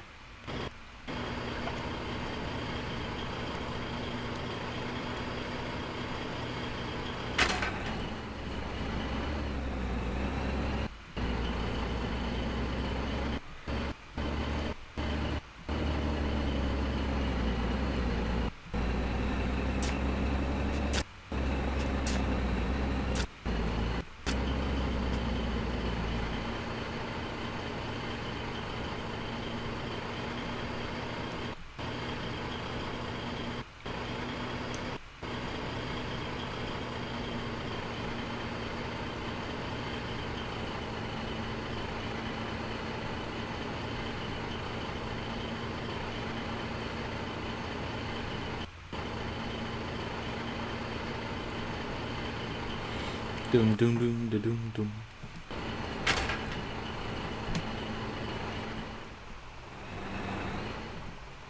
Okay.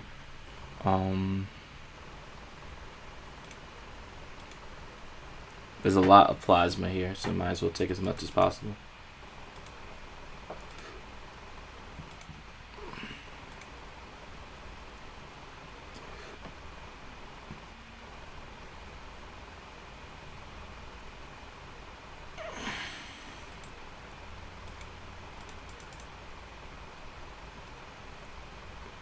Why does it take so long to pack up vessels of supplies?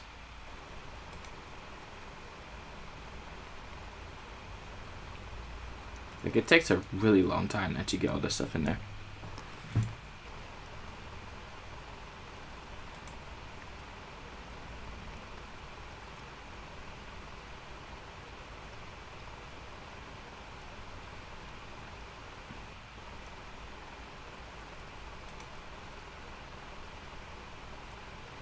Is why we have crates instead. Oh, okay. Well, I need to find some crates of this because it takes too long. Is there something? Am I in the way?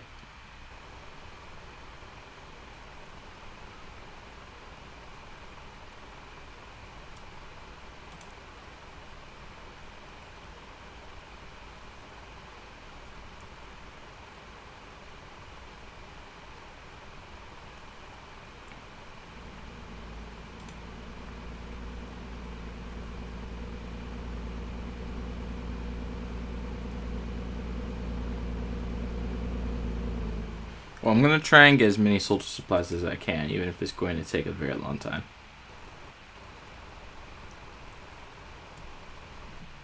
Alright, good news, I got this. We now have a public gunboat, or QRF gunboat, right That's- next to Mercy Wells at the bridge there. That's good. Yeah, and it's one that we just stole from the wardens. I don't know. They're still holding savages. We kind of need to get them away from that.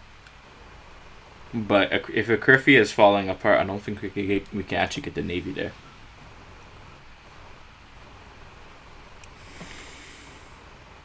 Oh no, it's a QRF for alloys.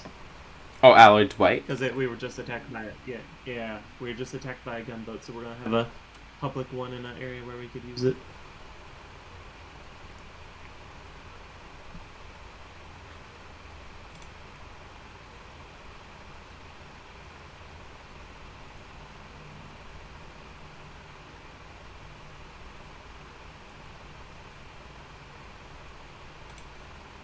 These soldier supplies actually don't take up that much space.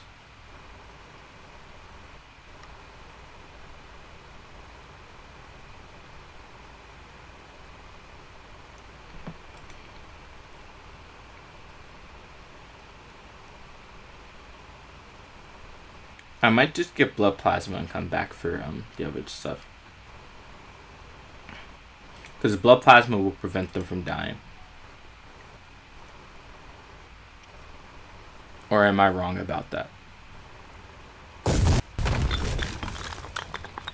Okay, wait, hold on. Say that one more time. I was concentrating on something. I'm saying, does the blood plasma prevent troops from dying? Is what I'm saying. Yes, it will pretty much, if they're down, it will revive them and get them back up. Okay, so getting as much of that to the front line may be useful.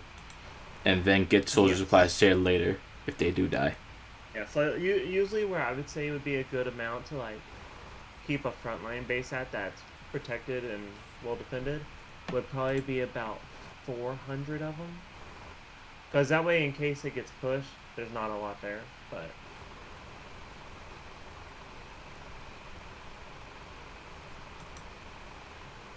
I just saw the chat message in the bottom right. They need oh, I think the stream can also see it, even though it's minimized, but they need supplies and they need ammo desperately.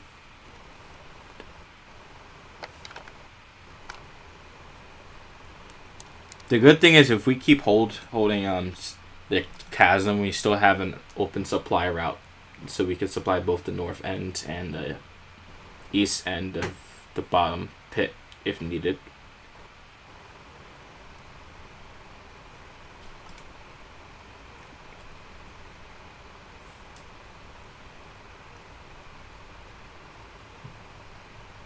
The challenge is going to be actually getting ammo down there.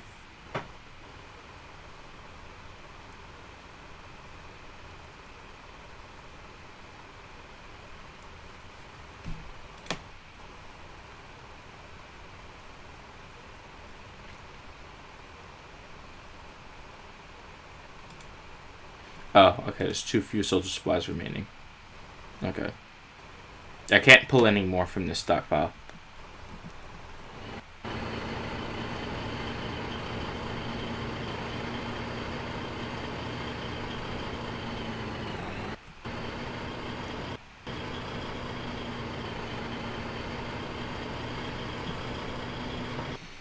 Now, how do you know if they're firing artillery at you?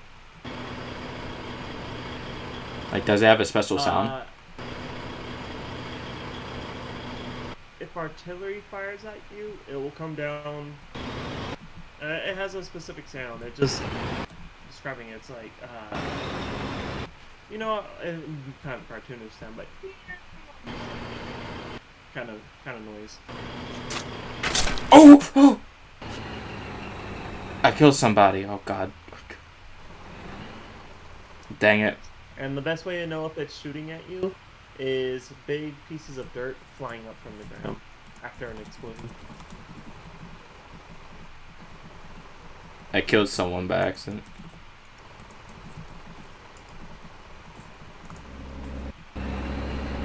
I didn't mean to kill him. but I ran him over by accident.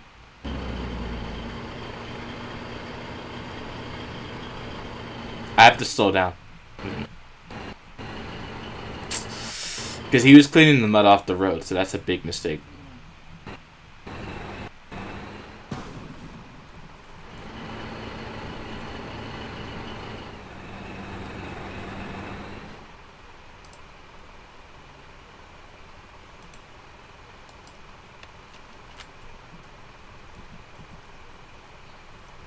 Hopefully that helps you. Oh. God. We got artillery garrison tier 3 now at the artillery base. This artillery base? Yeah, our factory is. I have it up on a hill, and once we get 150s teched, I'll have that placed with a bunch of ammo. That way, if we ever get pushed by people, we can easily defend.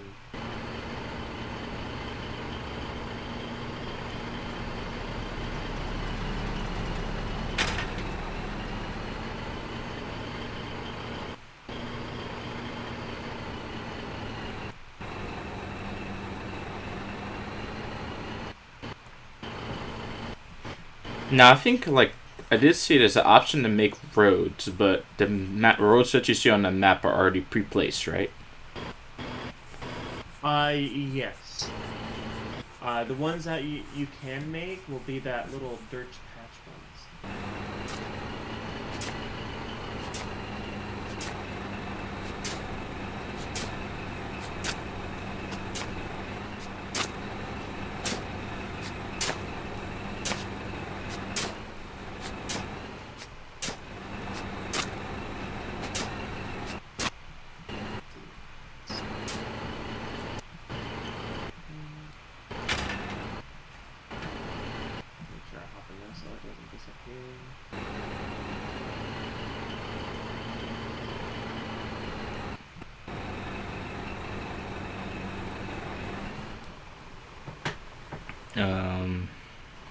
Okay, wait. These guys may need a lot of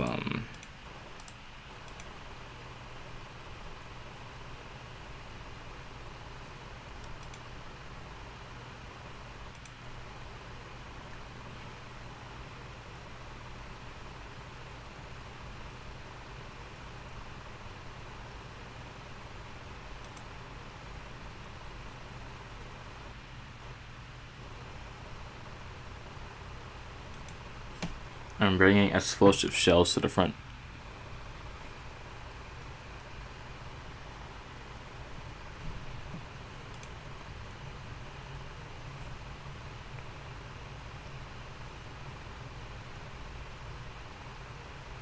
Now, does it tell you which weapons use each round or no? Yes, it should tell you if you like hover over the weapons.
I want everything.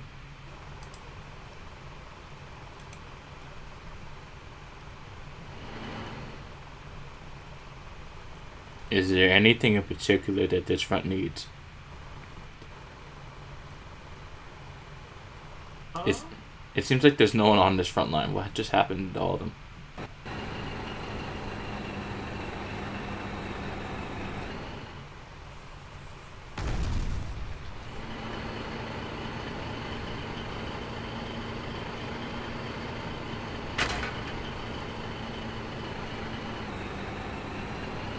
It's very interesting how whenever there's a major battle just right outside of it, it seems like there's just a lot of supply vehicles there.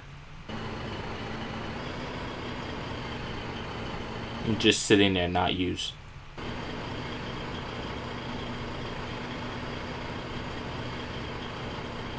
Oh, yeah. It's bad sometimes. I've been to a hex where it was literally like 30 plus vehicles. I'm like, why are these all here? Wasn't getting used or nothing. They were just.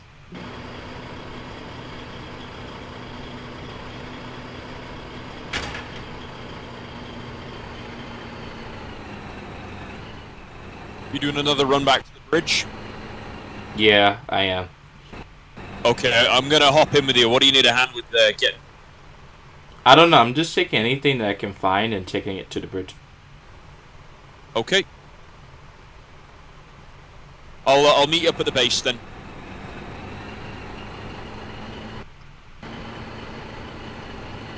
I think anti-tank rounds are good, but I don't know if they work against players.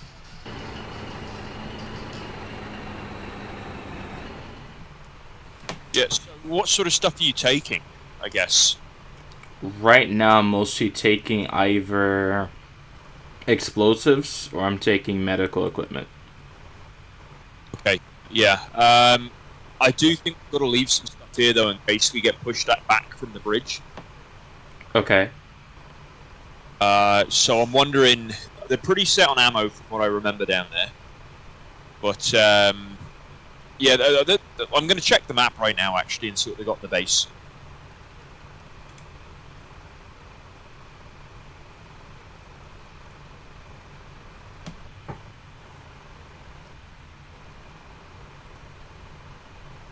They're actually set pretty well. Yeah. Okay, that's good. Okay, I'm going to hop in with you, and then we'll head back there and see if there's anything specifically they need running. Okay. You should be able to... Oh, wait, hold on. I have to unlock. Have you, can you unlock the truck, mate? It's unlocked. It's unlocked. Sweet. Cheers, man.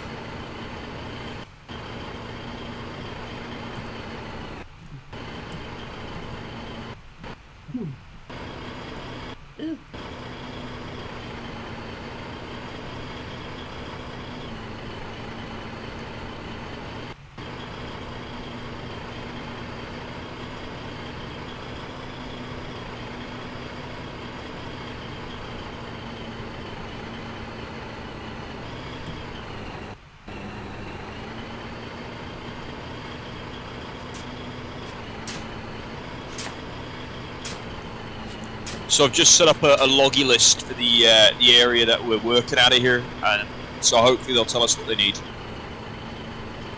Okay, that sounds good.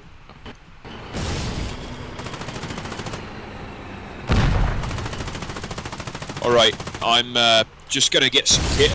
We can wait out on that loggy list.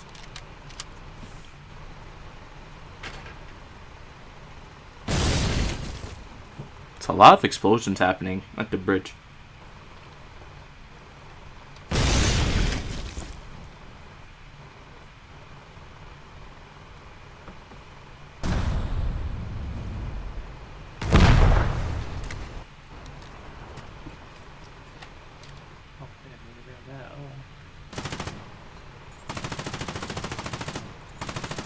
Wait, Savage, are you asking me if I'm on Twitch or no?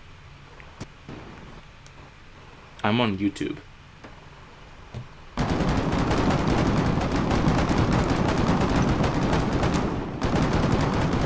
Okay, wait out here. I'm going to go chat to the guys up the line and see what they need.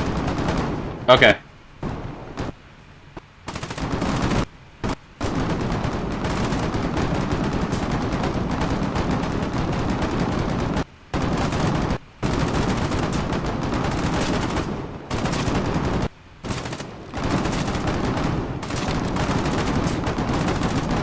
Yeah, I live stream on YouTube.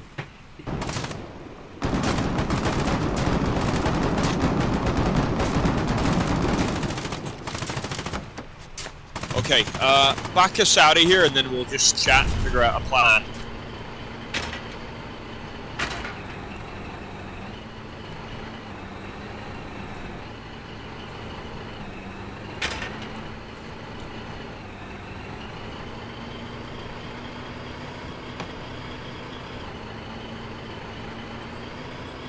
Okay, pull off when you're good to go, and then we'll just figure out where we're headed to.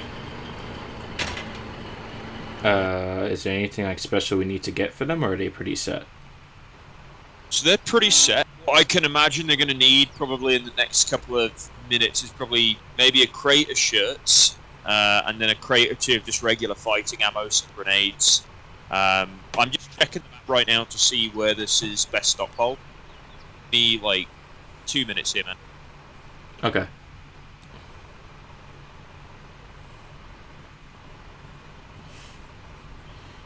YouTube address is just what my username is.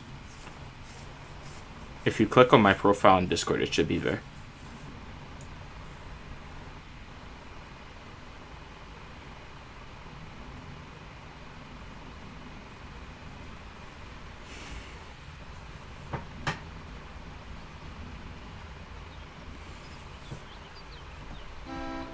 Yeah, it seems like we're losing Akrifia pretty fast.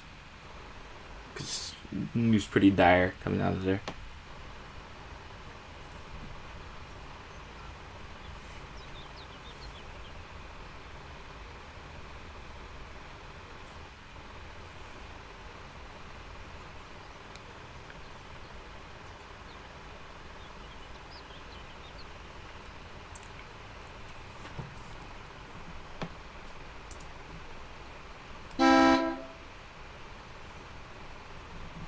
Yeah, so I think our best bet is to head to the rear lines. It should be pretty quick because we've got a truck.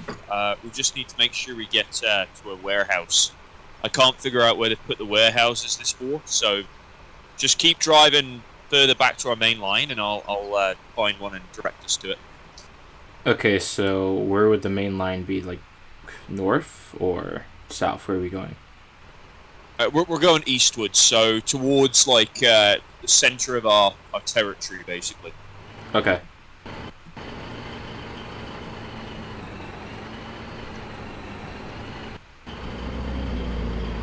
Mercy's Whale is a factory. Where's that in relation to our location?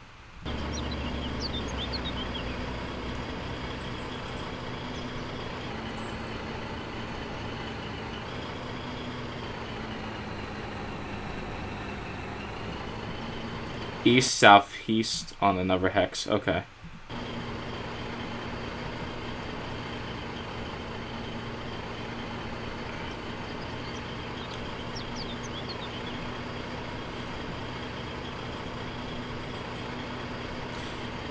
Although we could also go to the seaport too. That might be a good place to find everything that we would need for crates and stuff. You can grab this as well, Poppy.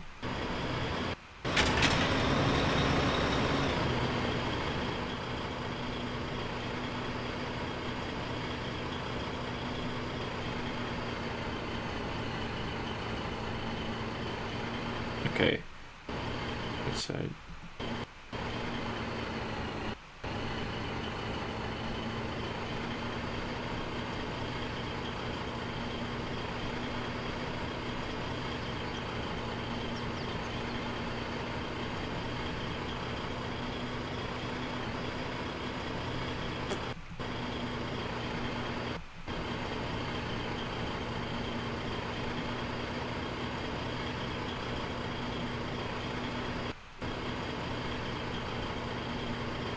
Okay, I think we're gonna be entering Allenbite soon.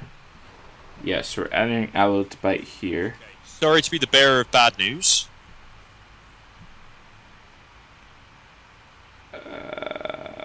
Wait, hold on.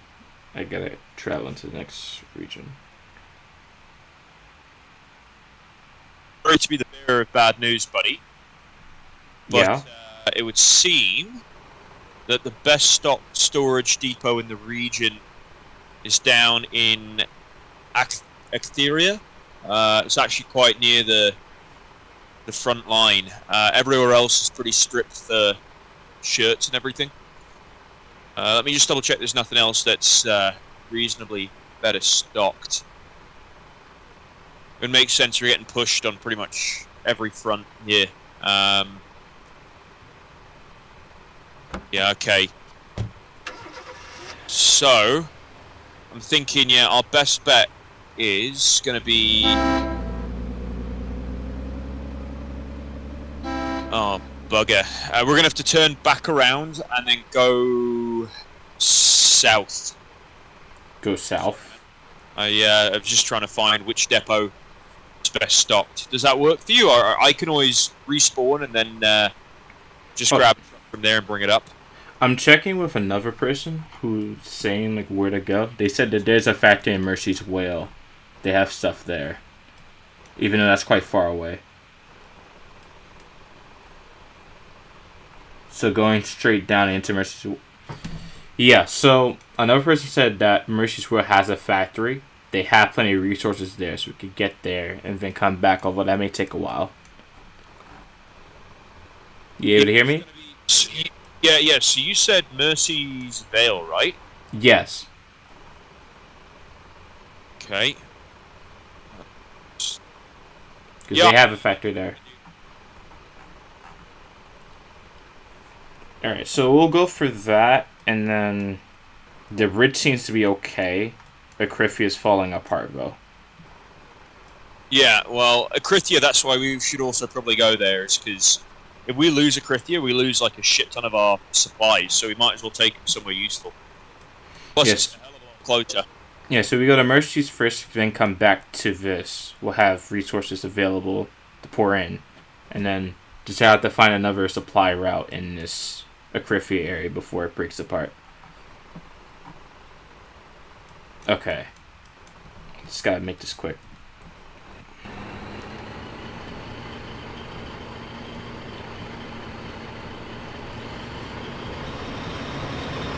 Savage, are you still up ahead, by the way? Okay.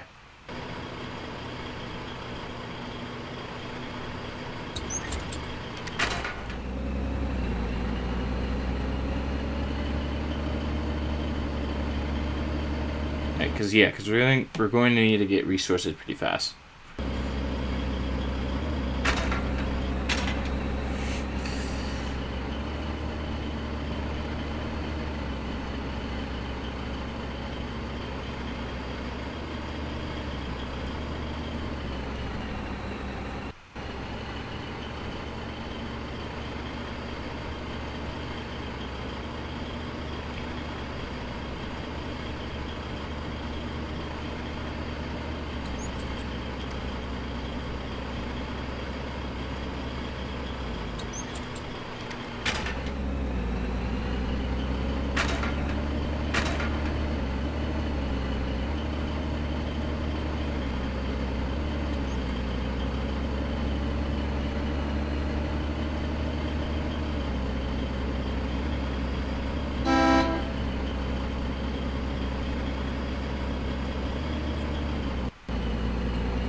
Oh my god, that's actually so slow.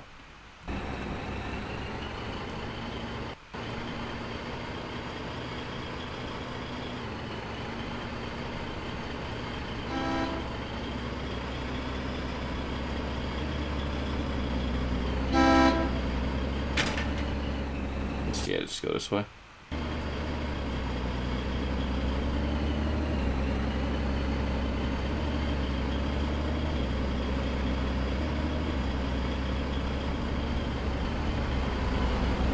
I'm kind of stuck with no coal. My bad, game. and like I can't exit out either. I got catched so. Good luck, brother. Oh. Thank you.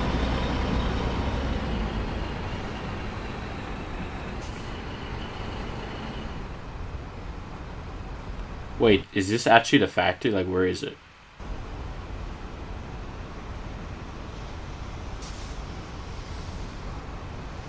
Right, what's the plan here then, boys?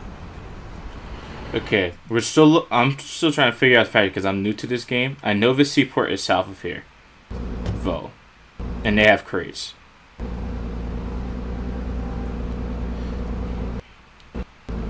So I just need to find out where this factory is so we can get the stuff that they need. Because they need bullets, right? Yeah. And So I'm just gonna go and check back on the bunker base. Shrapnel mortars is something they've just asked. okay. They need hold on. Savage, they need we need mortars, 30 MMs, bullets. I think. What else do we need? So shrapnel mortars is something at the very least, and give me one more second, just have a look. Okay.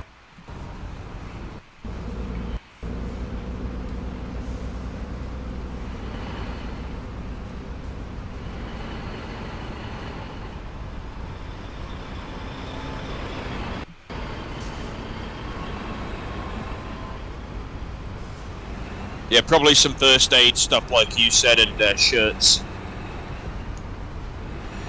Okay, that makes sense. Where is this Where's this factory? I'm trying to look for it. So we're actually turning away, so you need to reverse. Reverse to your right. If you find the garage, it should be right next to it. Keep reversing, and follow the road dead ahead of us. This way, right? Yeah, that way. Yeah, the seaport's just up here.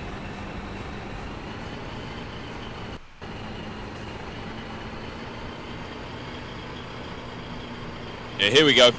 Here it is.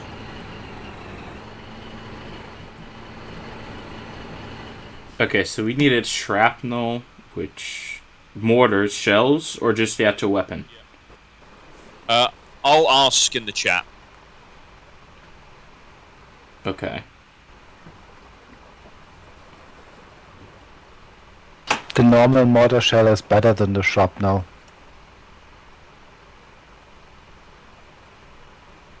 I don't know, I'm still trying to figure out what's good and what's not.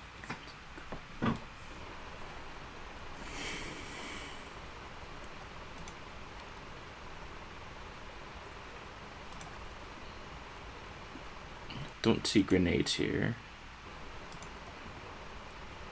There's only one trauma kit here. I don't know why. Yeah, I'd leave the trauma kit. I mean, it's probably bandages and shirts, man. This area doesn't have any of those. It doesn't have bandages or shirts. Gotta find a place to get them. I can give you guys some shirts and bandages. That will be very helpful. Yeah, we're just holding a bridge right now. We're getting pushed pretty hard. Okay. Let me do the driver's seat. Oh, hold on. How many shirts do you need? You know, I think maybe 2 or 3 boxes, and that's fine, man. Like, we just need enough to keep us topped up. That's only 30 shirts.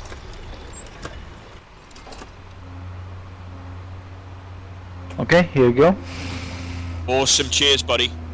You're welcome. Alright. Alright, so we're going to Acrifian now, right? Yeah, I think we need to get in there and start pulling what we can out before we collapse. Okay.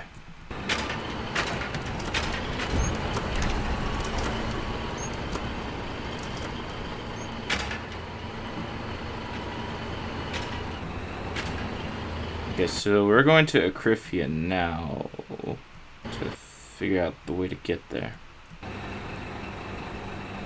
We'll stop by on the way to Acrithia and just drop the shirts off. At what location? Well, where we came from, the original place, Shackle Chasm. The bridge. Okay. Let me just try and get there.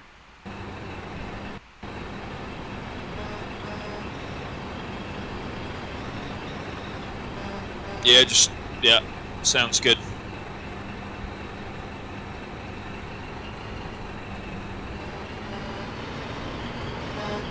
Yeah, and it looks like when we head to Acrithia, we're going to get hit with partisans, probably. How much room is in the R1? I haven't checked. I could check when we stop.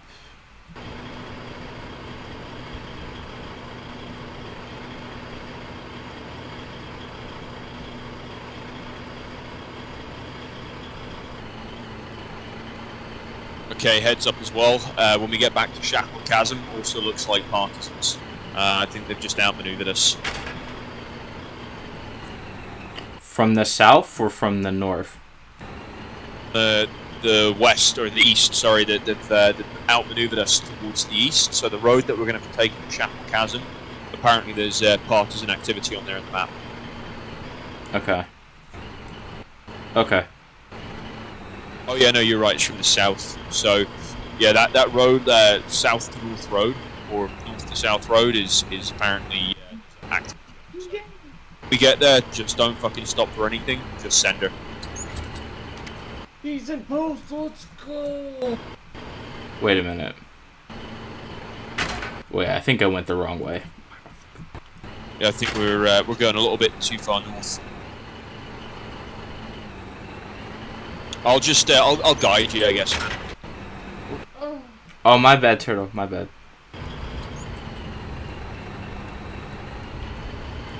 Yes, it's gonna be right here. Maintenance supplies has been delivered there. And then another right here. We leave Mercy's Will because we got the supplies that we needed. And then just keep following this road along.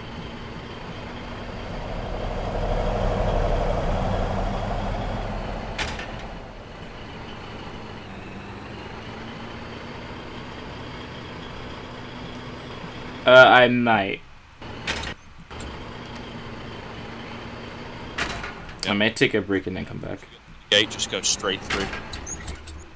Straight. So I know there's a turn off here, but just keep powering on through. Just keep going straight. Alright, I'm making a lot of mistakes on turning. Give me a second. No. Left. Sorry, like I said, keep going straight through. Wait. Oh, this way. Okay. Yeah, just left. Yeah, that's it. Yeah, it's the road kind of splits off there.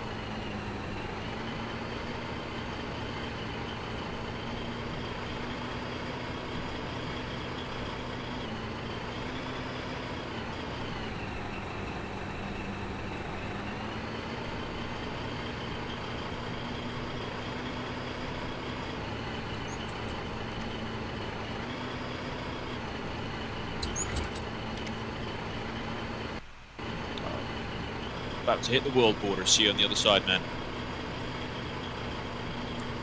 Alright, I see it's upcoming.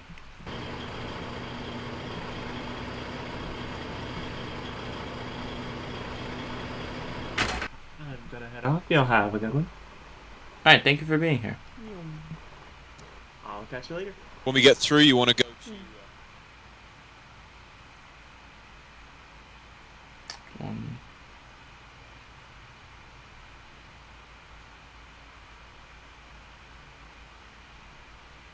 Then the first left that we have the option to take it. I'm still loading in. Okay, I'm here now. Can you re-say what you just said? Yeah, so it's going to be first left. So there's going to be a T-junction up ahead in a couple of seconds. So you want to take a left there. Okay.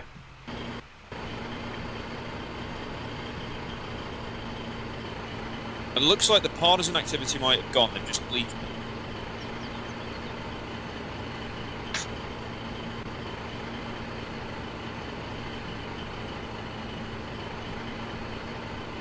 Yes, so left here, yep, good.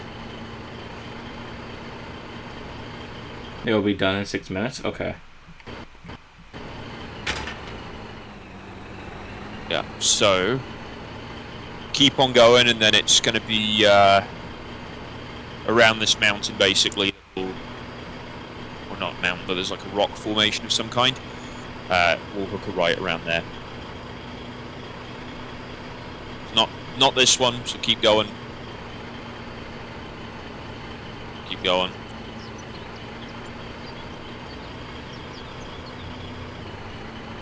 Yeah, just keep going. Don't worry about this. Yeah, okay, well, that's close. Yeah. You should probably recognise it by now, anyways. Cool. But keep an eye out because there might be partisans here still. They deleted the map post, but I don't know. It's just a good thing if no one voted the map post up. So. Yeah, I did get killed by one of them earlier, so it's a bit difficult to So they're around here, anyways. TMRC. Yo, what's up?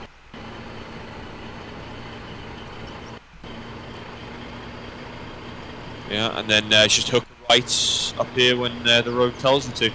And we've got shirts at least to the base, so we can hold on for a bit longer, and then we'll go to Akrithia and we'll pick out what we can.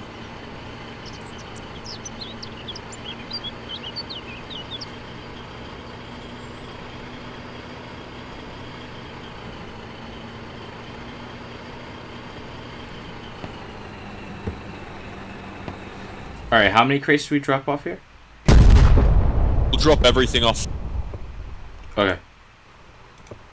Alright, everything's dropped. So it begins. Okay, now we're going to Akrithia. Yeah. Oh, okay. Here. Okay, yeah, we'll go hit Akrithia I next. can remove the barbed wire from those sandbags. Okay, wait a minute. Okay, there we go.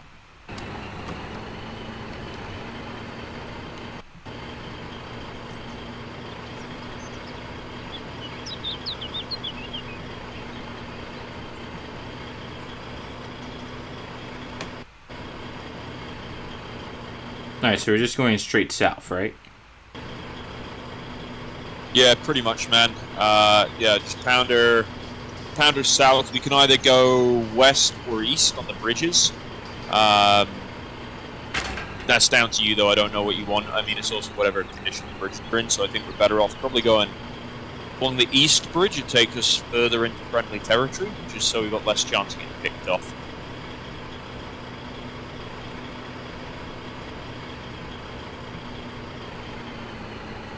Oh wait, no.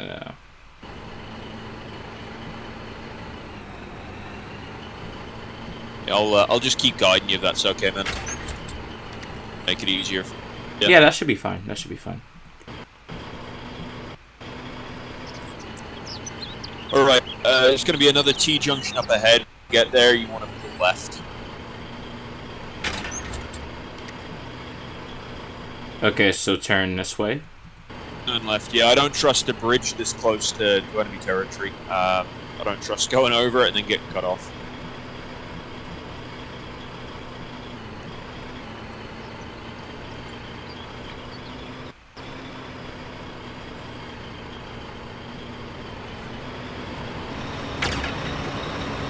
Yeah, so then when we get into the town here, there's going to be a road to your right. Don't take it. You're going to take the second one to your right. So first one, don't take it. Yeah, and then second, yeah, as well.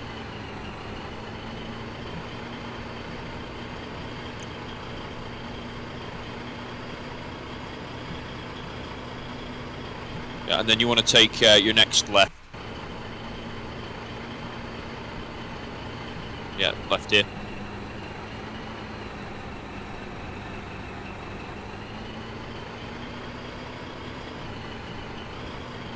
Uh-oh, wait.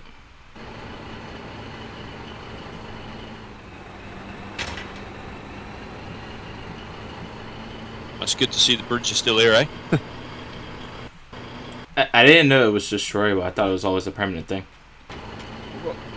Yeah, no, it's all destroyable. It's pretty cool. And then you're going to take another right coming up here. Yep, stay on the right. Good man. Right, then we should hit the world border and we're going to really probably figure out what's going on down there. Doesn't look good though on the map.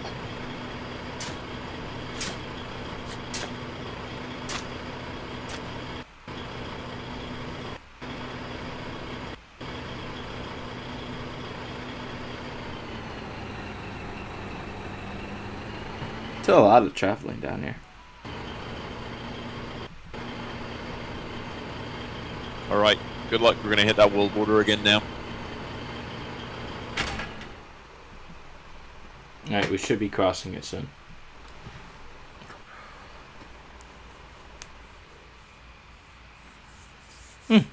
Pretty good.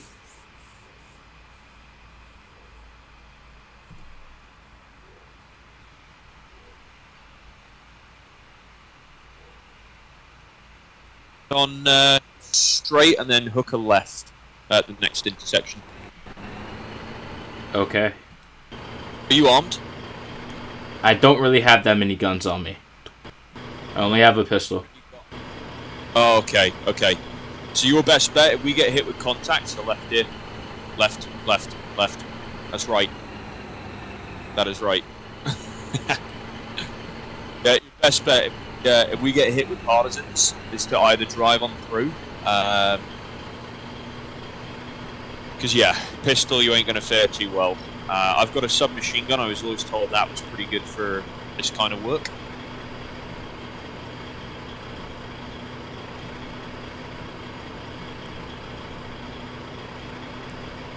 I think we're going to be in trouble when we get there, man. Things do not look like they're going well for us in this region. Well, I mean, I kind of saw it was falling apart. But I don't know how fast it's falling apart is the issue. All we can hope is that when we get in, we're going to get protected by the bunker base. So that is a good sign. Destroyed vehicle on the road.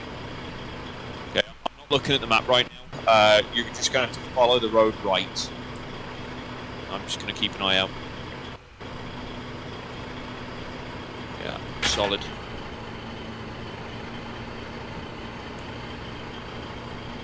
Okay, well at least we're protected, so something there. How's the truck on gas? You doing good? I have not checked it. I should probably check it. If you want, when we get there, you can hop out. I'll just have a quick look-aloo and make sure we're good on gas. Yep, cool. Going the correct way, and then it's going to be a left up here. Sweet. Yeah, so we're now in the vicinity of the stop. I'll tell you what. You hop out, and I'll just I'll double check the truck. Okay. Oh wait, hold on. Let me move out the way. Just gonna double check the truck for gas. Okay, we're actually pretty low. Just. Do you want to go have a look what's in there? I'll be back in a second. I'm gonna go find a fueling station. Okay. Okay, I will be back here in like 2-3 minutes. Wait, hold on. Am I supposed to look at like what's in the factory?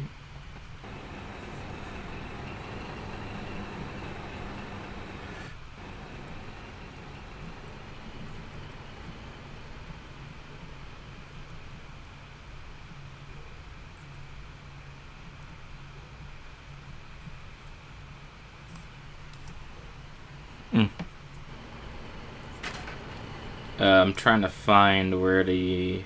I think it's the other side. Trying to find stuff for the factory. Difficult right now. It seems like there's a lot here.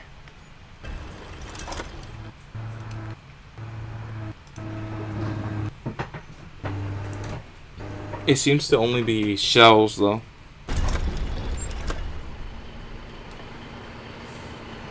Hey, StormCoder. What I'll have you do, man, is I'm going to hop out.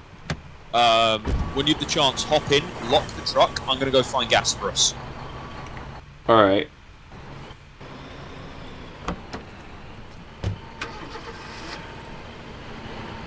Okay, yeah, so just hit L. You've locked it, yeah? Good stuff. I'm going to go find diesel somewhere. There's apparently no gas station in town.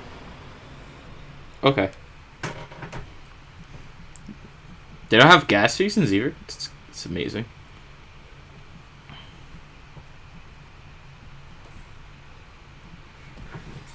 Let me just look at what's happening outside.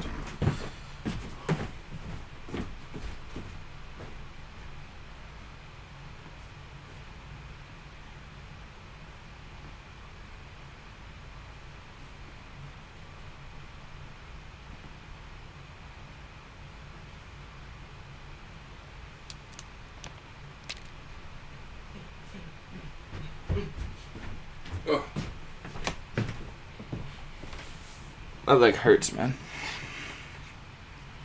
Each tab in the factory is for type items. Okay. Oh, my legs hurt. Goodness. I think I've been standing way too long.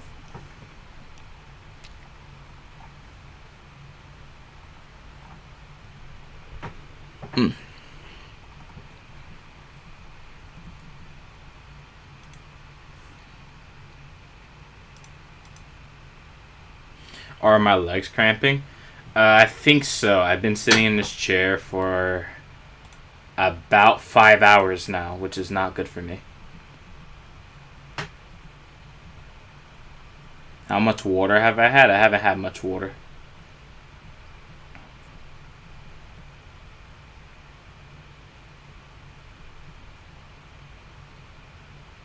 And then there's that. Hey, StormCoder, I got a rifle and some ammo for you as well, mate. Alright, thank you. Hey, whose fucking flatbeds are those? There's so many of them. No, not ours, man. We've literally just shown up to try and get supplies, man. God damn, bro. And they're all siphoned. People just dumping shit everywhere. We're pretty much out of gas. We're gonna have to go find some. Yeah. Yeah, I think I'm gonna do a fuel run, 1 or 2. How's things around here? We're from up near Shackles. What's it called? It's fuck. You know, there's a bridge up north. It's in Shackle Chasm. So we're up there. Yeah. Yeah, shit's getting pretty hairy there, but just wondering what's Yeah.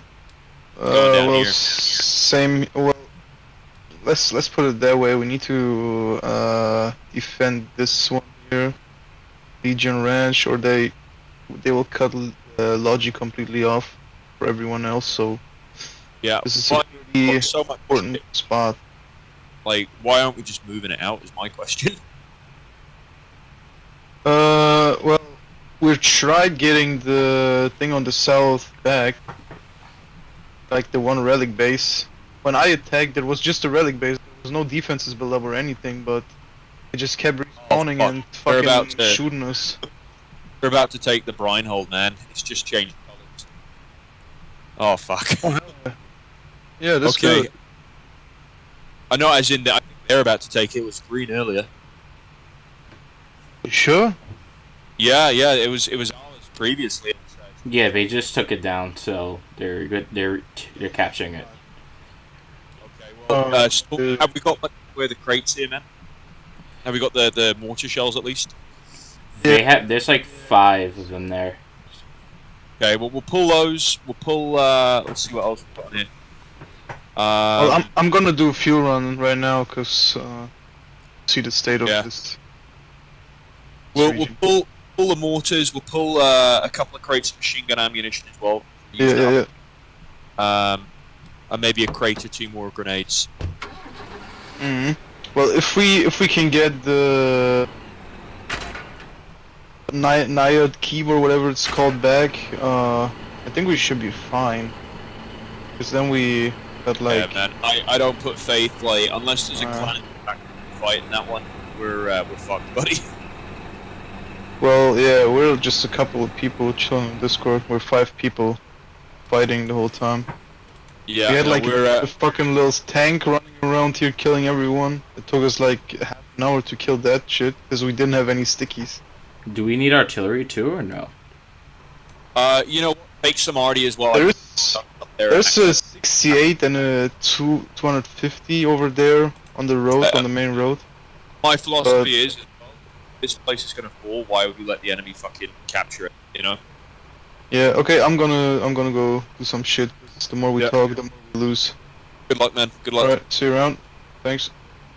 Yeah. So we'll grab what we can from here, like fill the truck up as much as you can, and then we'll go back through Terminus and refuel in Terminus. This is spigot mortar ammo. I'm not sure how good these are. You know what? Take it, man. Artillery's artillery, and like I say, the enemy's probably going to take this place pretty quick. I'd say by the end of tonight. Okay, I think I have almost everything I could possibly hold in here. I'm just getting the spigot ammo in here. It's taking a while. Yeah, no issue, man. Yeah, and then we'll go through Terminus. We'll give guys in Terminus a bit of a heads up that maybe they should come out and try and empty this warehouse. Yeah, I'm full now. Unlocked vehicle. It should be unlocked. Okay. Yeah, we'll have enough gas to get back to Terminus, so I'll just guide you out of here. So you want to get back on that main stretch of road.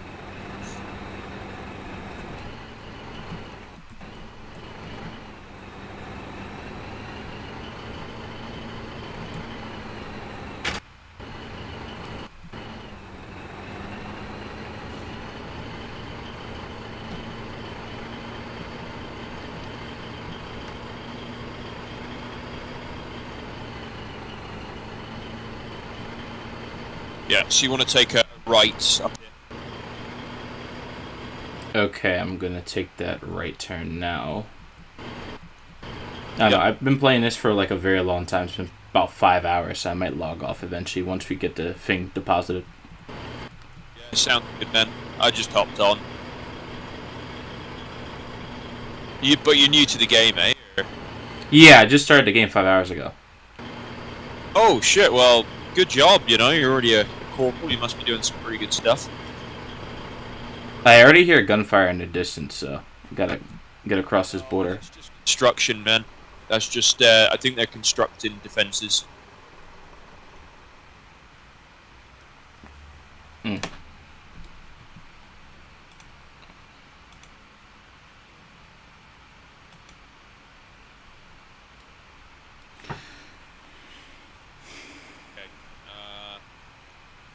Yeah, so honestly, let's hit the Terminus. I guarantee we'll find a refueling station somewhere.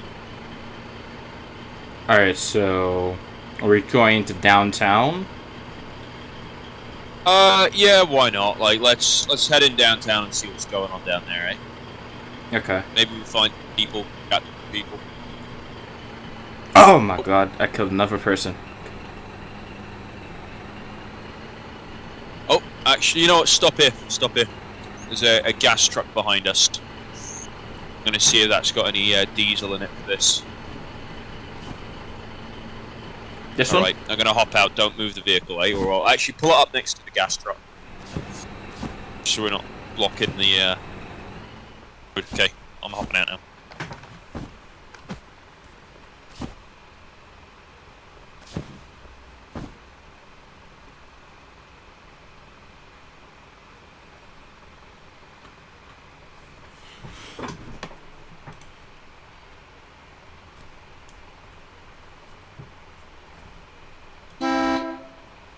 Shit, no wrenches in the bunker base. I can't get in.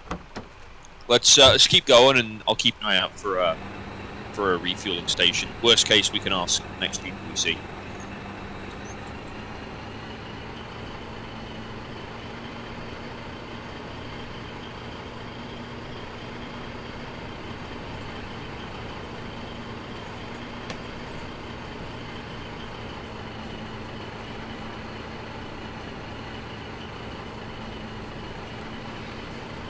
There's a lot of stuff that's going under attack right now.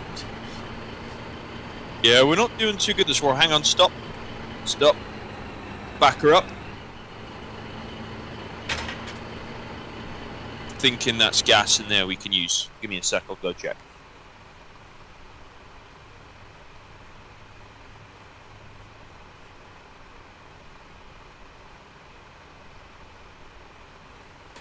Empty. Okay, that's not good. Keep it going. Yeah, I don't know what's happened. We've absolutely shit the bed on this war. This is the first time I've played in this war, and it's not going too well.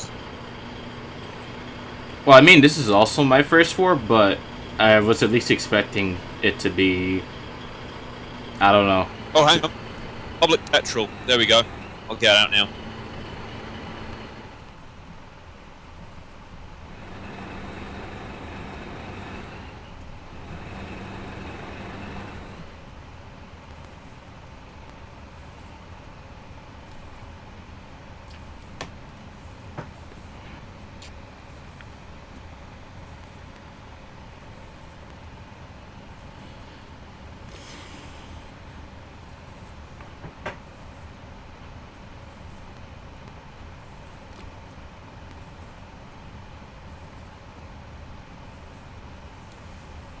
Okay, that'll be enough to get us back up to Shackle Chasm.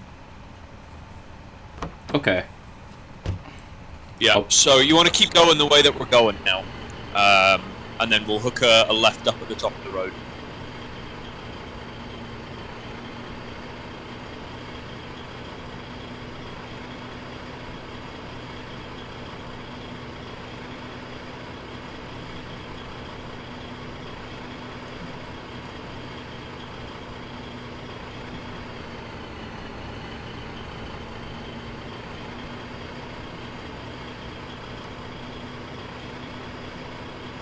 And it's a straight shot all the way down now to that bridge that we crossed coming over here.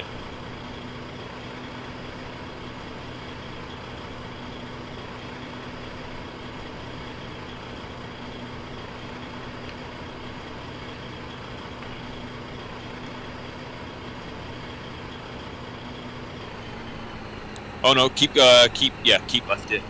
Yeah, go straight. Good.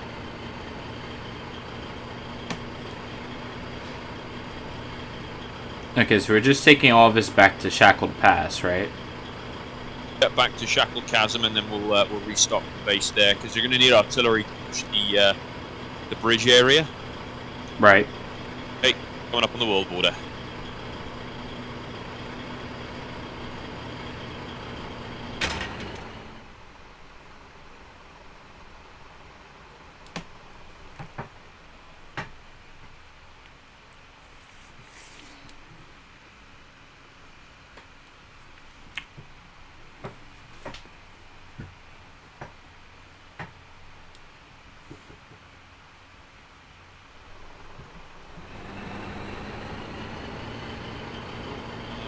Hopefully we're not going to get cut off by partisans, which would be nice. Hopefully not. I don't know if they would get to this area by now. Well, if they're down south, I guarantee you, man. They've got partisans around here, probably. Pull a left here. At this, yeah, left here over the bridge.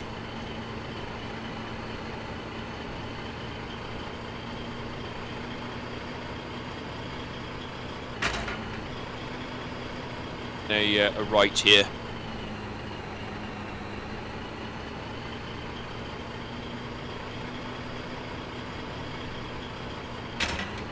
Yeah, just go straight through.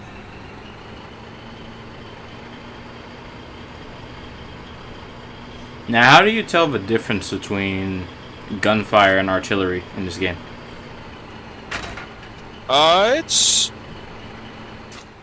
It's there's like a thwomp that comes with artillery. Gunfire is just very much sort of like a crack, you know. Yeah, the artillery, like it's there's a thump sound that I kind of hear with it. I guess you haven't really been shelled too much, eh? No, I haven't been.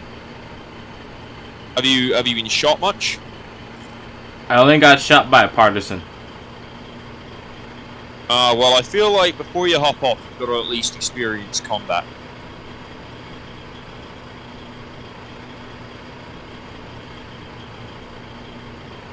Do you want to hook a ride up here?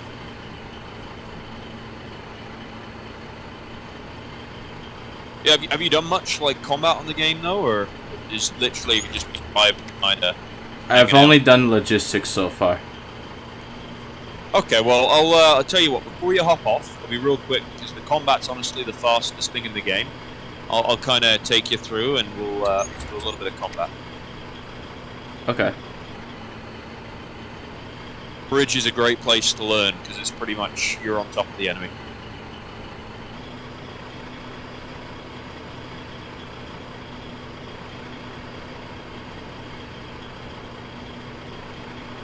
And you know where we are now, so I'm just gonna double check and see if there's anything else. Go.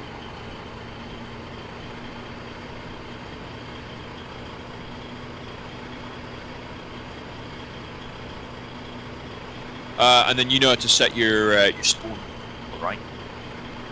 I do. So when we get to the bunker base, you can set your spawn there, and I'll give you the rundown on loadouts.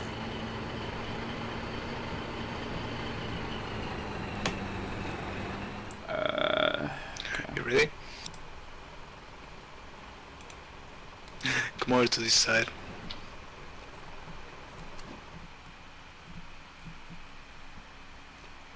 Oh wait, got at mortars. this. Nice, nice.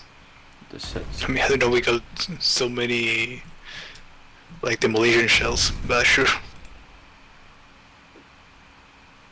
Come to this side, Brella. And go. Now this would actually retaliate against the artillery, because it has more range. Okay, StormCoder, that's artillery. Now you get to hear it. Oh. It's pretty loud. So my advice is, if you're going into combat, just submit the starter kit. Anytime you spawn in, get a rifle or a machine gun or something, like a submachine gun, and then you only need like 2 mags and maybe a bandage. That's about it. Because you're going to die a lot in this game. Okay. As you get better, you can kit yourself out more to do like specialized things. But my advice would be, just for the sake of supplies in the team, you just rifle, maybe 1 or 2 magazines of ammunition, and then just get into battle. Okay, that sounds good. Just go for one at a time. Don't want to waste beams on a shell landing on yours. Yeah. Okay. Let's go.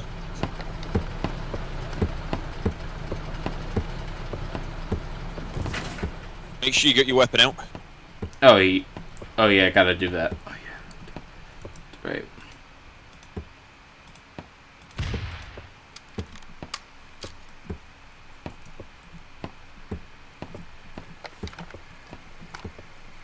And you're loaded?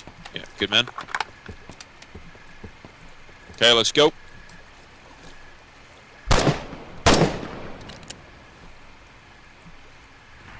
Oh, the bridge is down. Yeah, the bridge has been down since we've been there. Hey, don't go into the gas, eh? There's a smoke. Oh my gosh, fuck. I fuck it.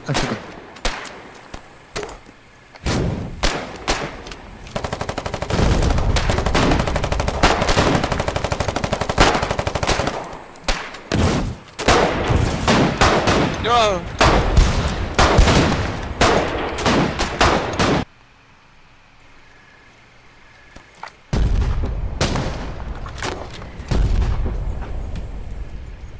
Oh.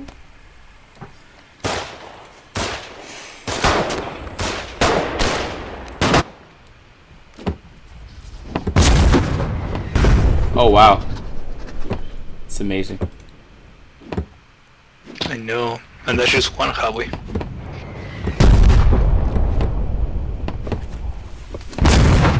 Do these take ammo? Do they pull it out of our inventory? How do they take ammo? No, it's magic. You just it doesn't need them. Same for the anti-tank garrisons and all the garrisons. Oh, that is quite magical. Yeah, it is magical. So you don't. I mean, in theory, you need to put maintenance supplies in bases to keep them alive for long. It's yeah, not too bad. There are more issues. Magical.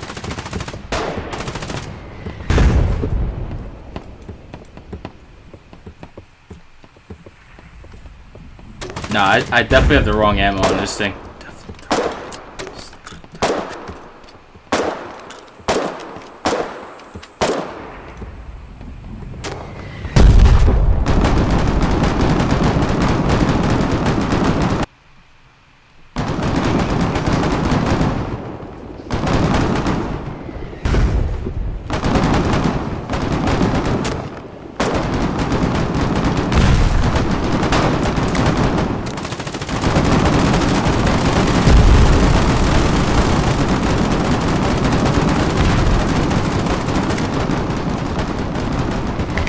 Pushing. A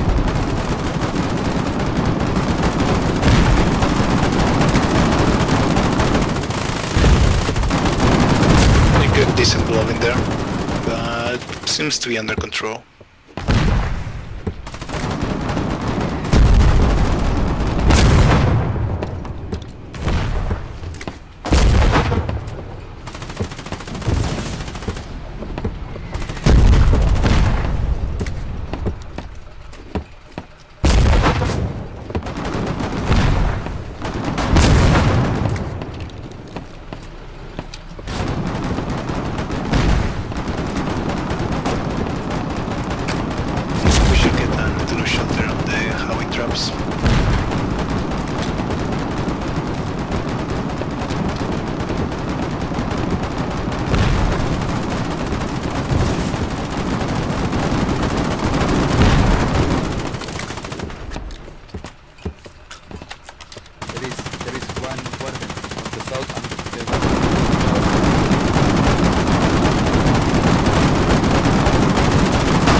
Guys, repair.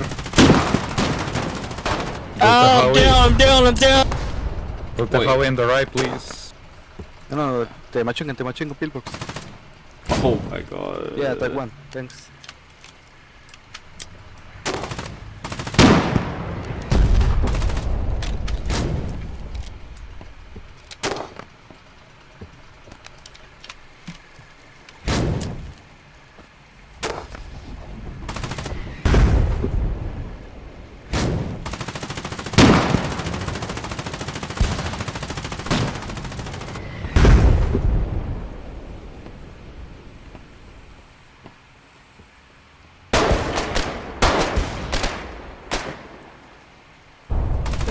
Me.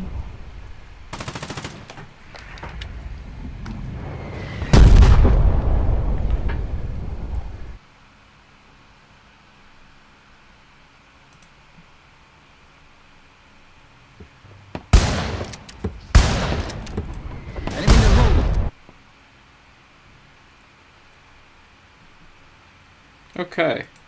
I think I played it long enough. It's been about 5 hours.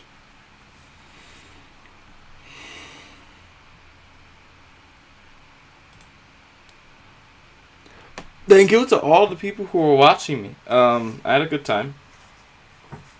First experience. I like the logistics. It's alright. I definitely have to play more though. But I like what I see. So I'll keep playing it. There's not many people who came by though, so I'm not liking that, but we'll improve. Alright guys, I'll see you guys another time. I'm gonna go eat some food and do other things I have to do.